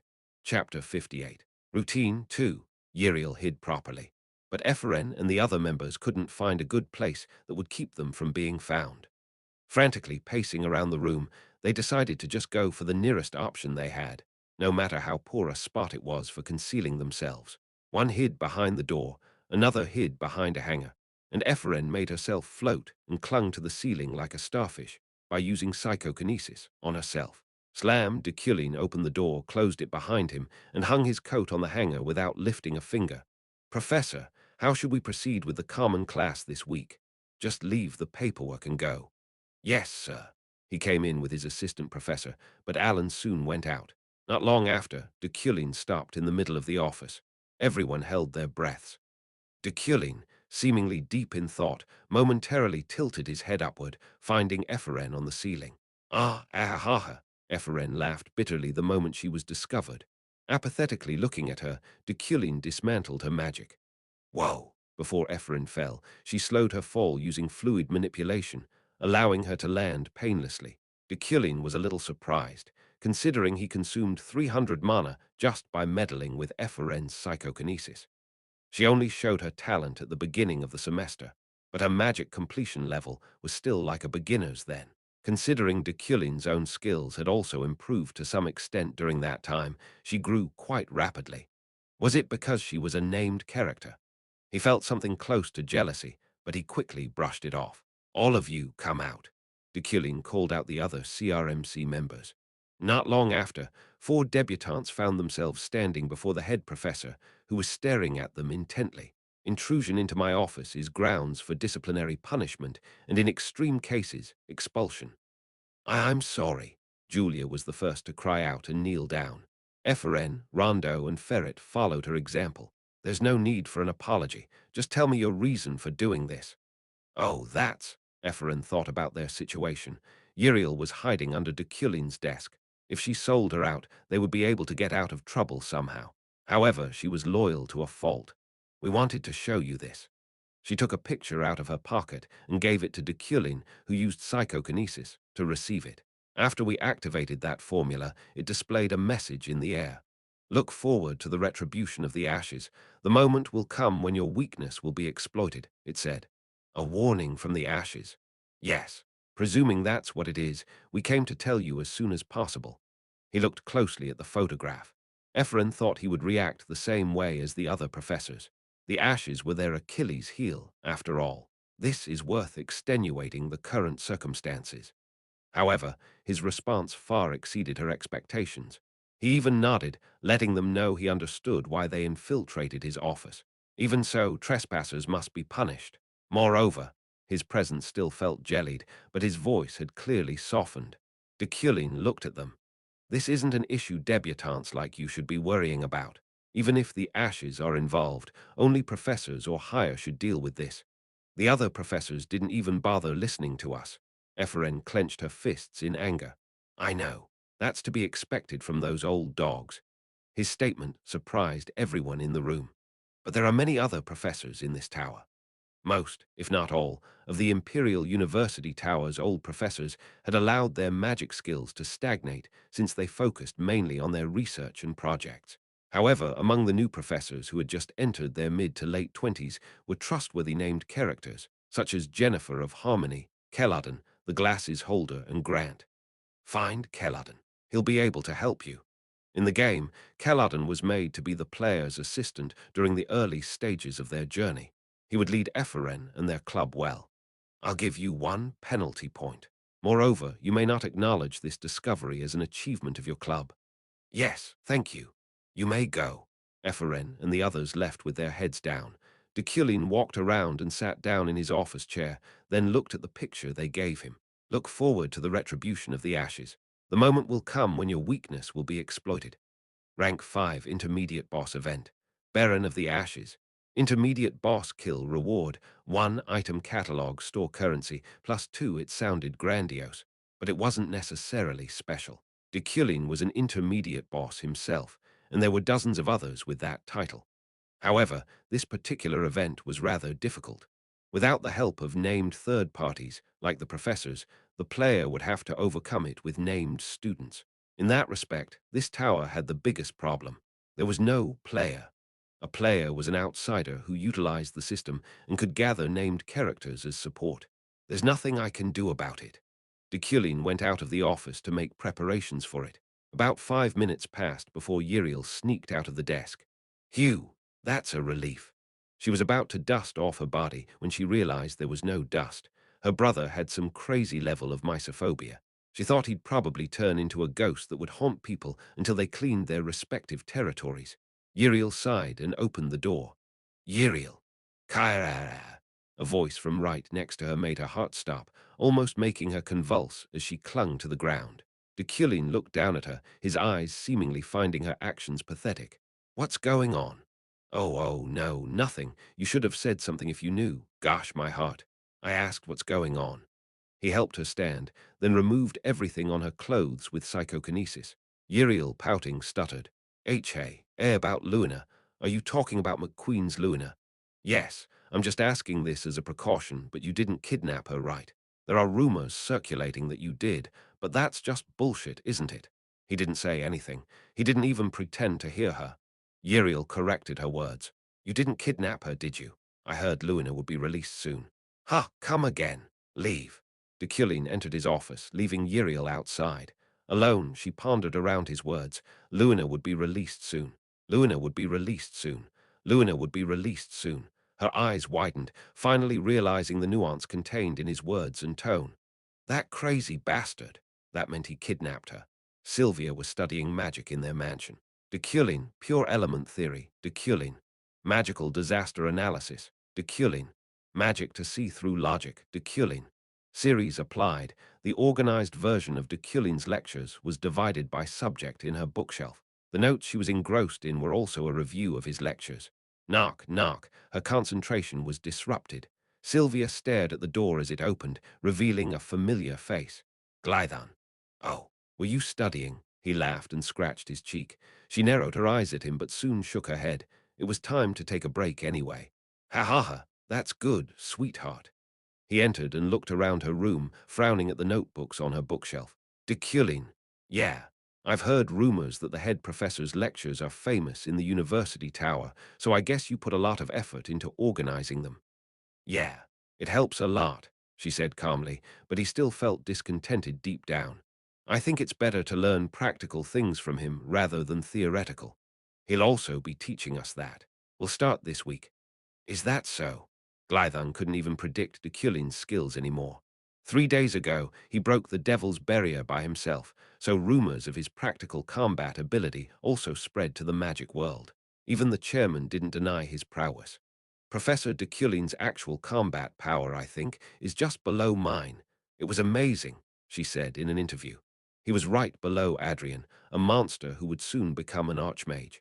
At first, those words probably just sounded like bullshit meant to flatter him, but many young wizards soon believed it, growing fearful of him. Deculein's actions so far had been very unconventional, after all. Keeg. The door opened again. As Glython and Sylvia looked at it, Gilland, Sylvia's half-brother, emerged. A potato came too, Sylvia uttered. I'm not a potato. Gilland slammed the door open and yelled. Mini potato, she responded, her expression remaining the same. I said I'm not. As his two children chatted, Glython listened to them without much thought as he looked at the art notebook on Sylvia's bed. He stiffened. Opening it out of curiosity, he found a face he didn't want to see sketched in it. There wasn't just one or two of them. Every page of it was occupied by Deculein. Glython put her notebook down. With mixed feelings lingering inside him, he looked at Sylvia, who kept saying potato. Sweetie. Yes, I'm going to the cemetery. Do you want to come with me? I already did. I see. Glython forced a smile. Then I'll go alone. Get along well with your brother. Take the potato too. I'm not a potato. There is a really noisy potato here. He went out, leaving the two children behind. Glython felt dazed for some reason. It felt like the whole world was moving away from him. Shall we go, my lord? He didn't even respond to the driver's words. Not long after, the car moved and soon reached the cemetery. We're here, sir. Glython got out of the car and walked down the path of the cemetery, bearing emotions that shook his entire soul. After a few moments, he stopped in front of a tombstone. Sierra von Ellermin Iliade it was clean, and the lawn around it was well maintained. Of course, it was Sylvia's doing. It's complicated. Glython, on his knees, murmured to the stone slab, the drawing of Deculein done by Sylvia. Did it mean adoration and affection, or was it respect? If not even that, was it just a phase from childhood? He didn't even want to make a distinction or even think about it, for that matter. He closed his eyes for a moment. I think I lost you because I deserved it, Sierra. As a father, he wanted to deny reality, but Glython was a realist through and through. Again, I've come up with a method you wouldn't like. Eventually, when he opened his eyes once more, a dark smile appeared on his distorted lips. But I don't think it's bad. In the end, thanks to you, our child and clan will become even greater. Glython placed a single flower on her tombstone. You must have left me since you're tired of me, but I am an Iliade. Sierra didn't want to be buried in their family's territory. Until her very last breath, she regretted becoming the wife of an old man obsessed with magic. Whether you were sick of me or hated me, your bloodline would never change. Just as Euclan annihilated demons, Levran reigned over the seas, and Freydin melted in the heat. For Iliade, ambition itself was their blood. The child you love, after all, bears the Iliade lineage. If she had a suitable enemy, an opponent she would want to destroy, Sylvia could grow faster than now. She could get closer to becoming an archmage at a much quicker state. That ordeal would be enough to make her stronger than she could stand. You don't have to forgive me. You don't have to understand. Glython knew that better than anyone. If I could be her fuel, I would gladly throw myself into her fire. Sylvia's brilliant blonde hair and innate temper were the same as the description of the ancient members of their clan. She was a jewel born with the thickest Iliade blood. Her existence itself served as the embodiment of their lineage. So this time, a secret desire that had been passed down from generation to generation throughout their ancestry's 200-year history, the archmage position. Some called it obsession and despised it as obstinacy, but Glython always thought his life was only a vessel made for it. Be the fuel. Glython remembered Sierra's death. Deculein's hands weren't clean of her downfall. He wouldn't be able to proudly say he wasn't involved in her end. No. Even if Glython were to say Deculein killed his wife, he wouldn't be able to refute it. That was the truth, after all, much like death and murder being the fate of Iliad and Euclid. Thanks to you, whom my daughter loves, we will be able to make our desire come true. No matter what Sylvia felt toward Deculein, that would all be firewood to the Iliad flames. She would become a more intense light than she was now, rising like the sun that illuminated the world. If that still wasn't enough, if even his dead wife's body proved insufficient, he was willing to give his life for that cause. The killing killed you, Sierra. We need to use that information to our advantage. A torch that burned fiercely, damaging itself. Such was the Iliad resolution, early morning, inside Wren's car. I looked at the seat next to me. Luna forced her gaze out the car's window as a teardrop fell from her eye. I didn't pity her even a bit.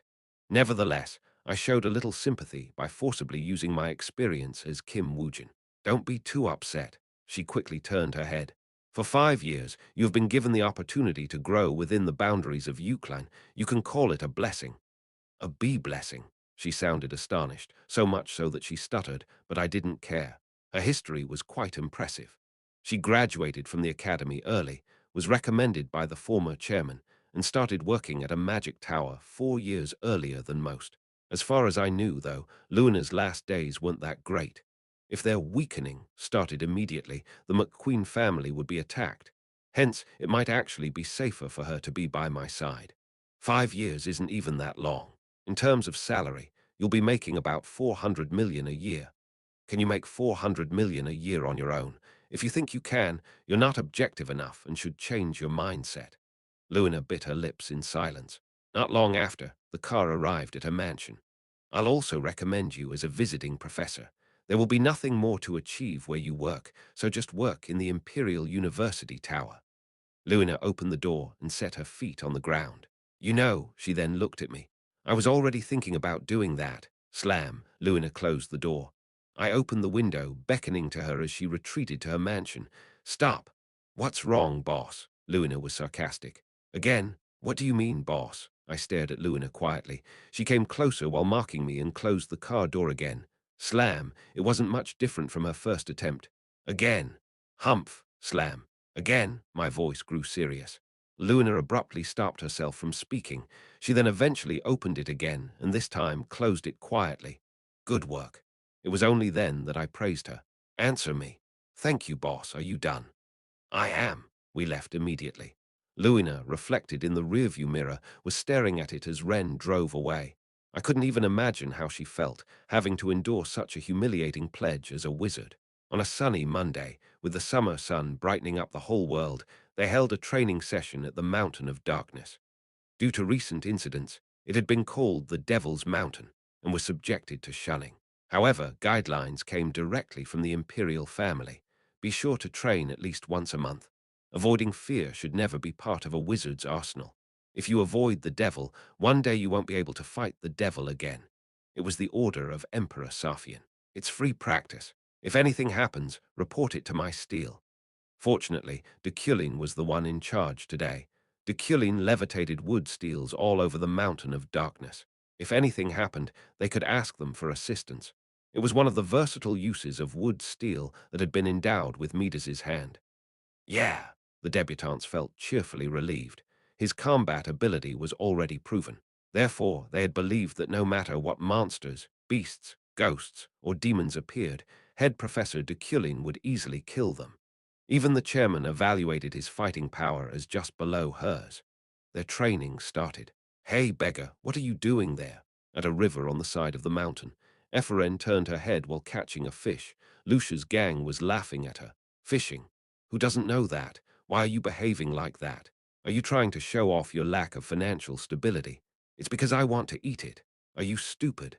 Sigh. They didn't know how delicious the fish caught in the Mountain of Darkness was and how much it helped one's mana. Gosh, that beggar. Hey, I'll give you money, so just buy something to eat. I'll take it, thank you. What? Wow, look at her. Oh, just piss off. The nobles passed by Ephraim shocked. She would have felt fortunate if that was all they did, but the stones supporting her suddenly moved. Ah, splash. She fell into the stream, the sound of their laughter echoing not far away. Gosh, I really hate them. Ephraim sighed and grabbed her harpoon again. With it, she caught 2 fish. I feel lucky. She removed their guts, removed their scales, skewered them, and made a bonfire to cook them with. While practicing her survival skills, a strange sensation crossed her mind. Her whole body tingled as if static electricity surged up from within her. What was that? Her intuition made her feel like her temples were about to burst. Ephraim stood up, pat, pat, slurp. Oh, I'm starting to drool. She sat down again at the sound of the fish being cooked. As she did, a nearby bush swayed, and an uninvited guest appeared beyond it. Who's there? Don't do anything weird.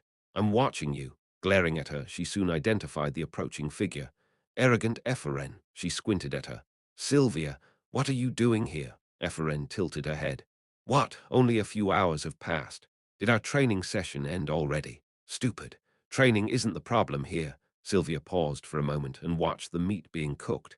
Following her gaze, Ephraim held out one of the 2 skewers to her. Want to eat? It tastes good. Forgetting what she was going to say, Sylvia sat on a small boulder. Her clothes looked so dirty it was as if she had been here for quite some time. You can have it. I cooked it properly. Okay. The 2 ate together. Chomp. Ephraim took a bite, and her body trembled with ecstasy. Sylvia quietly closed her eyes. It's so good. Their meal proved that fish in the mountain of darkness were very tasty. Not as much as a rohawk, though. Second best, then. Chomp, chomp, they chowed down on their food hurriedly. Chapter 59. Encounter 1 Mountain of Darkness Training. The purpose of this training is to develop your practical skills as a wizard. The Mountain of Darkness's mana concentration today isn't that strong. Hence, there's very little chance for powerful demons to appear. Still, for safety reasons, entry is restricted from an altitude of 500 million or higher. The debutantes must earn a total of 10 Mountain of Darkness training points. There are only 6 of these opportunities per semester, so please work hard. 1. Magic Ingredients Analysis. 3 or more pharmaceutical/magic material analysis reports, 1 point per 3. 2. Magical Phenomena Observation. Records of experiencing spacetime or ideas/abstract phenomena. 2 points each. 3. Beast Confrontation. The corpse of a beast or a document to prove its killing. 2 points each. 4. Magical Realization. Write and submit a report on the growth you achieved in the Mountain of Darkness. 1 point, maximum of 1 report. If you come across an unexpected outsider, be sure to report it to your advisor. Mountain of Darkness Training. The unidentified man grabbed one of the papers he found scattered at the Mountain of Darkness, his beard-covered lips twisting upward. Training. It reminds me of the old times. The paper in his hands soon caught fire, spreading to the corpses around him. Prior to their deaths, they used to be the agents sent by the Imperial Intelligence Agency to chase him down. The paper and the corpses strewn around him were reduced to ashes, leaving no trace behind. I'm sorry, but there was nothing I could do. I have to live. The man started to walk away, leaving behind the barrier of chaos he created, which was still up and running perfectly. However, he soon noticed a distinct mana presence so pure it seemed to captivate his mind. He blinked out of curiosity, looking in its direction. The spirit of the wind delivered its fragrant scent to him. I guess I'm way too old now. I find interest in everything. Unable to contain himself, the man mumbled lowly as he changed his path. Mountain of Darkness was a dangerous area on the outskirts of the Imperial University Tower. It was so remote, it was almost like an uninhabited island. It contained huge amounts of mana, allowing magic forces to appear occasionally, and its magical phenomena to become extraordinary and bizarre. Due to its environmental conditions, however, fish raised in its premises weren't only delicious, but also nutritional and filled with calories. Ah, this is life.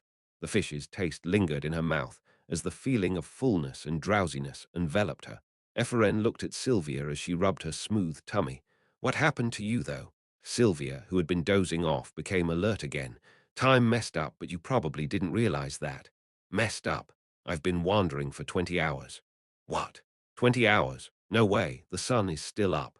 Sylvia then drew a 3-colored metronome with magic. It ticked every second, signaling the passage of time.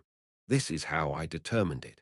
This device moved exactly 72,653 times, 20 hours, 10 minutes, 53 seconds. I believe you. Your clothes serve as proof of that. Eferen pondered about it, then nodded. Sylvia wasn't the type to become so dirty in just 3 or 4 hours. I didn't know. Is it a magical phenomenon? You're an idiot. I felt it too, all right. First, let's find a wood steel and inform Deculein. Sylvia showed a rather dissatisfied face. Her eyes, which had narrowed down to a line, stared at Eferen. Arrogant Eferen. Sigh, now what? Professor Deculein is not your friend. At that, Eferen laughed, finding her remarks ridiculous. Right, sir, Professor Deculein. Sir, head professor told us to report anything to his wood steel if something happened. One should be nearby. Let's go. She walked along the stream. Sylvia followed her. Not long after, they found a wood steel shuriken hovering in the air. Is this Deculein's cherished, arrogant Eferen? Sir, Professor's cherished item. Up close, she couldn't help but notice its strange shape. Was it an icicle with two sharp ends or a straight crystal? Regardless, she tapped it. Hello. Can you hear me? She waited for a moment. A reply resonated not long after. What? Hugh. Sighing in relief, she then addressed Sylvia. You speak. Sylvia shook her head, not wanting to let him know that she was lost. What? Reluctantly, Efren spoke on their behalf. There seems to be an ongoing magical phenomenon. I think time is messed up. I see. Yes. Click their line of communication was terminated. Confused, she sent another signal to it. Hello, Professor. I said we're currently under a magical phenomenon. What? You're in a training session. Go figure it out yourself. If you're experiencing a magical phenomenon, then write a report about it. Their communication was cut off once more, leaving Eferen dumbfounded. Sylvia shrugged, seemingly conveying she was somewhat proud. I think it's because it's you. Gosh, Eferen's expression distorted. Forget it. If this is working, isn't the time okay? I think the area around the river is fine. That's not it. An unidentified voice rang out, causing the two to turn in the direction it came from, their guard already up due to their surprise. Rustling, making his way through the bushes, a robed, middle-aged man appeared. My barrier caused this chaos in time. It seems that you were unlucky enough to get caught in it too. I'm sorry. Fireballs clustered behind Eferen, while Sylvia deciphered the barrier at once. You're savages, huh? Why do you find it necessary to display aggression when all I'm doing is explaining things? He showed no hostility toward them. Rather, he just seemed to find them interesting. Who are you? Eferen asked, still vigilant. The middle-aged man jumped up and approached them swiftly. He was as tall as Deculein, and his body looked well-trained. He smiled warmly at them. Nice to meet you. I am Merkin, and this staff serves as proof of my identity. You're both wizards, so you can see it, right? The fragments of the world tree. Their eyes widened. Those who lived in the Gahala Desert, on the southeastern edge of the continent, had rather foreign names. Among them, the most famous and notable wizards were Demakin, Merkin, and Rohakan. Merkin was known as the son of Demakin's younger brother. He was a relative of the Archmage, Mountain of Darkness entrance. The debutante's training started at noon, and by 3 o'clock in the afternoon, they returned and reported their performances to this activity's supervisors. I examined herbs. Okay, excluding Deculein, the person in charge, there were 6 supervisors in total, all new professors. They held class rosters in their hands and jotted down the debutante's training scores. Professors! At that moment, a young knight rushed towards them from the tower, accompanied by a group of police officers. I bring urgent news. What happened? Professor Kelladon asked. Due to his thick lenses and old-fashioned voice tone, he was known as the glasses holder. An emergency report from the Imperial Intelligence Agency just came in. Rohakan is hiding inside the Mountain of Darkness. What? Our Rohakan? Yes, he pretended to be Merkin, but was caught by the intelligence agency. The professor's eyes widened. Their agents and the police have started pursuing him, and they've also requested the knight's cooperation and assistance. Before he could finish his words, they already began climbing the mountain. Tap, tap, tap. Due to their quick response, they swiftly reached their destination. The number of knights and police officers with them had already doubled. Head professor, something happened. They immediately ran up to Deculein and informed him. Sitting on a chair on the mountainside and reading a book, he raised his head. Rohakan is right here in the Mountain of Darkness. His reaction was strange. Even though he had heard the Rohakan's formidable name, he remained calm. No, more accurately, he looked like he was bothered by the smell of their sweat more than by the presence of a dangerous individual. By any chance, do you not know who Rohakan is? How could I not? Oh, I'm sorry, I'm sorry. He knew who he was. He even knew his current notoriety. He was the worst criminal of their time, a wanted criminal who had earned the title Black Beast, which had only been given to 10 people on the continent thus far. Main quest. Rohaken's story. Overview. The story of Rohaken goal encounter with Rohaken. Compensation. 1 item catalog store currency +1. He also occupied a place in the main quest. Rohaken wasn't a villain. Rather, he was one of the keys that would lead this main quest to the end, and someone who could never die until the final boss. We will proceed with the search. Would you like to join us? The knight Lawin asked. Deculein looked at him intently as he closed his book. Fine, but I'll move alone. I wouldn't recommend doing that. Do you really know who Rohaken is? That's right. He's the infamous murderer who killed dozens of Imperial wizards. A crowd of professors, police, and knights tried to stop Deculein. You'll all just be a burden. I'm telling you to piss off nicely. But he just cut through them all with disdain.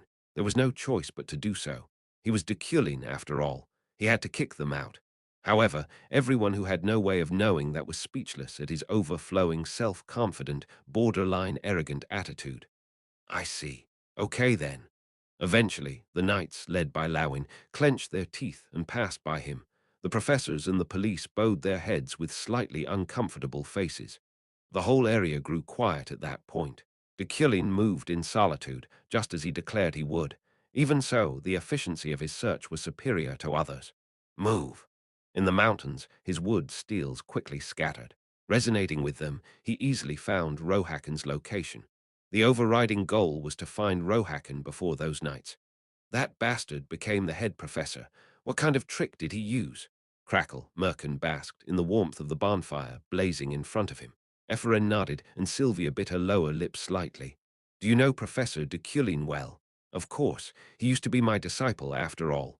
What? Ephraim and Sylvia's eyes widened. Merkin laughed bitterly. What? Is it that surprising? You should be able to tell that much just by looking at my name. W. When did you teach him? Ephraim continued to pry, while Sylvia remained silent. It was one of the ways nobles used commoners. About 20 years ago. At that time he was still really young, and I was in need of money back then. Hence, I became his magic educator. How was he back then? No one knew about Deculein's childhood. It would be an unofficial story that could never be heard anywhere else in the world. At Ephraim's urging, Merkin stroked his beard. He was a prodigy. Despite his age, he quickly mastered college courses. His heart wasn't kind, though. It was probably due to the pressure he felt from his parents, but he had no empathy or compassion.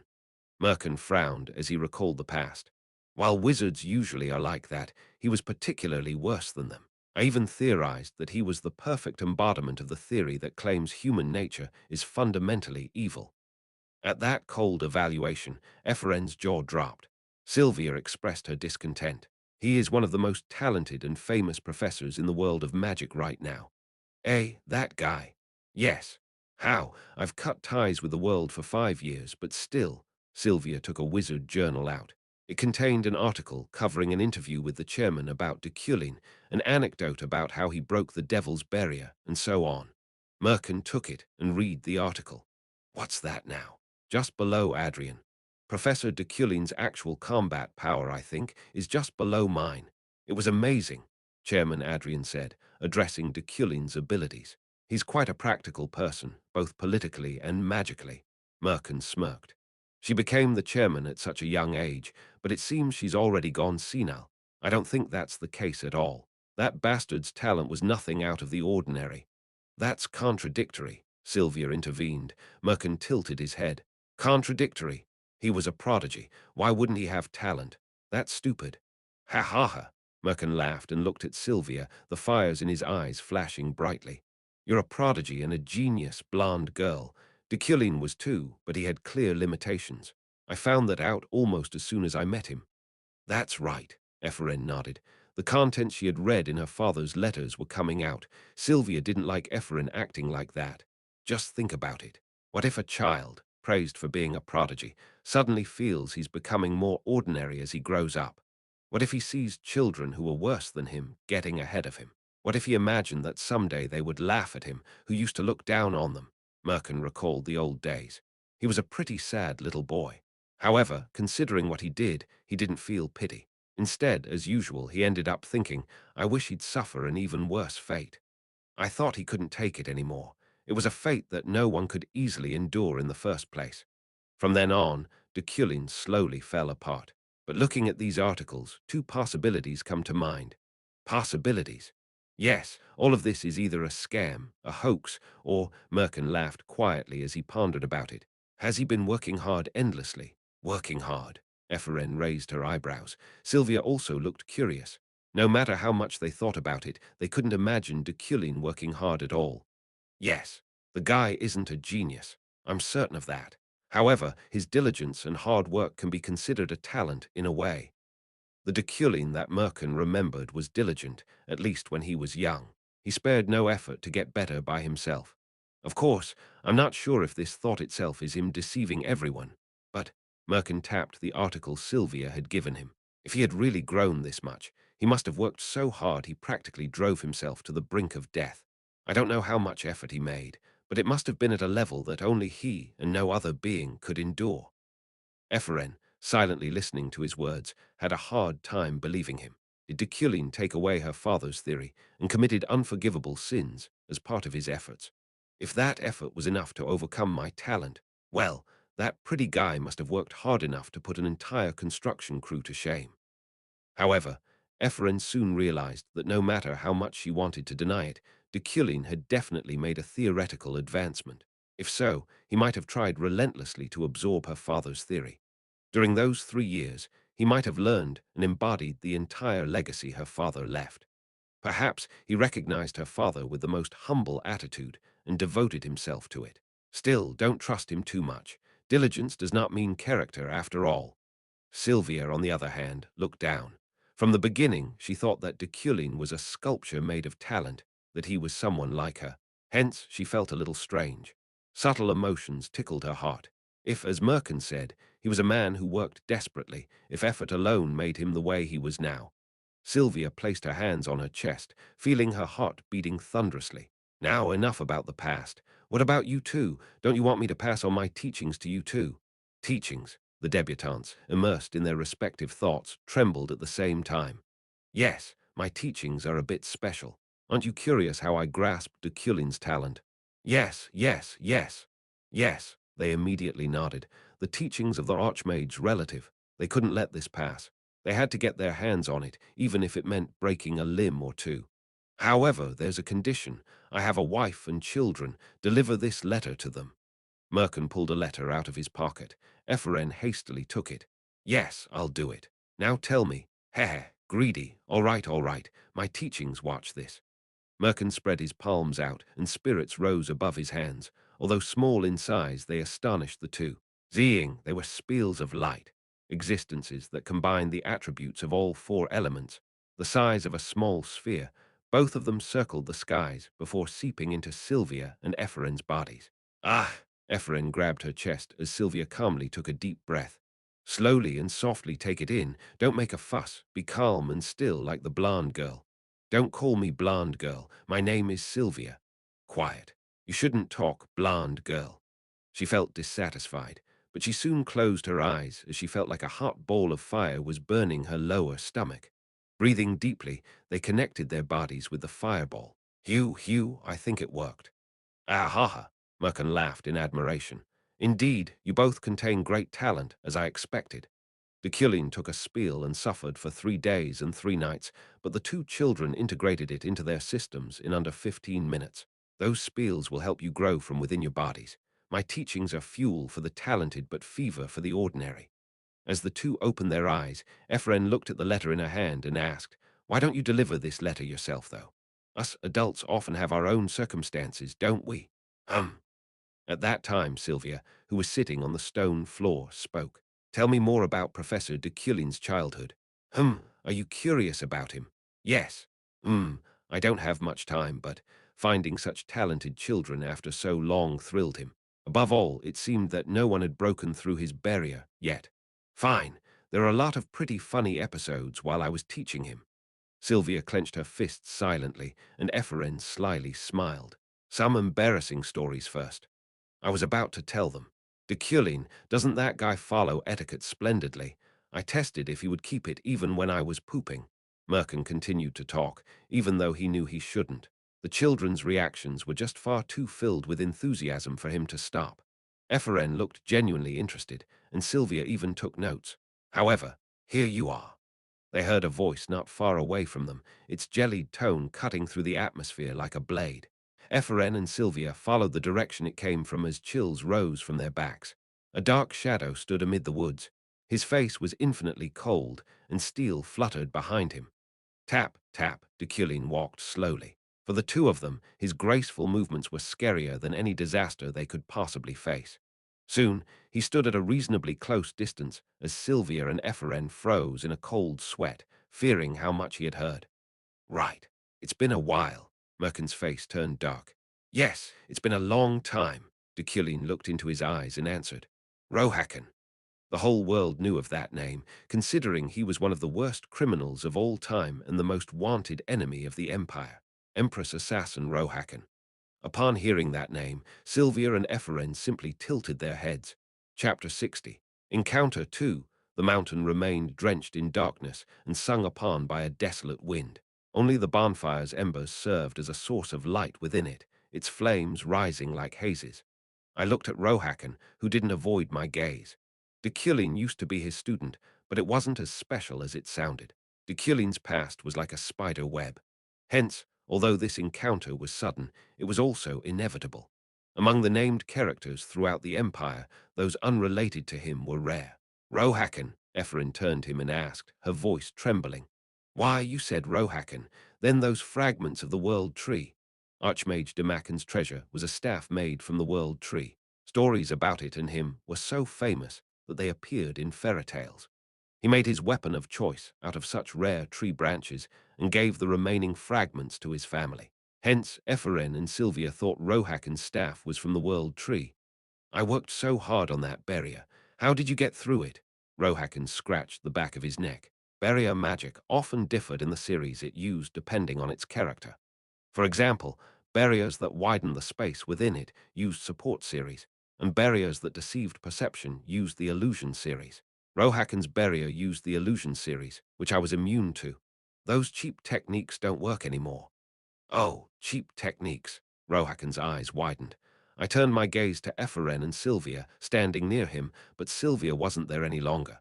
I'm here. At some point, she had come behind my back. Eferen, I called, but Rohakan expressed his surprise before she could move.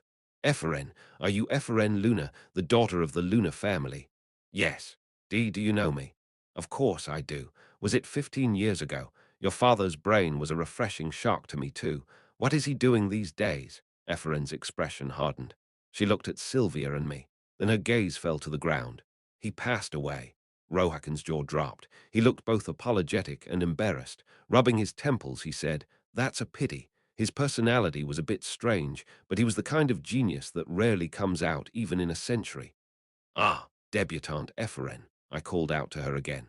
She looked unable to decide at first, but soon approached me. She asked him another question afterward. Are you really Rohakan, not Merkin? Rohakan smiled bitterly and nodded. Yeah, I'm sorry. When I tell people my name, they immediately run away. Merkin's my best friend. I borrowed this staff from him. Empress Assassin Rohakan. I can't say that's wrong, but back then I had to do it. Rohakan was a friend of the former Emperor Krebame. However, he murdered multiple court wizards and the late Empress. That incident turned him into one of the Empire's enemies. Tea then. Eferen groped her stomach, the inside of which was where the spiel of light settled. Rohakan laughed quietly. My spirit isn't harmful, so don't worry. That way you two will keep your promise. Eferen, Sylvia. I cut off Rohakan's words. Go back. They hesitated, but there should be no witnesses to the next development. If you get caught up in this, you might die. I urged in the coldest and most domineering voice I could muster. Rohakan groaned. Though they initially stood frozen, they soon nodded. Go. Just follow my steel. To ensure they wouldn't get lost in the barrier, I entrusted my wood steel with guiding them. Sylvia from behind me whispered, Don't lose. Go. There was no way I could lose, but I couldn't win either. We wouldn't fight after all. If you don't move within 3 seconds, you'll be sanctioned to disciplinary measures.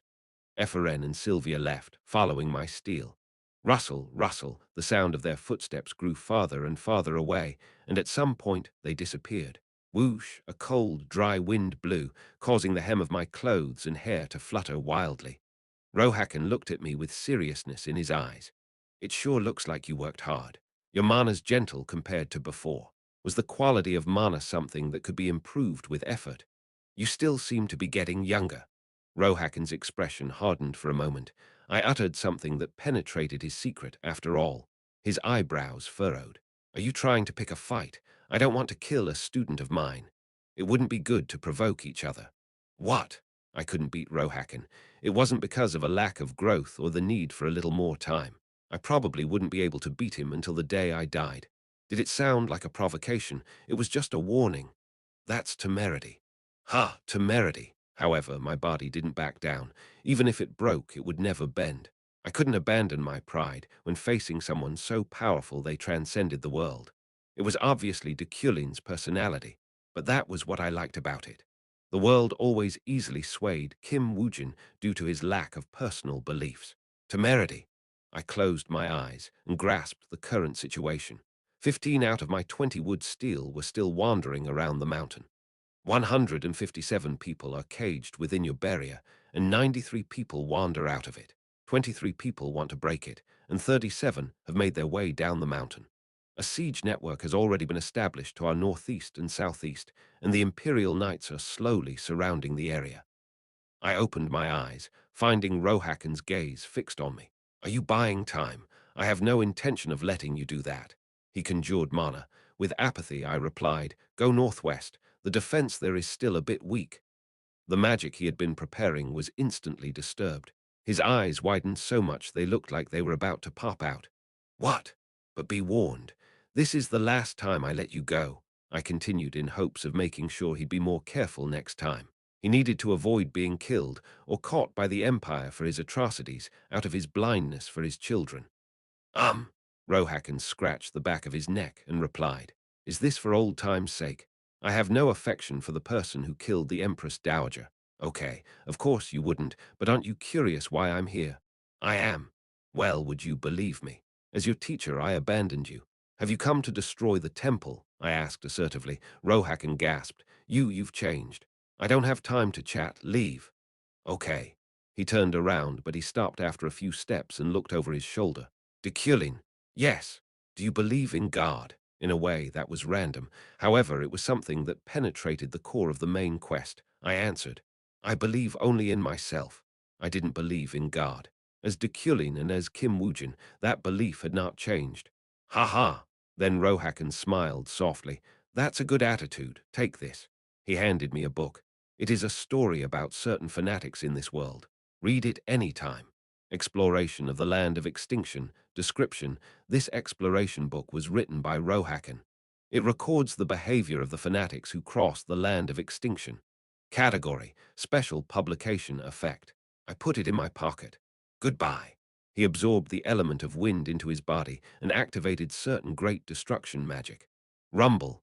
Upon its release, it hit the ground several times, ravaging the entire site until the whole area was distorted, as if struck by lightning. After that, he went northwest. I guess it'll start from now on. Little by little, real named were appearing. Empress Slayer Rohakan, Recruit Radran, Great Elder Dezekton. Even Epheren and Sylvia would take at least 2 years to join their tier. The world was wide, and the quest was still only beginning. Complete. The story of Rohakan. Acquired 1 item catalog store currency, plus 1, the item catalog was a special reward. I thought it was only given to players, but the results stated otherwise. I plan to use this later. That old man is as meticulous as a serpent. As Rohakan left, he destroyed almost the entire area. It wasn't a useless bluff to show off his greatness. I knew what he intended. It was an alibi for the two of us. I also called the wood steels to spread all over the place to play along with his plan, beginning my part of the work. Rumble, rumble. 19 pieces of steel tore apart the already crushed earth and vegetation once more. Plants were immediately sliced apart by their rage, and the vicinity of the ground I stood on turned into an indescribable tragedy. Such was the result of releasing my mana forcibly. Dozens of knights climbed up the mountain led by the Knight of the Sacred Heart, Lawin, and the Imperial Knight's deputy commander, Isaac, who joined later. Almost all of the continent's forces gathered in the Mountain of Darkness. As they ran in search of traces, they soon sensed powerful recurring waves of magic. It's coming from the north. Follow me. Isaac predicted its epicenter with his unique sensitivity. For him, the barrier was only an obstacle. Not long after, however, they detected a presence coming down the mountain slope. Who goes there? They immediately drew their swords and aimed at the figure. Those footsteps approached the knights with no hesitation. Everyone tensed up but soon sighed in relief. Professor Deculein, Isaac murmured, the head professor of the Imperial University Magic Tower, Deculein. His stride was still full of grace, but he carried fatigue so heavy he couldn't seem to hide it. His appearance had been dirtied up so much as well, based on Deculein's standards. What happened up there? Isaac asked. Standing in front of the knights, Deculein remained silent for a moment. Professor, please tell us. Deculein looked like his pride was hurt, displaying a performance that could deceive anyone. After a while he said, I lost him. Lost? Rohakan? Deculein regained his silence. He went down the mountain, leaving them behind in frustration. Isaac frowned as he stared at his retreating back. What is he saying? Did he even have the skills to catch Rohakan? That's impossible. He is only arrogant. Come on, let's go up. At Lawin's words, they ran uphill like tireless horses, their strides as swift as the wind. After a short while, it dawned upon them. This. It was a daunting landscape that rendered them speechless. In front of them was a pit of absolute destruction. Every inch of the area had been mercilessly decimated, with craters stretched across the lands as far as their eyes could see. Throughout their vicinity, ashes, traces of magic, and drops of blood were scattered and mixed. Would hell look like this? The knights were momentarily stunned by the violent scene, but Deputy Commander Isaac, who came to his senses first, yelled. If their battle resulted into this, then Rohakan must be injured. Divide into 3 squads and pursue him. Considering Rohakan's strength, they formed a unit and were divided into 3 groups. They went into the northwest, north, and northeast directions, respectively. The police found Sylvia and Epheren as soon as they came down the mountain and immediately took them to the station. Gosh, you say nothing happened. At the interrogation room of the Investigation Division and the Violence Division, the curly-haired investigator asked Epheren. She nodded. Yes, that's impossible. You met Rohakan, so there's no way nothing happened. Epheren was being questioned. Sylvia was with them when they first came, but Sylvia's interrogation ended in 3 seconds. Nothing really happened. That's a lie. I see lies in your face, kid. He chuckled as she tightened the hem of her robe. She was still carrying Rohakan's letter in her pocket. If you don't talk, you might go to jail. She clenched her teeth. She wasn't the type to squeal or confess, even though it was Rohakan. With a sinister smile, he laughed in disdain. Hey, are you there? Let's start the body search. What? You can't be serious. What? You keep telling lies, so we have to at least search you. I am not a criminal. A body search is. You don't know anything, kid. It doesn't matter if you're a wizard from the Imperial University Tower. Hiding even the smallest detail about a dark beast-level criminal is a crime in itself. Hey, can't you hear me? Come here and begin the body search. Bang. As the investigator yelled, the door to the interrogation room violently jerked open, almost breaking it, causing him to turn in surprise. What the hell? The interrogation isn't over yet. Who opened the door? He soon came face to face with the approaching nobleman, head professor Deculein. The investigator kept his mouth shut as Deculein looked at him and Epheren alternately before coming back to his senses. Oh, head professor, I just heard the report of your battle with Rohakan. Are you okay? What brings you here? What brings me here? His eyes sharply narrowed down on him, making it seem like he was interrogating the investigator all this time. Why, yes, you took 2 of my students here. Oh, yes, she is now comfortably resting on the couch outside, he replied, but Deculein already knew that. Sylvia was sitting on the couch, sleeping. However, he had to close this case in such a way that wouldn't leave any gaps. I'm certain I said 2. Yes. Come, Epheren, Deculein said, causing the bewildered investigator to jump up. You can't. Deculein's silence dominated the place. Frightened by the pressure he emitted, the curly-haired guy continued without being asked to do so. That kid is hiding something. What is it? I was about to. Deculein stared at the investigator silently. His blue eyes had the talent to make people feel suffocated. "Name," he said. "Ha, your name. That's. Don't make me ask you thrice." Deculein's gaze swept him up and down. Arrogant. I'm sorry. My name is Ekron." At that moment, the person in charge rushed in as if he had just heard the news. Professor, you're here. Hey, bastard, what are you doing? Bo, he's the one who fought fiercely with that black beast. Oh, yes. I was about to do that. The two bowed at the same time. Showing no signs of interest in them, Deculein talked to his student instead. Ephren, get up. Okay. Ephren stood up timorously. Sylvia had woken up and was waiting near the interrogation room by then. Let's go. Goodbye. Deculein walked down the aisle, and the police bowed their heads as he passed by them. Sylvia seemed familiar with the treatment, but Ephren wasn't used to it. There were two cars outside. One belonged to Sylvia, and the other belonged to Deculein. Ephren. Before getting into the car, Deculein turned to Ephren. Yes, did that investigator take anything from you? No. Ephren grabbed the letter in the pocket inside her robe. Deculein nodded as if satisfied. Good job. If you made a promise, you have to keep it.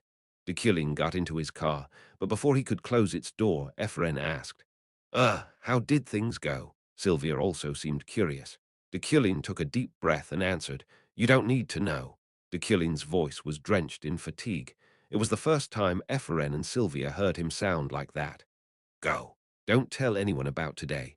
Deculein's driver closed the passenger door, got into the car and left. Sylvia got into her own. Ephren was alone on the sidewalk looking at the car.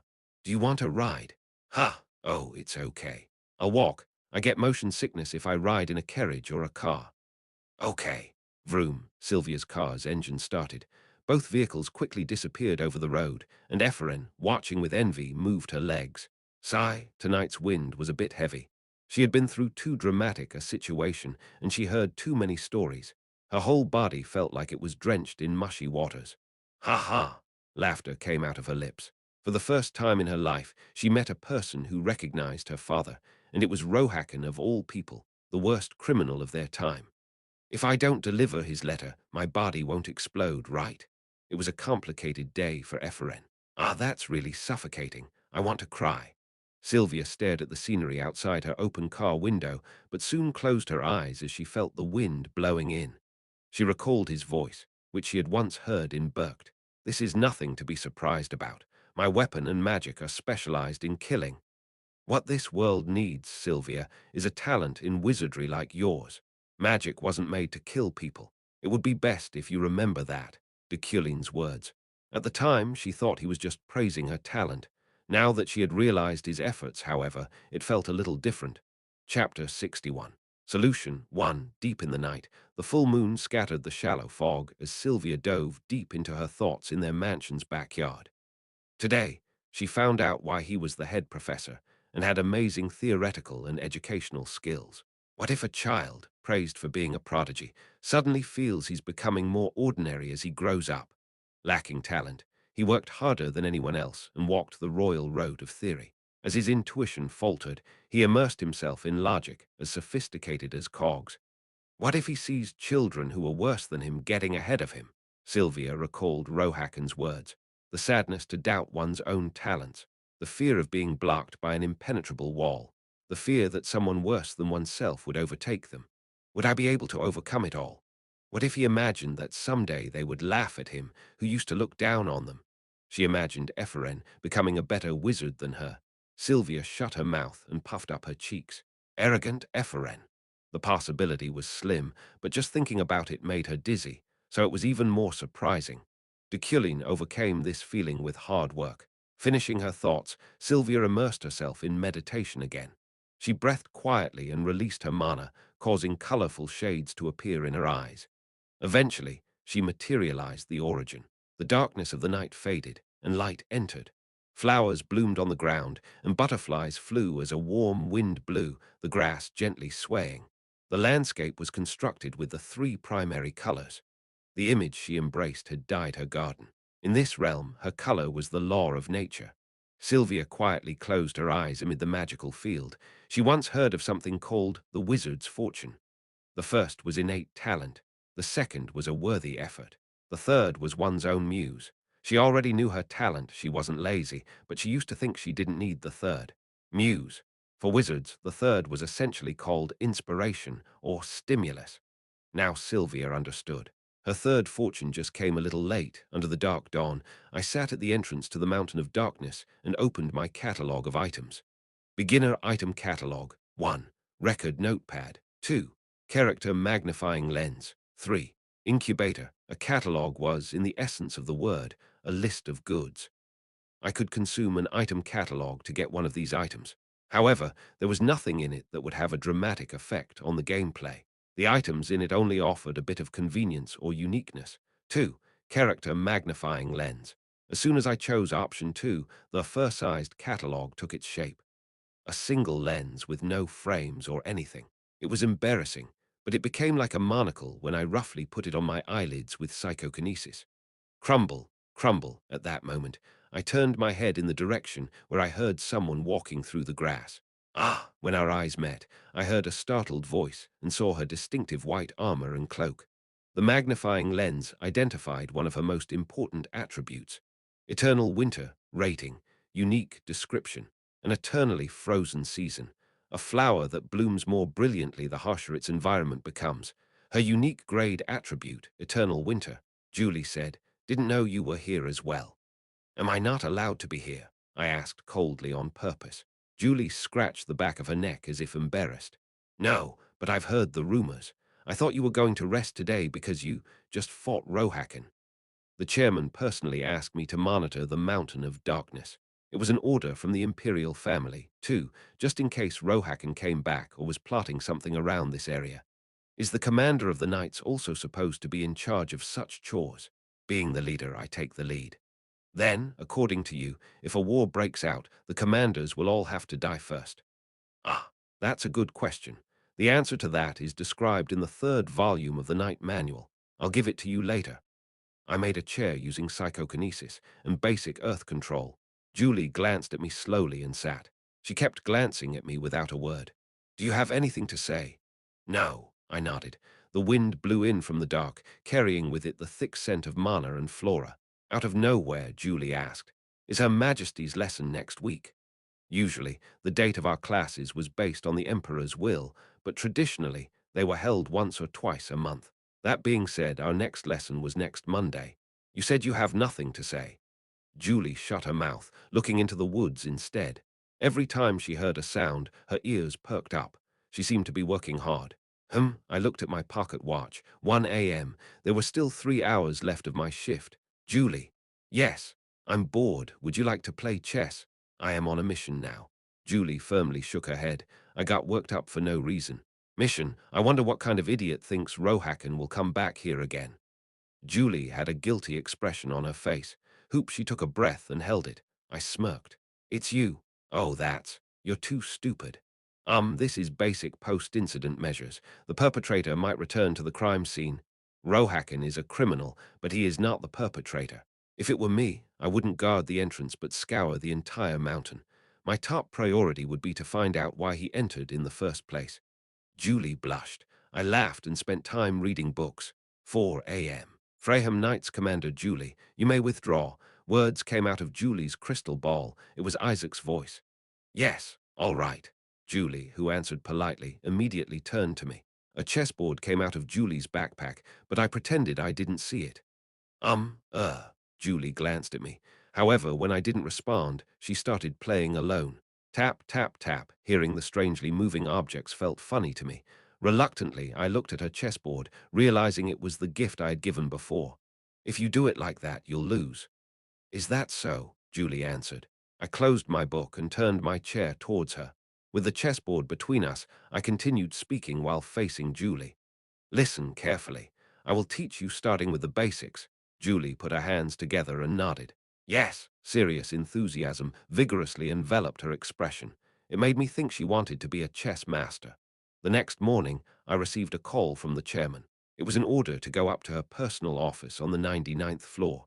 Professor, mail has been delivered to you. Before I could leave, however, Alan handed me a box with the support number 39,953. It was from the wizards I sponsored. Thank you. It's nothing. I picked it up and headed up on the elevator. The entirety of the floor served as the chairman's office. After a few moments, the elevator door opened, revealing a huge office desk. The chairman was lying on it and sleeping. To describe it in more detail, she didn't have her head on it. Her whole body was lying on it, curled up like a shrimp while sleeping with a large cone hat as a blanket. CRRRR. The view reminded me of the chairman's lineage. ZZZZZ. As of right now, it might be a fact that only I knew, but the chairman was a hybrid between a fairy and a human. Her bloodline was as rare as the giants. It was so unique, she was probably the only one left of her kind in the world. CRRRR. The reason she slept on a desk was that fairies liked high places. ZZZZZ. Ah, her snore was annoying. I suspected she had a breathing problem, but I didn't disturb her. Instead, I sat quietly in a nearby chair and waited. I had something to do anyway. I opened the mailbox, and looking forward to the contents, I put my hand in. There was only one letter in it. I shook the mailbox up and down just in case, but only dust fell from it. I probably supported 30 people. Even though I did so through anonymous donations, I gave more than enough for them to send a letter of reciprocity. But wizards had always been like this. They predicated on the assumption that they would return the sponsorship itself in the future. I opened the only letter I received. Dear anonymous sponsor, greetings. I am Ephren of the Lunar family. I'm also a humble debutante whose talents you recognized. I laughed. That name was familiar, extremely so. Our family's residence is just a small hut, and even though we live under such dire circumstances, we have more debts we can handle. Debtors come and go from time to time. I grew up as the daughter of an aristocrat only in name, and I was used to a life of solitude and independence. Surrounded by nature, I ate frogs and rabbits, and fishing and hunting became some of my specialties. However, the content was serious, and her writing was neat. I calmed down. There was a time when I thought that if I tried hard, everything would work out. But this world isn't as calm a sea as I thought. Rather, it turned into a rampaging wave in an instant, pushing and breaking me. My father took his own life, which made my grandma and grandpa cry. I felt like I could hear Ephraim's voice through the letter. I went out to the tower to fulfill my father's dream and to meet the expectations of my grandmother and grandfather, but every day feels like I'm living on thin ice. It was your support that saved me from that despair. Your donation gave me warmth while I lived under the cold, jellied sky. Sponsor. In the southern grasslands, there is a wild boar called Rohawk. They run freely in the fields and grow up eating only Euphren sesame leaves as feed. Rohawk, I muttered unintentionally. ZZZZZ. The chairman opened her eyes sullenly. She looked at me with a sleepy face. You came. When did you come? Why did you come while I was sleeping? The way she talked, drowsy, was markedly different from the usual chairman. I put the letter in my inner pocket. I arrived just now because you called. Oh, right, yeah. The yawn lasted almost a minute. After that, she slowly wiped away her tears. Yes, Yeon, I wanted to ask you about the progress of the symposium questions. I'm almost done. I'm going to finish it today. Good. The chairman soon spoke as if she was about to sleep again. Oh, right. The visiting professor was decided to be Luna this time. Today's professor welcome ceremony. Yes, I know. I don't mind. The president's eyes widened, her pupils rising like a cat. You don't mind? What does that mean? You two had a bad relationship, didn't you? The chairman liked rumors, especially provocative gossip. That was due to her personality itself, also known as curiosity seeker. There was just a misunderstanding back then. It's fine now. No way, you're lying. Is this why you called me here? No, not at all. Chapter 62. Solution 2, the main building of the Imperial Knights, the ones who claim to be the best on the continent. After 3 days of tracking, among them was the Round Table of Myths, a gathering of their most powerful knights that tackled only the highest-ranking agendas. It is presumed that Rohakon has already escaped the continent. The atmosphere at the Round Table today was heavily subdued. It was because the operation to arrest Rohakon, which they had painstakingly devoted themselves to, had officially failed. Of course, we have requested cooperation from the local knights and the police. Hence, we can rest assured that the investigation will be carried out steadily. Lawain, Knight of the Sacred Heart, was the one reporting. 13 high-ranking knights, including Deputy Commander Isaac, listened to him at the round table. while the rest of the members listened to him from the surrounding seats. Write a report to Her Majesty. At that moment, Kiyak, the door to the conference room, swung open, and a firm voice came in. I don't need a report or anything of the sort. Everyone's eyes widened. A number of knights entered from the other side of the conference room. They lined up side by side to make a path as a blazing aura flashed between them. The shadow of the intelligence agency is more accurate than your information. After all, the current emperor of the empire, Safian Ekater von Yegus Jifrin, her kingly brilliance made her truly appear like the sun. Your Majesty, the emperor. The entire knights fell to their knees, regardless of rank. Their ruler frowned as if their shouts were rather too loud. Tap, tap, she walked majestically and sat down on the perimeter. I will watch your meetings in person. Rohakan is the enemy of the late emperor, so I can do this, right? Her words came as an electrifying shock to them. Lawin looked at Isaac nervously, but he motioned with his chin to continue anyway. Yes, Rohakan left no trace while escaping, but before he could, he got caught up in a magical battle with Deculein. Lawin presented the record. It was a crystal ball that contained Deculein and Rohakan's magic battle. Whoosh! When he injected magic into the crystal ball, a harsh landscape appeared. What's that? Isn't there a misunderstanding? How can this be Deculein's? The people in the room were buzzing. The land they saw had been turned upside down. All vegetation in the area had been destroyed, and the ground itself had been torn apart so much it left no steady footing. Did Deculein and Rohakan cause this? Even Safian was surprised by what she saw. Lawin replied with his head bowed. Yes. Are you sure? Yes. The magic tower has already completed the analysis and verification. They detected blood from Deculein and Rohakan. It was useless, but Deculein's aesthetic sense also played a role in its terraforming. That made it possible for him to completely manipulate his environment, not only to enhance its beauty, but also to make it look like a battlefield. Then, the only one who gained an achievement relevant to this issue was Deculein.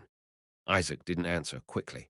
If Rohakan only excelled in magic, there would have been no plausible reason for the Empire not to catch him. However, Rohakan was a person with the spirit of a wizard and the body of a knight. Rohakan was too strong even for Isaac, making it even more difficult to accept Deculein's achievements. Judging from the aftermath of their battle alone, they could easily deduce they were well matched. Hey, if you have a mouth, speak. How will I understand your position if you don't explain yourselves after you let the enemy of the Empire escape? Safian's tone was more of disdain than of anger. The knights bowed their heads in silence. Isaac took the initiative to reply. Deculein was defeated, so I can't really say he achieved anything. The only reason he didn't die is probably purely because of Rohakan's mercy. They had a master-disciple relationship in the past. I see you only talk to make excuses. Safian twisted her lips. A man who killed his close friend's wife showed mercy on Deculein only because of his memories as his teacher. Rohakan only taught Deculein for 3 months. I even heard that he immediately ran away the moment he was given a half-year's worth of payment. Enough. From now on, it would be more efficient to leave Rohakan's death to Deculein than you. I don't think there's more information worth listening to here. The Emperor stood up and left without looking back. The knights of the Imperial Palace followed her. The round table, hit by a storm of typhoons, became a desolate wasteland.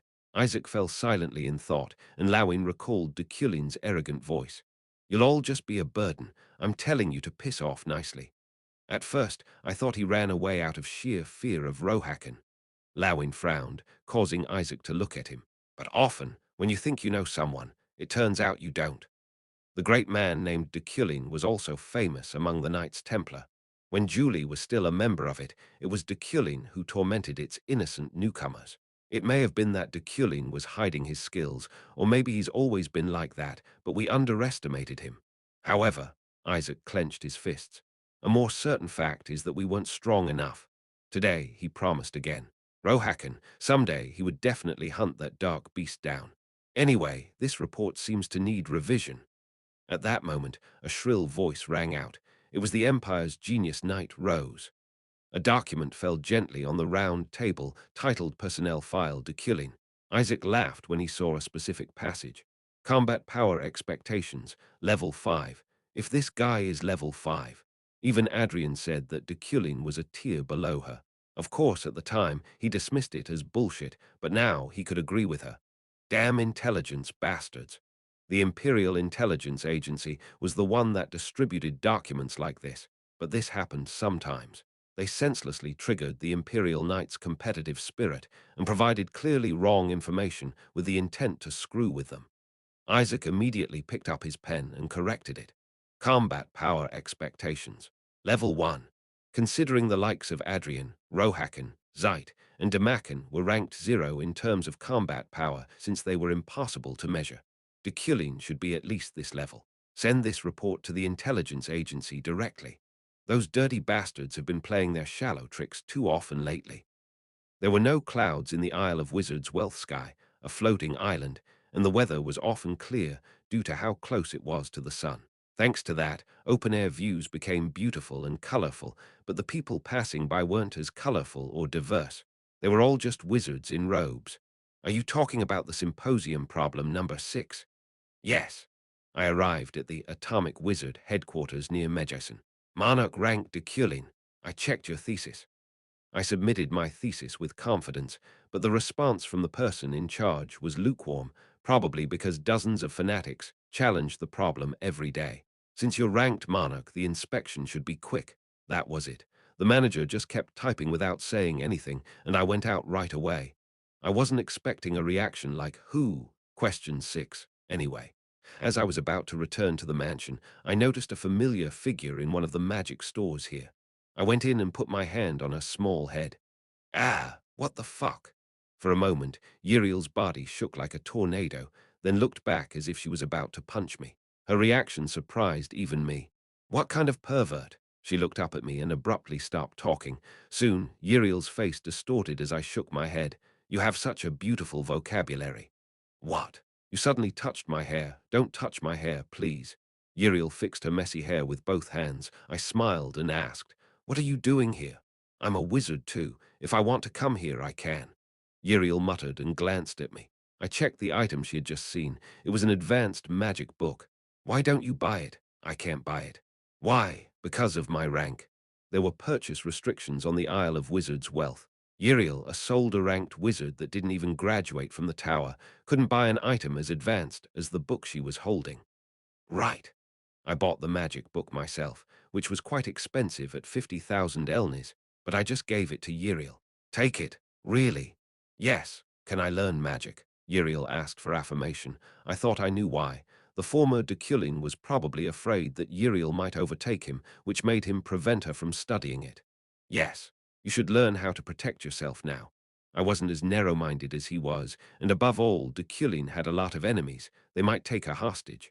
Okay, well, my self-defense skill level is also... Oh, right. Uriel, I have something for you. I handed Uriel a thick bundle of documents. It was the edited thesis. This is the thesis gift I promised you the other day. Ha! Oh, that. A wizard who resembled Alan Panion.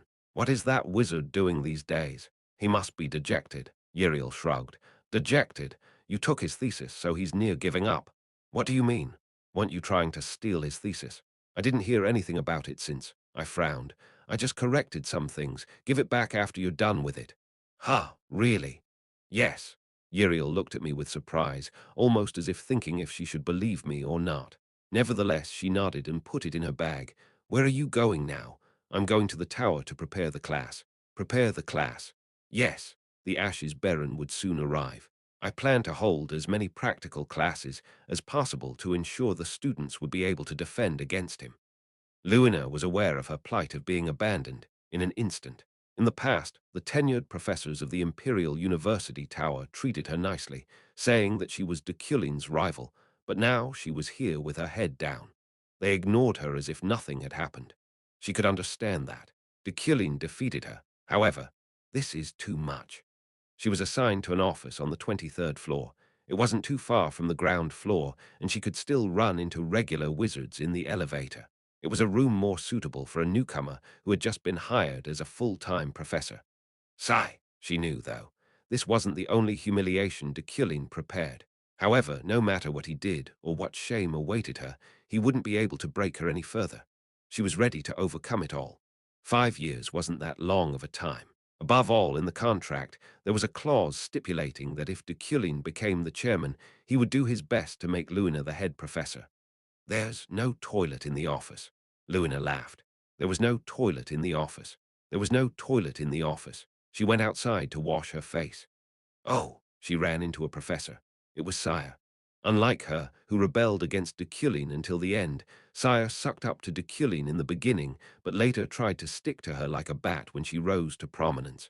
Professor Luna, your office is on the 23rd floor. She already started saying things that got to her nerves. Yes, this kind of experience is also very important. It's fun. Luna smiled brightly. Sire nodded, looking like she was holding her laughter back. Yes then, good luck, enjoy your experience. Climbing up from the bottom will be fun, as you said. As she left, Luna heard a chuckle. As soon as she entered the bathroom, she washed her face with cold water. So annoying. It feels like it was just yesterday when she came to me asking for help. Sighing, she wiped her face and returned to her office, where her narrow desk, too small to put even just 3 magic books on, awaited her. However, before she could start working, knock. Knock. The door opened without her permission. Professor Luna, a parcel has arrived for you. She didn't even tell him to leave it, but he put it on her desk and left anyway. Such inhospitality was unimaginable in the kingdom. Luna forcefully suppressed the tears that were about to burst out. Get used to it. Get used to it. She opened the package with the words question 6 answer written on it. Oh, is this from Deculein? Luna laughed. Question 6 of the symposium.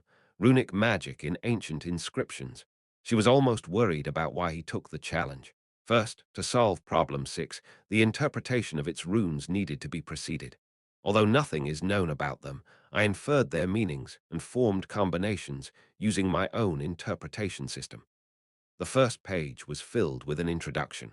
Among the runes of the inscription, there were only 3 that could serve as a circuit. As a result of combining the runes based on it, the following formula could be implemented. From then on, its formula started. It was like an alien script that couldn't be described with letters or by type. Luna put on her glasses and read the answer sheet. The judge's job was to find out what was wrong. It was quite enjoyable, so a smile was already on Luna's lips. Let's see. At first it was for fun and curiosity, but 1 line, 2 lines, 3, 4, as she read through it slowly, her expression hardened. Interpretation of runes, change of thinking, formula description, connection of logic, composition of the answer. Deculein's solutions seemingly collected and intertwined scattered pieces through a process that was as orderly and clear as his personality. It was abnormally organized. It had no theoretical loopholes at all. Deculein started inductive reasoning based on the idea that only 3 runes functioned as a circuit. But in the end, he came to the perfect conclusion for it deductively. He even showed precision in verifying his answer in the form of a magic circle. This, Luna felt a headache pierce her temple. Before examining the contents of the answer, certain nausea arose. I am not the Deculein you once knew. Deculein's abominable voice came to mind. It couldn't be. This couldn't be his answer. There was no way he did this himself. He couldn't have written this thesis. Wait, wait. Luna took a deep breath and ruffled her hair. Something hot was boiling inside her. She felt dizzy. The world around her seemed to spin. Deculein, this idea was not yours. This was not Deculein's achievement. If so, whose achievement was it? Who the hell gave this achievement to Deculein? It was a lie that would be revealed in the place of proof. Anyway, so why? At that question, Deculein's voice came to her mind again, as if telling her that this was the answer. I am not the Deculein you once knew. Shut up! Luna grabbed the answer sheet tightly. When it came to theoretical matters, Deculein had never surpassed her. Even with his help, he was still far behind her. This doesn't make sense. How can you think of this? You. How? The fire within her raged even stronger. It was the first time she had ever felt this way, and she never thought she would feel it because of Deculein. This is a lie that will be revealed sooner or later anyway. But why the hell? Denying her feelings of inferiority and jealousy, Luna only thought about Deculein's intentions. She thought about the place of proof because this wasn't his answer. She thought of a way to verify him thoroughly. Wait for it. This time it won't go your way. Luna's day has reached its worst. Chapter 63. Rehearsal, 23rd floor of the Magic Tower, Professor Luna's office. The night was already deep, but she was still writing the verification plan for Deculein's thesis. Crack! Her fountain pen broke. Drip, drip. Only then did she notice the blood dripping from her nose to the document. Luna stared blankly at the stains each drop left. Nausea enveloped her, and her heart pounded as if it was hammering against her chest. At the bottom of her consciousness, a bizarre feeling soared, causing her to look out the window involuntarily, where she found the moon swallowed up by grey clouds outside.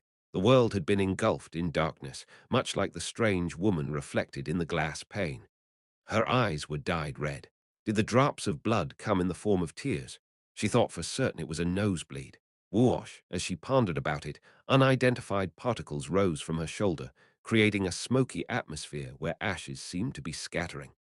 Luna hurriedly looked over at her shoulder, but she found nothing out of the ordinary. Her surroundings were completely normal. Am I going crazy? Luna sighed. Well, she had been through a lot lately. Deculein kidnapped her and wasn't fed anything for almost a week as his captive. She was on the verge of starving to death when she finally agreed to take a humiliating oath. It was quite a miracle, her mind still being intact. I should go home and rest. Tap, tap. Luna organized the pile of documents she had created and put them in her bag. She then turned off the lights, closed the door to her office, and left the tower. Wriggle, amid the darkness, an unknown pulse continued. Wednesday, 2 p.m. Efren and her group were working on the group project in the tower's study room. However, since it was already in its final stages, they decided to slow down their pace a little. One card. Damn, you're fucking mean. Eurozen, Dane, and Zeppel. The three guys played a card game. Sylvia closed her eyes, still preoccupied with the project, and Efren read a letter. To Efren Luna, I got your letter. I believe in your talent, and I hope that you will as well. Always remember to walk not on the self-righteous path, but the strong and unwavering one. If you put all your heart into it and spare no effort, good results will surely await you. It's 5 lines. Although it was short compared to the 10-page letter she sent, she still appreciated his reply. No matter how much she thought about it, she shouldn't have written her promise to become the best wizard, just like how Rohawk was the best meat. Efren was still satisfied, though, and kept the letter. Ah! Only a few seconds passed when she screamed and pulled out a handkerchief from her robe's inner pocket, suddenly coming to a realization. It was the fine handkerchief that a gentleman gave her while she was wailing at the last university festival due to a play called Portrait of a Sad Day. Wait a minute. The pattern embroidered on the handkerchief and the pattern engraved in the corner of the letter. They're similar. Efren's pupils reflected the logo. It didn't seem to be a family insignia, but it did look like a high-end brand. Either way, she thought it definitely wasn't a coincidence. Ah, wait a minute. Efren grabbed her head and thought. She couldn't even remember what that person looked like. She was crying so hard she couldn't dare look him in the eye. No way. Was he really watching? Is he literally watching my talents? If so. She felt excitement boiling within her after so long, finding this situation fun. Efren felt a shiver run up her spine as she gently stroked her chin. At that moment, a sharp voice pierced through her wonderment. Be quiet, stupid Efren. Sylvia was staring at her with fierce eyes. Her concentration had been broken. I'm sorry, Efren apologized brightly and shut her mouth, and Sylvia closed her eyes to try and focus on the project again. But her ears and eyelids kept pricking up as if she was listening and looking at two different subjects. The corner of her mouth kept twisting upward as well. Oh, right. Did you hear the rumors about Rohakan? The male members of their group suddenly changed the subject. Efren corrected her posture out of guilt. She didn't just hear about him, she was right there with him. Rohakan, even my dad won't tell me anything about the issue. All I heard is that it's confidential. I heard there are rumors that he fought with Professor Deculein. Really? Still, his opponent was Rohakan. There's probably a huge level difference between him and the head professor. Fortunately, they seem to know nothing. Our class will start soon. We should get going. Efren, Sylvia. You coming? The trio turned around. Just then, Sylvia opened her eyes again. I am.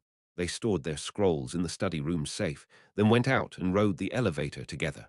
Sylvia whispered, You know what happened that day is a secret, right? Why are you asking something so obvious? Do you really think I'm stupid? Yeah. Ding. They arrived on the 3rd floor, but Efren got out of the elevator a little later because the noble wizards waiting near the hallway rushed to Sylvia. What is she, an idol? Sylvia, I heard. They said you broke through Rohakan's barrier this time. You're awesome, teach us later. What? Broke through his barrier? All she did was eat my fish skewers. Grunting, Ephraim opened the door and entered the classroom. I think we're doing something today, too. As soon as she entered, she found an unusual view. Looking around, she realized she was on a university campus. All campus buildings, such as cafes, gymnasiums, classrooms, gardens, alleys, shops, restaurants, were implemented, the only exception being the Magic Tower. Wow, ha! Looking back without much thought, Ephraim was surprised. The door she came in had disappeared. An empty garden took its place. An eerie feeling ran across her nape. Are we having a ghost-themed class today? What does this have to do with pure elements, though? Ghosts are actually pure elements, he would say. Can you hear me?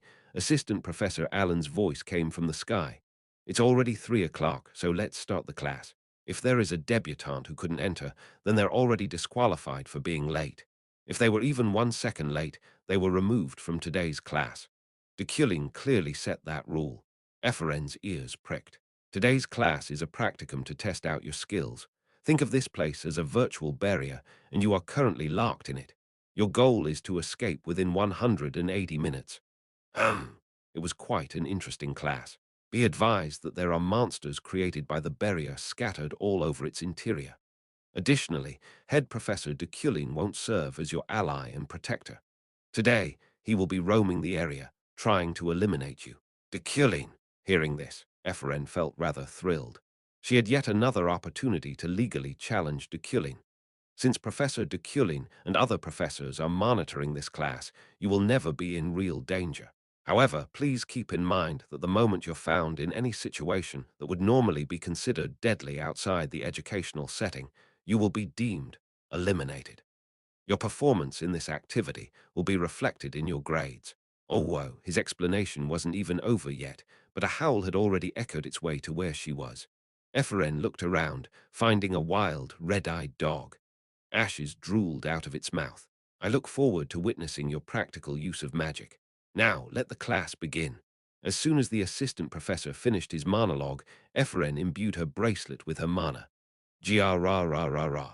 Not long after, she fired magic, a combination of wind and water elements, against the rabid beast making its way to her. Splash! The water she ejected was condensed into an extremely high-pressured, crescent-shaped projectile bolting through space at a speed of over 500 m/s. Although it had a short range, its melee and cutting power was comparable to any sword because of the destruction series used with its pure elemental magic. This was the water moon that Deculein taught her. Ra. The wild dog's body was divided into quarters. Hoo-hoo, Ephraim shrugged. As she did, however, she heard a scream echoing from not far away. Where are you? Ephraim ran towards the source right away. She applied the wind element to her body, allowing her to move at quick speeds while creating minimal noise. She arrived swiftly, but it seemed she was too late. Instead of a person, she found a note. Selly has been eliminated. I'm sorry. I wish I had reached you sooner. It was a shame. Clicking her tongue, Ephraim put the note in her pocket and moved. 40 minutes had passed. Despite the threats scattered around her, Sylvia walked proudly. She didn't even try to hide or be silent. Instead, she only revealed her dignity without hesitation. Those retaken by her graceful light bared their teeth and brandished their claws. But the consequences of daring to challenge the sun herself were horrendous. All of them were scorched by the heat of her magic, oxidizing them as they desperately struggled to survive. Sylvia! Soon after, she heard someone call out her name. Following its source, she found Lucia, Dupin, and Beck, a group of aristocrats that seemed to be glued together. Lucia asked, "Do you want to escape the barrier with us?" Sylvia shook her head. "Yeah, well, be strong then." As if Lucia just asked her out of formality, they swiftly passed by after she answered. No, they passed by, then soon started running away in the opposite direction. Sylvia soon found out why. On the horizon stood a nobleman who radiated a powerful and crushing aura. Head Professor Deculein.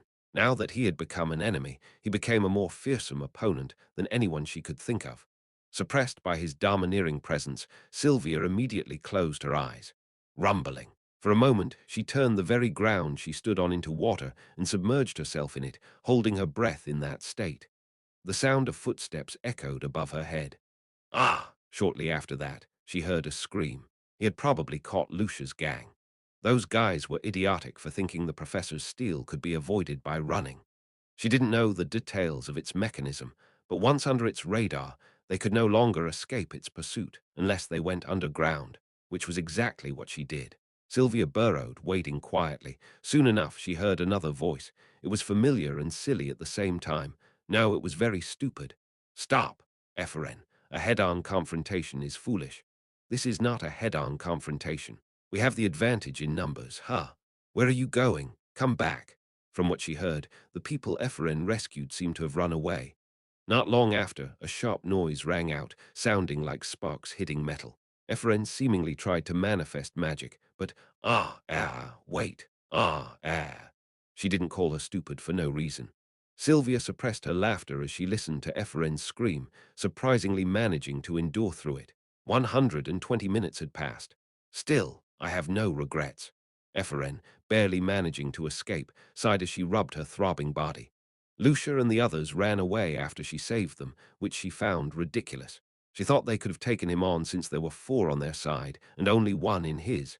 Be patient, be patient. Ephraim suppressed her anger as she explored and analyzed the barrier. Her method of escaping was to break it. The types of beasts in here are golems, wild dogs, bats. She looked up at the sky, finding a swarm of bats roaming the air. Her gaze narrowed at them. Their orbit takes a certain path. She released mana through the air, attaching it to a bat. It fluttered along with its vessel, conveying useful information to Ephraim. Its job was most likely to search for enemies and transmit their location to Deculein, but they were circling erratically. However, since every orbit had a center, she could predict their movements based on the trajectory of their rotation. Ephraim closed her eyes and recalled the scenery around her. She then looked up, calculating the bat swarm's collective wingspan. The result was creak. Ah, who's there? Ephraim panicked. A silhouette came out of the corner. Ephraim, so you're not dead, Sylvia. She sighed and placed her hand on her chest. Sigh, even if we get eliminated, we won't get killed. Anyway, you came at the right time. Sit. She pointed to the floor next to where she was sitting. Sylvia, however, made a chair that was about 1 million high through magic instead. Sitting on it, she looked down at Ephraim. Aren't you coming down from there? Just say it. Will you grow up already? Say it. Sigh. Anyway, I think we have to break this barrier to escape. But to do... Jim, Sylvia interrupted Ephraim, who nodded anyway. So you figured that out already too. I think the core of the barrier is in there. Ephraim pointed to the gym that appeared across the alley. Keeping their silence, they communicated through body language, agreeing to walk to the gym together. Moving carefully so as not to be seen by wild dogs and bats, they reached their destination safely and clung to its wall. Ephraim peeked into a window first, immediately finding the final boss in the middle of the building. SHH, it's Deculein. Deculein was with dozens and hundreds of beasts. Upon keener inspection, it looked like he was reading a book. Sylvia narrowed her eyes. Arrogant Ephraim. Come on, he's our enemy right now. Ephraim looked inside again. Its interior was quite spacious, being an open field. The core of the barrier was floating in the middle of the air, positioned in such a place that would allow their professor to easily protect it. They were conducting a practical rehearsal that Alan put great effort into, according to Deculein's design. There was no way it would be easy. I think one of us needs to get his attention. I'll do it. No, Sylvia shook her head. I'll do it. Will you be okay? Ephraim's eyes widened. She thought, of course, that she was only trying to gain a high grade for herself. You can't draw his attention since you're stupid. Gosh, okay. What are you going to do? How will you get his attention in that gym? Look, its 4 sides are open. He knows that too, so he put the core there. You and I are different. Sylvia pulled out her brush and drew a square and a handle on the ground. It soon materialized as a noble substance. Go down in there. I connected it to the gym. What if it's blocked along the way? Are you doubting me? Sylvia's eyebrows twitched. No, it's not that. Ephraim opened the lid, revealing what looked like an underground bunker. This is amazing. I admit. In admiration, she stretched out her palm for a high five. However, Sylvia only looked at her hand. Arrogant Ephraim. What? You don't know what this is. Don't overreact. Just go in. Figure out when to come out yourself. Okay. Ephraim entered the aisle, and Sylvia opened the gym door. As expected, Deculein stood on the other side of it. The ashen beast showed hostility toward her. "Are you done discussing things over?" Deculein asked, still reading. Sylvia nodded. "I see." He closed his book. As if taking it as a signal, his minions in the gym charged at her. Sylvia closed her eyes and released the three primary colors. Whoosh! Originating from her power supply, they dyed the world around her, transforming the ordinary gym interior as she drew over it. Red, green, blue. Those three lines of paint blended to form all other colors, slowly engulfing the battlefield with them. There were no monsters in her newly drawn landscape. They were all decimated without even being able to resist her painting. Hence, the ashes faded as the building turned into a fresh grassy field. It was the fruit of the inspiration she got from Deculein, the magic that embodied her talent, and the emotion she felt during the midterm exams. "I can do whatever I want in this world." Deculein scanned the area, his eyes looking for a certain intermediary. "I didn't use a mana stone to help me with this. I did it all on my own." Sylvia placed her hand on her chest as she stared at him, standing bravely before him. "I'm Sylvia. You know who I am." Her voice seemed filled with confidence, showing unbridled trust with her faith and pride in herself. Such were the traits someone as powerful and noble as her should display.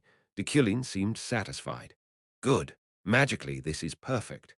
However, the moment Sylvia closed her eyes and opened them, Deculein had already reached her. "However, you shouldn't leave your body vulnerable."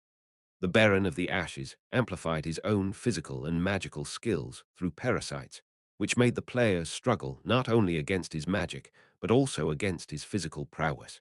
Player wizards would just up their stats, but NPC wizards, unlike players, needed to train their bodies.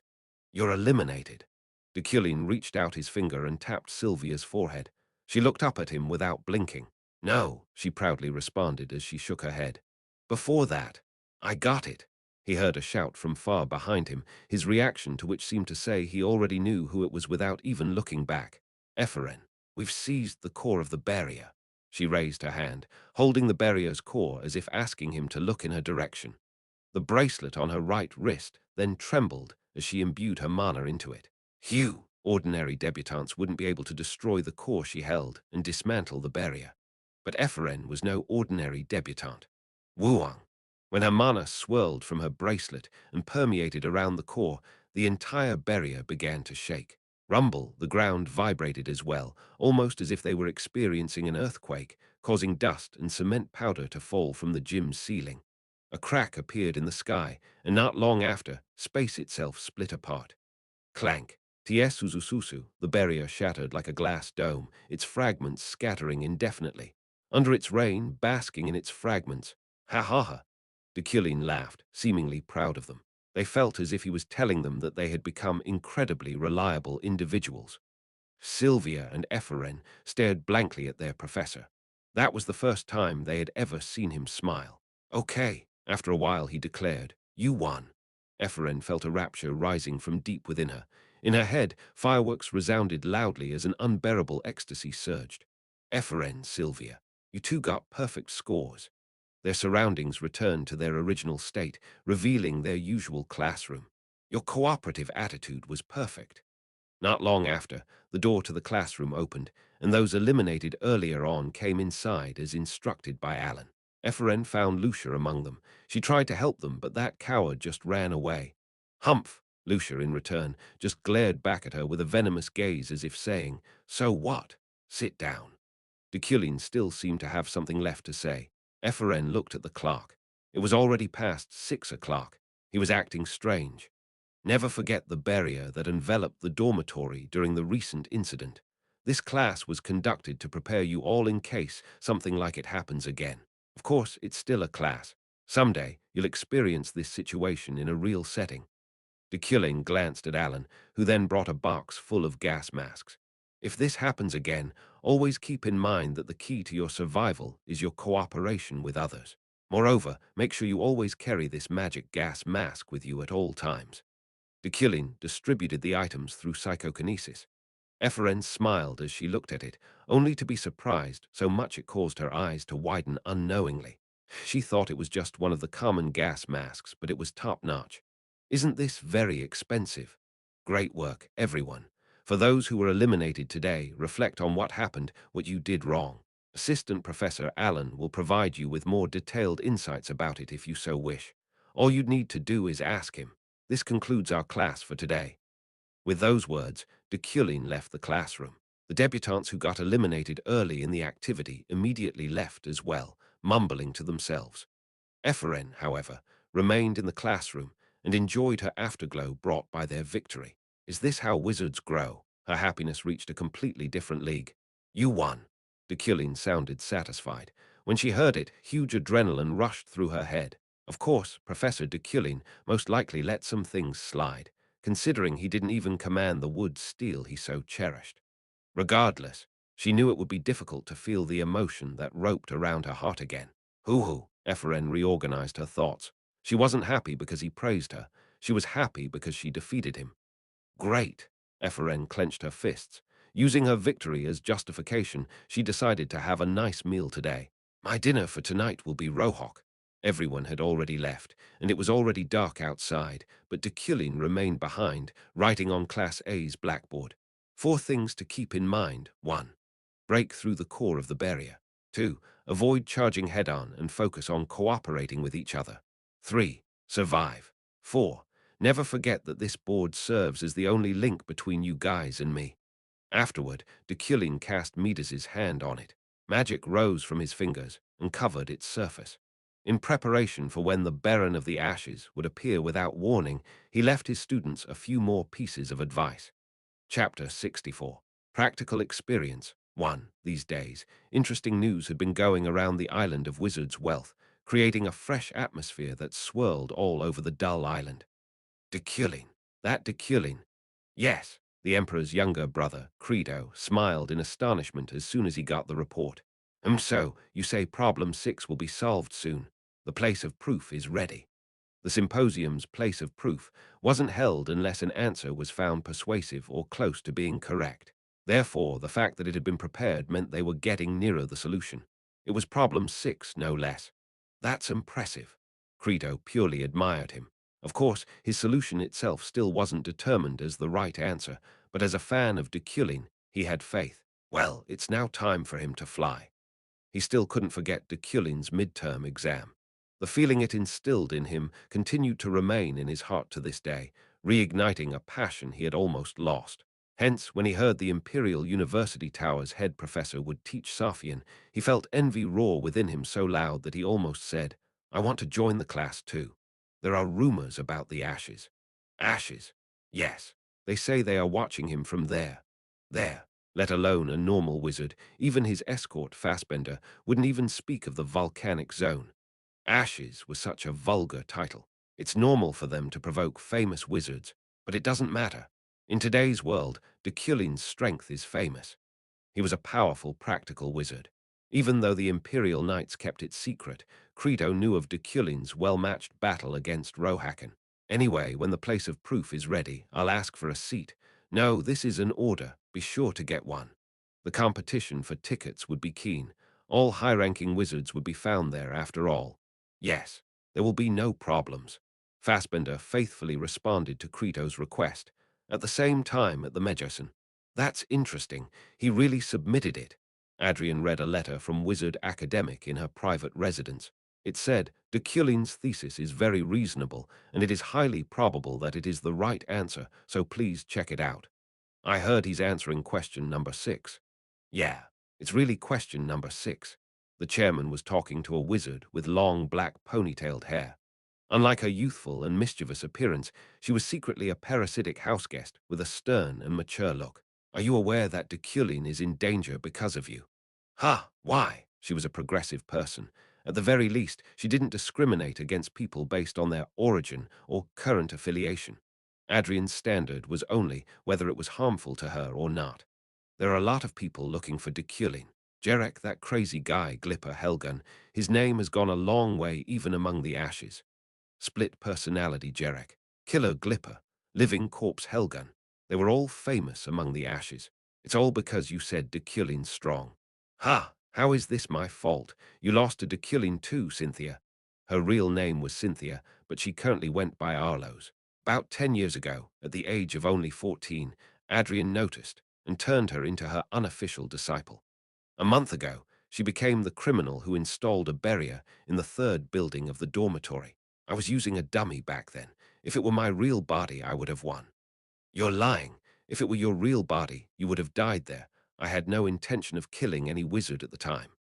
10 years ago, although not at the level of an archmage, Cynthia was a talent that was likely to aim for the pinnacle of a particular profession. Seeing through her qualities despite her being an orphan, Adrian directly educated her. What about it? I just wanted you to know that Deculein has a bounty from the ashes on his head. All right. More importantly, where's my doll? Arlos took a puppy out of her bag. Wow, it's so cute. It's going to live a long life, right? Yes, that's the reason why I purposely made its body small. Through magic, it's guaranteed to live long. It'll probably still be alive, even if you die at over 100 years old. Why are you so obsessed with its life expectancy? Well, Adrian just smiled faintly. It's better if it lives longer. Fairies live too long to love somebody. Her kind's lifespan was 2 or even 3 times longer than the longest-lived humans, and they never grew old. Hence, Adrian liked dolls since they could live for a long time. It was no coincidence that she discovered Arlos's talent and taught her directly. Arlos, unaware of this fact, sometimes couldn't understand her actions. Adrian was playful, mischievous, and mean, but she respected her because she was her teacher. Even to me, that thesis. Arlos slowly stretched out her arm. No, it has iris recognition. The chairman glared at her and wrapped her arms around the document. Grumbling, she retracted her hand. He solved number 6. She suddenly remembered the first time she met Deculein. You are garbage, scums that have been rejected by society. You lack the composition to be a human, and you lack the appeal to be a beast. Your only talent is to squirm. That won't help you be relieved of your poor and dirty roots. Through an aggressive tone, his curses and swear words poured out in rage. Of course, she knew why he hated the ashes. The more I think about it, the angrier I get. If they met again someday, she promised herself she would pay him back. Oh, it's moving. The chairman trembled. Arlos glanced at it too. The small dog, who had received Adrian's pure magic as its life force, was crying and chasing her. Arlos giggled and left the mansion. Monday, Eucline Mansion. I installed a blackboard in the annex building, which looked exactly like the one at the Imperial University Tower's classroom. Twin blackboard description. A blackboard made of magic stones, one of 2 paired boards. Due to Mida's hand, its resonance has increased.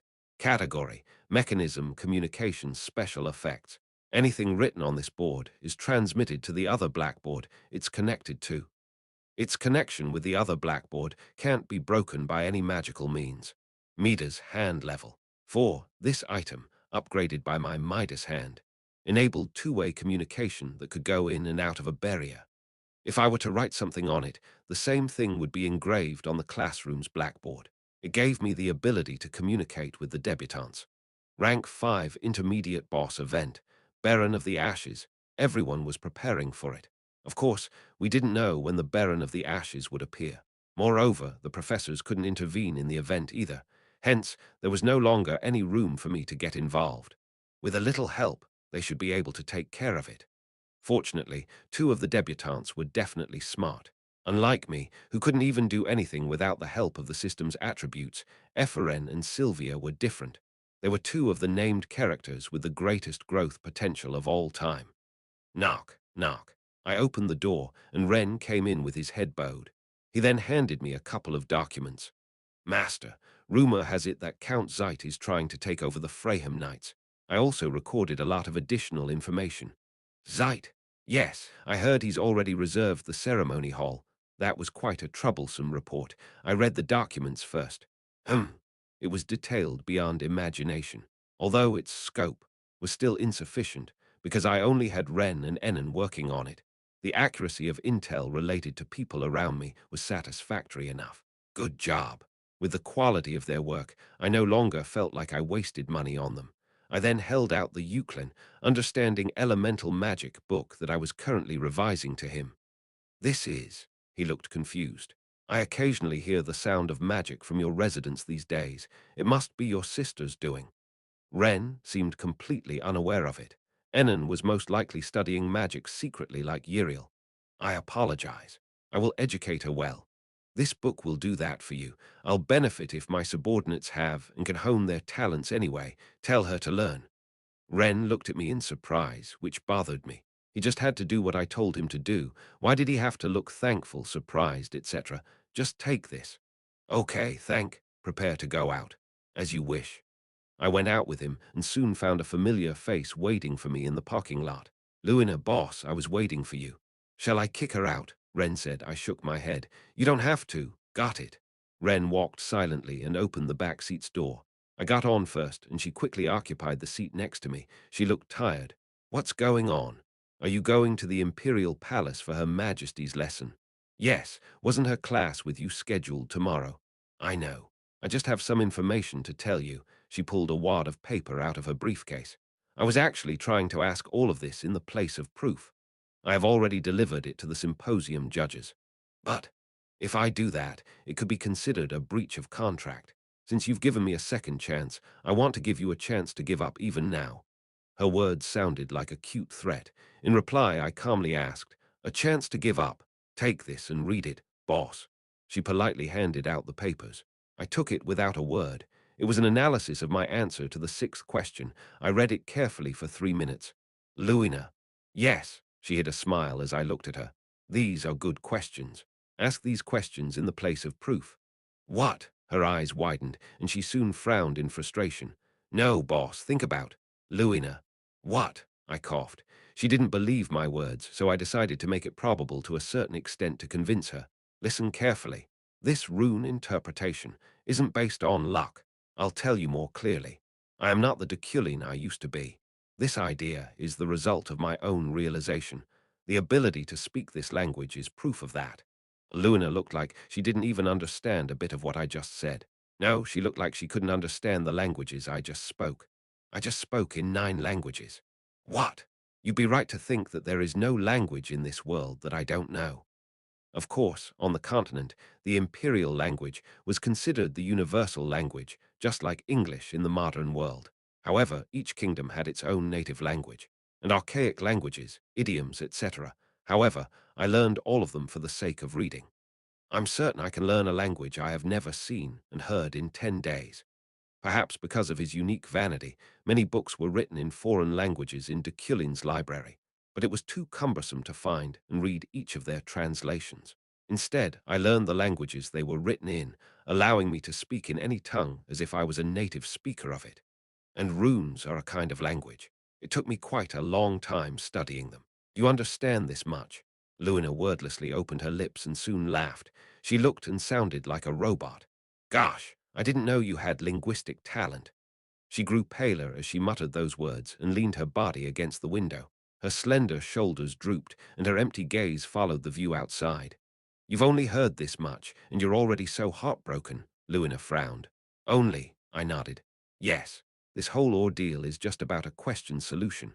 Aren't you 4 years younger than me? You still can grow a lot, so time is definitely on your side. I promised, didn't I? 5 years. You will not be my stumbling block, and I will not be your stumbling block. The main quest wasn't long. Since I had already spent half a year in this world, the remaining time I had was about 4 years. She smiled weakly. 5 years is short if it means cutting ties with you, boss, but why does it have to be 5 years? You'll naturally find out about it. We're here, Ren said. Gazing out the window, I saw my destination. The Imperial Palace's outer walls looked as sturdy and mighty as ever. I got out of the car. Ren, take Luna to the University Tower. Got it. Thank you for your consideration, boss. Luna waved at me inside the car. Vroom, they left as I walked to the palace. Ashes germinated in a person's deepest darkness. They were parasites that devoured emotions and fed on emotional deficiencies and mental scars, after all, leading all thoughts of their host into cancer, the moment when their ego becomes engulfed in all kinds of negative thoughts. It would start taking over their vessel, starting at their weakest parts. Luna walked back to the university tower feeling particularly dizzy. It was as if her whole world was spinning. She pressed a button on the elevator. 23rd floor, her office. She sat blankly in her chair, surrounding herself with a shabby space. Deculein said 5 years. 5 years. Just 5 years. She could endure that much. But why did she have to be humiliated like this? Luina saw a letter on her desk. a note left by the Magic Society. It seemed like someone opened her door and delivered it without her permission. The Magic Society hereby announces Mana-cranked Luna's eviction from the organization. She stared blankly at that specific sentence, deducing their intention in their decision to turn their backs on her. The bastards who pushed her were trying to abandon her and attach themselves to Deculein once more. Thump, her heart raced. Thump, her whole body felt hot, and all sorts of painful and dark emotions hit her skull, making her feel like a heart all was repeatedly piercing through her temples. These fucking bastards. Fucking dog bastards. Luna closed her eyes. Ashes rose from her shoulders. Dark particles spread like a spider's web and engulfed her entire office on the 23rd floor. Inside the 20th floor's study room, Sylvia's group double-checked their project. I checked everything. There's nothing wrong with this part. You. Nothing. When Ephraim and Sylvia were peering through its parts, the door opened, and Eurozen came in with his hands full of treats. That was their signal to take a break. I was just craving for a snack. Thank you. Ephraim immediately reached out her hand and pulled a dried squid out. Eurozen said, "Is it because the exams are coming?" The study room, library, and magic training room were also full. It seems all the debutantes have gathered. Knowing this would be the case, Ephraim had reserved a room for them in the library since 4 a.m. Man, the final exam will be a bit easier, right? There was that incident too, after all. I don't know. That aside, what are you doing during vacation? I have to go to my estate. I don't think I'll be able to stay in the tower for long. They need quite a few wizards back there. The three guys chatted, and Ephraim continued chewing on dried squid to cool off her overheated head.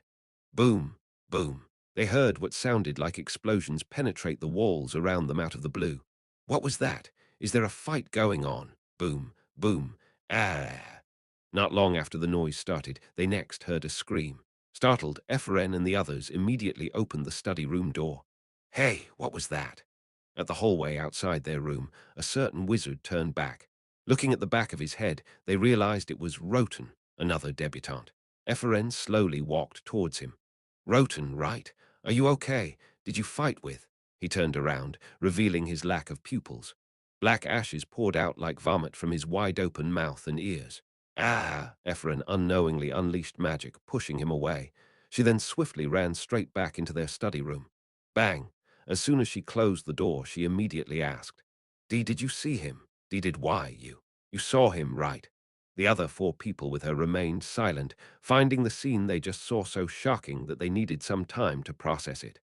What is this? Looking at them, she smiled as if she realized something. I'm dreaming right now.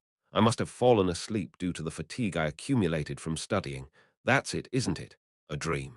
Yeah, isn't this a dream? I didn't sleep at all yesterday and today. To practice. Sylvia moved at that point. She didn't hesitate at all. She stretched out her hand and swung it against Ephraim's cheek. Slap. A loud sound rang out as Ephraim was taken aback, her head twisted to the side. Ouch! In that state, all she could do was look at Sylvia as a handful of teardrops formed around her eyes. It hurt so much that she couldn't even yell. Instead, her lips just quivered despite finding what she did unfair and painful. Why you? Does it hurt? Of course it does. You hit me so hard, Sylvia nodded. I'm sorry. Anyway, if it hurts, then we're not in a dream. I just wanted to let you know that. Ephraim shut her mouth in disbelief, and Sylvia turned to look at the other three. What about you guys? Not wanting to be slapped, they responded hastily. That's right. This isn't a dream. What made you even think this was a dream, Ephraim? You're not making any sense. Why, yeah. After taking to heart the advice from Deculein, it had been 5 days since she started exercising. Sylvia looked out the window of the study room, feeling her physical abilities had grown. She also felt slightly nervous, finding the appearance of the bizarrely transformed Roten quite confusing. That's really unfair. What you did was annoying and painful. Am I not allowed to say anything wrong anymore? Ha! Sylvia ignored Ephraim, who was crying while staring at her. Chapter 65. Practical Experience 2. Chewing, Ephraim, lying on the floor of the study room, chewed on a piece of dried squid. She then drank a soda to quench her thirst. Gulp, gulp, she took 3 sips and fumbled through the plastic bag, seemingly still unsatisfied. Her eyebrows furrowed when she found a chocolate bar. You bought some good stuff. I can eat it, right? Ah, yeah. You did more on this project, so this is the least I can do. But weren't you in pain? Eurozen felt dumbfounded by Ephraim's behavior. Ha! Oh, well, I admit it's my fault this time for making no sense. Dreaming. Hallucinating. What she said wasn't something wizards that always focused on reality should even think about. Chomp. She looked at Sylvia as she chewed on her snack, the taste of which couldn't be found in the countryside. She couldn't even fathom why it was white. Sylvia closed her eyes, sharing her familiar's vision outside the tower as it flew around the campus.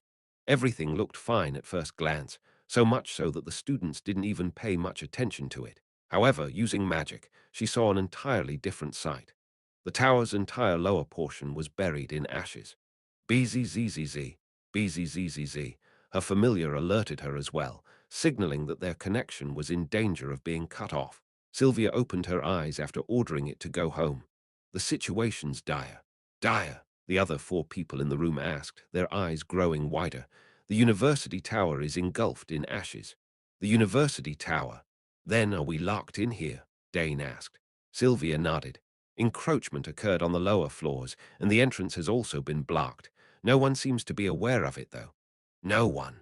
The ashes themselves seem to have been imbued with the nature of enchantment. What about the professors? Can't they help? The ashes covered floors 1 through 25. The middle and upper floors where the professors stayed didn't seem aware of what was happening yet, and even if they were, most of them would be away, preparing for the final exams. Boom, boom. Ah! The study room door shook. Boom, boom. Roten banged on their study room's door outside. Possessed by the ashes, he seemed to have forgotten how to open it, but his fists were slowly scorching its surface. Roten, that crazy bastard, what happened to him? Hugh. Ephraim took a deep breath. With her eyes closed, she composed a formula using wind and earth as constituent elements. Boom, boom, boom. What are you trying to do, Ephraim? Just leave him be. If we do, the door will burn. Ephraim grabbed the doorknob and swung it open. Roten's unfocused eyes looked bizarre, but she didn't panic. Simultaneously, she manifested her magic. Gia-ra-ra-ra. Roten rushed from the door as soon as it opened, but the wind from Ephraim's hand engulfed him. Invisible shackles. What she conjured was magic that detained the opponent by imparting the properties of the earth to the wind. Roten's body shrank as if trapped in a coffin. Pure. Is he? He spewed ashes from his mouth as he fell, but they stopped right in front of Ephraim's nose, blocked by Sylvia's barrier. Ha, almost. Move. Sylvia walked over and looked at Roten's face. His eyes were out of focus. His face was covered in black veins. His bare, ash-covered feet looked glued to the floor. It was as if the building and his body were connected. It's controlling him. From those clues, Sylvia reached a conclusion. It was unknown where the mysterious ashes came from, but it indirectly controlled his brain. Control, a kind of puppetry. He's like a zombie. Ephraim nodded and sneaked out of the room, looking around the hallway. The ashes clinging to the ceiling and walls of the hallway were wriggling like blood vessels. Not long after, the high temperature started affecting her. It's hot out here. It feels like the whole hallway is burning. Ephraim closed the door and turned to Sylvia. It's dangerous here. We have to go to the safest place possible until rescue or help arrives. Safest place? Yeah, I think. Ephraim and Sylvia's minds dawned upon the same answer.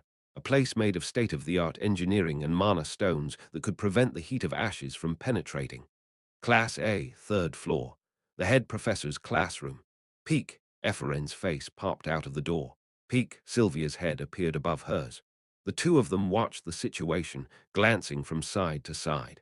The hallway, covered in ashes, looked terrifying, but they couldn't see any zombie-like entity. It's clear. 3 men came out at Ephraim's whisper. They crept their way through the floor, each of them wearing a gas mask. Their study room was on the 5th floor. Thinking it would be foolish to use the elevator in this situation, they headed for the emergency stairwell. Tip, tap, Ephraim kept glancing at the study room's windows as they moved, finding no debutantes left in them. Everyone seemed to have run away as soon as it began. While advancing, the one leading them, Ephraim, hastily stopped. What is it? Sylvia asked. There are a lot of monsters in the hallway. I think there are more than 10 of them.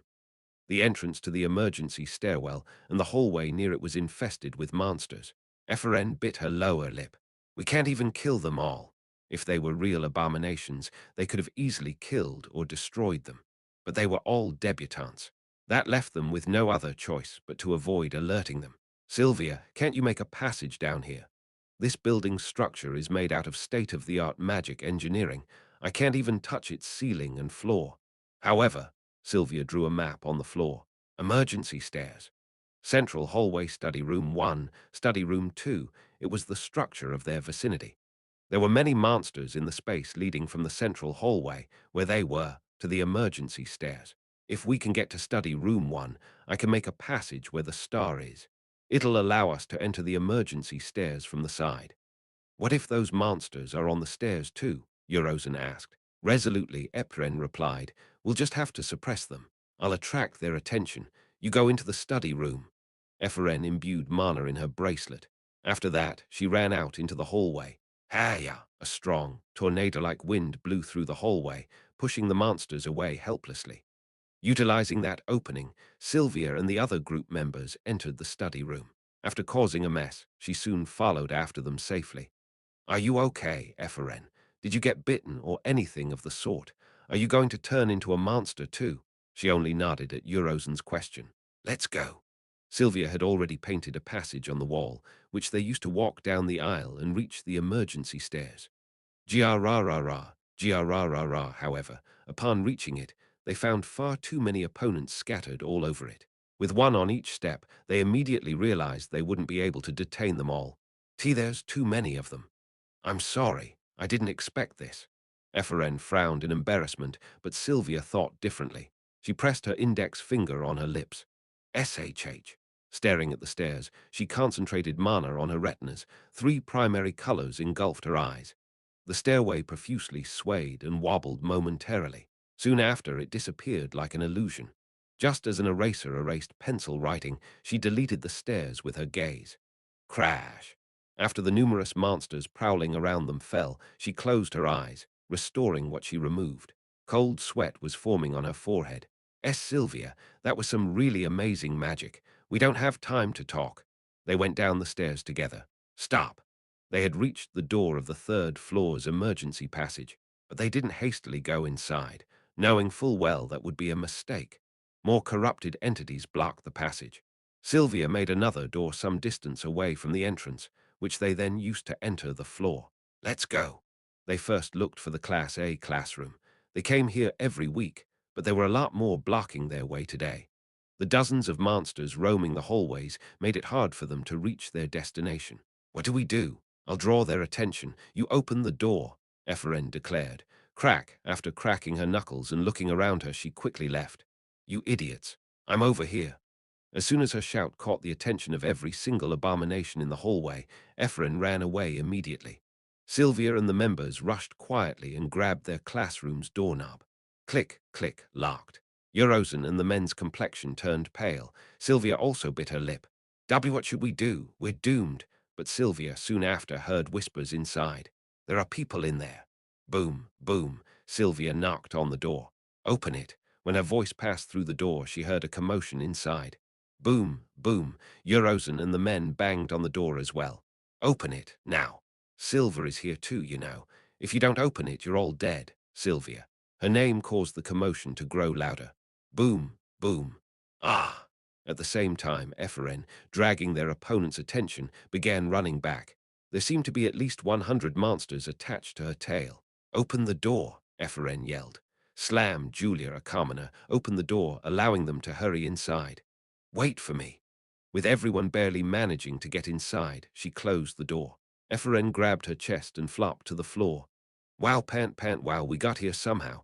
Iffy, are you okay? Julia worriedly rushed to her side. Julia, smiling brightly, she hugged Julia. Gosh, if it weren't for Sylvia, how can you drag all the monsters here? You're so stupid. Lucia's sullen words fell on them at that moment. She had become Ephren's new enemy these days, but she was particularly annoying right now. Boom, boom, boom. Monsters kept banging on the door from outside. Startled, Julia looked at it. Iffy, what do we do now? Boom, boom, boom. We have no choice. Boom, boom, boom. We have to wait for help. Rustling, Ephren took out a small bag full of treats, which he kept safe even while running. In this situation, food meant survival. What's that? Ephren pointed at the blackboard.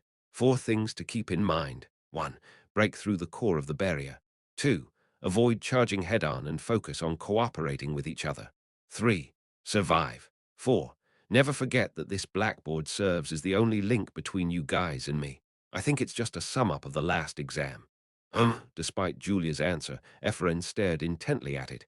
The only link between you and me. There was chalk placed under it. Ephraim took it and wrote something. Deculein, you idiot, boom, boom, boom. Gosh, that scared me. Then, without much thought, she sat back. The Emperor's study, a place of learning. Your Majesty, magic educator Deculein has arrived. When her servant knocked on the doorknob held by a golden lion sculpture's jaw, her voice sternly came out. Come in. As the door opened, Emperor Safian was revealed sitting in a somewhat loose position. She gave me a once-over, her eyes seemingly rotting due to constant boredom. I see you, Your Majesty. Humph. They say your attire is the trend of the continent.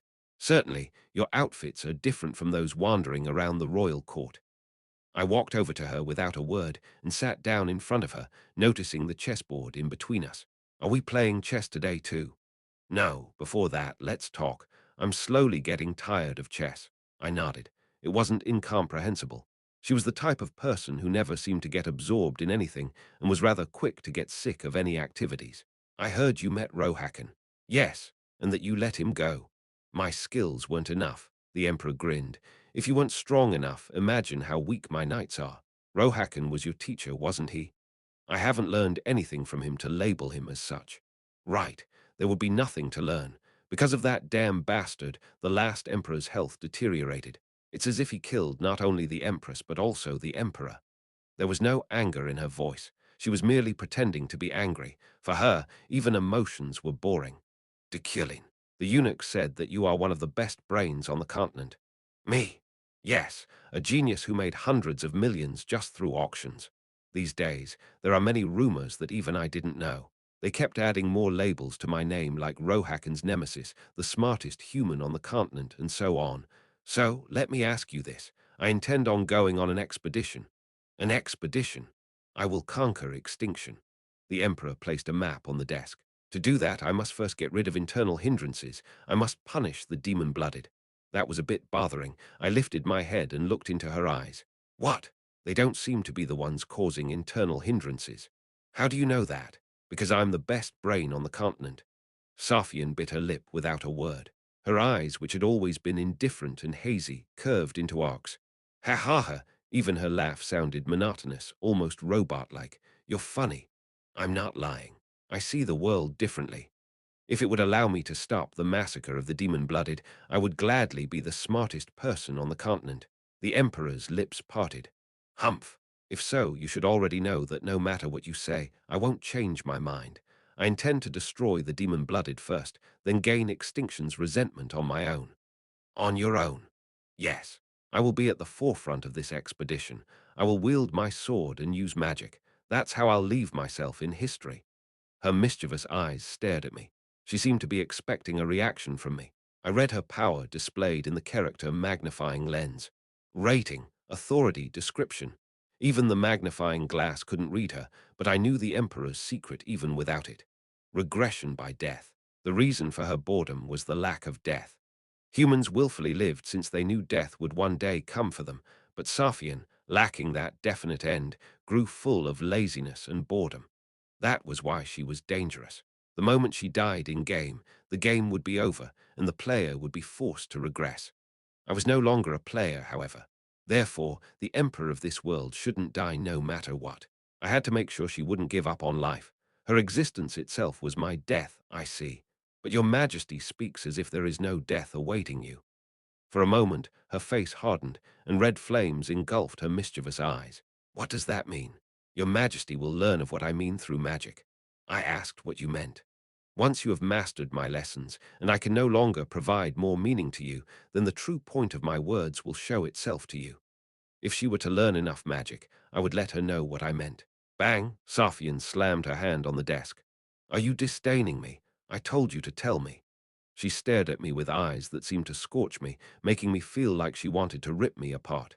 Your Majesty. However, I didn't avoid her gaze. I just sat and endured the pressure she emitted. I am Deculein. Her brow twitched. Once I've made up my mind, no one can break it, I said with a smile. Veins appeared on Safian's temple. Tick-tock, tick-tock. Eferen looked at the clock. It was already 10 p.m. 12 hours had passed since the incident began. No, maybe 24 hours.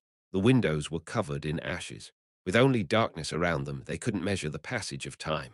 Boom, boom, boom. The rescue they called for didn't come. The banging on their classroom door didn't stop either. Boom, boom, boom. Gosh, this is driving me crazy. Boom, boom, boom. They couldn't break the door, but the sounds they made alone were extremely stressful, piercing into their brains even if they covered their ears. Can't we activate the barrier? Fuck. Foo-woo-woo-wak, Beck yelled. Eferen replied with a sigh. We don't know the password. Only the professor knows. Shut the fuck up. You're the one who asked, so why are you swearing? Boom, boom, boom. Again. They put them on the edge of insanity. Boom, boom, boom. Was it just their mental stress, or were the ashes that had taken over the tower sucking in their souls? Sigh. Eferen took a plastic bag of snacks out of her pocket. At the rustling sound, all the debutantes in the classroom turned to her. What is that? Eferen, where did that come from? Their long, tormented eyes glistened with hunger. Yeah, I was about to share it anyway. Wait.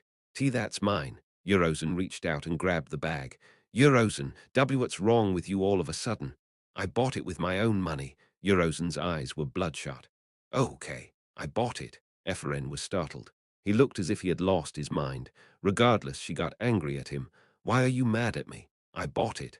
I got it, so get your hands off of it. You let go. Why are you so childish? Are you going to eat alone in this situation? I said I bought it. Just fucking give it to me, you poor bastard. The plastic ripped and spilled cookies, chocolate, and drinks. Thud, thud, thud. The eyes of the wizards followed the falling snacks. Stop, Sylvia's voice echoed just as a commotion was about to begin. That's pathetic, fighting over just food. Hee hee, a rather disrespectful laugh intervened. Then what shall we do, Sylvia? Lucia asked, a rotten smile hanging on her lips. What kind of solution would a noble like Sylvia come up with in this situation, I wonder? Sylvia looked at Lucia as she pondered about it. What would she do? Maybe she would have done this. The nobles must concede. I beg your pardon. The nobles should be the ones to eat, gain strength, and lead the commoners. Take care of your elegance that you're always concerned about during times like this. Ha! The nobles, including Lucia, looked at Sylvia with a distorted face. Simultaneously, Efren packed the sweets and came to the desk. I will distribute everything equally. Distribute what? I bought it. Oh, you shut up. When Efren yelled, Eurozen trembled. Enough. Instead, I won't eat either. I already ate a lot. Rumble. At that moment, a thunderous sound caused the entire classroom to vibrate. What was that? Everyone looked at the door in shock. Boom. Its entrance was shaking. Class A was the sturdiest classroom in the tower. Boom, regardless, debris ominously fell from its walls. B barrier. We need a barrier. Boo-woo-woo-woo. A shattering roar echoed. The classroom's blackboards fell on the floor. Boo-woo-woo-woo. Ah, screams and annoying wails filled their vicinity. Come on, come on. Out of fear, most of them shouted and yelled gibberish. Amid that wretched mess, Efren grabbed her head. Boo-woo-woo-woo-woo. She then looked at the blackboard behind the table. Despite all the other blackboards being torn off, it remained intact. 4 things to keep in mind. 1. Break through the core of the barrier. 2. Avoid charging head-on and focus on cooperating with each other. 3. Survive. 4. Never forget that this blackboard serves as the only link between you guys and me. Never forget that this blackboard serves as the only link between you guys and me. The only link? Ah! At that moment, Efren came to a realization. Scratch, scratch. Some letters began to be engraved on it. Boom. The vibrations were growing more and more intense.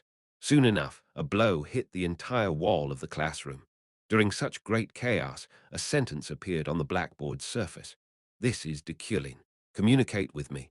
The moment she read it, Efren felt like she was about to cry. However, Efren gets a penalty point. Chapter 66, Practical Experience 3. However, Efren gets a penalty point. Efren stared blankly at the sentence, forgetting the extremely dire situation around her for a brief moment. A number of penalty points appeared in the air. -14 points. One more point, and she'd be assigned to cleaning duty every day for the dirtiest comfort room. If she accumulated more than 25 points, her dormitory scholarship benefit would be cancelled.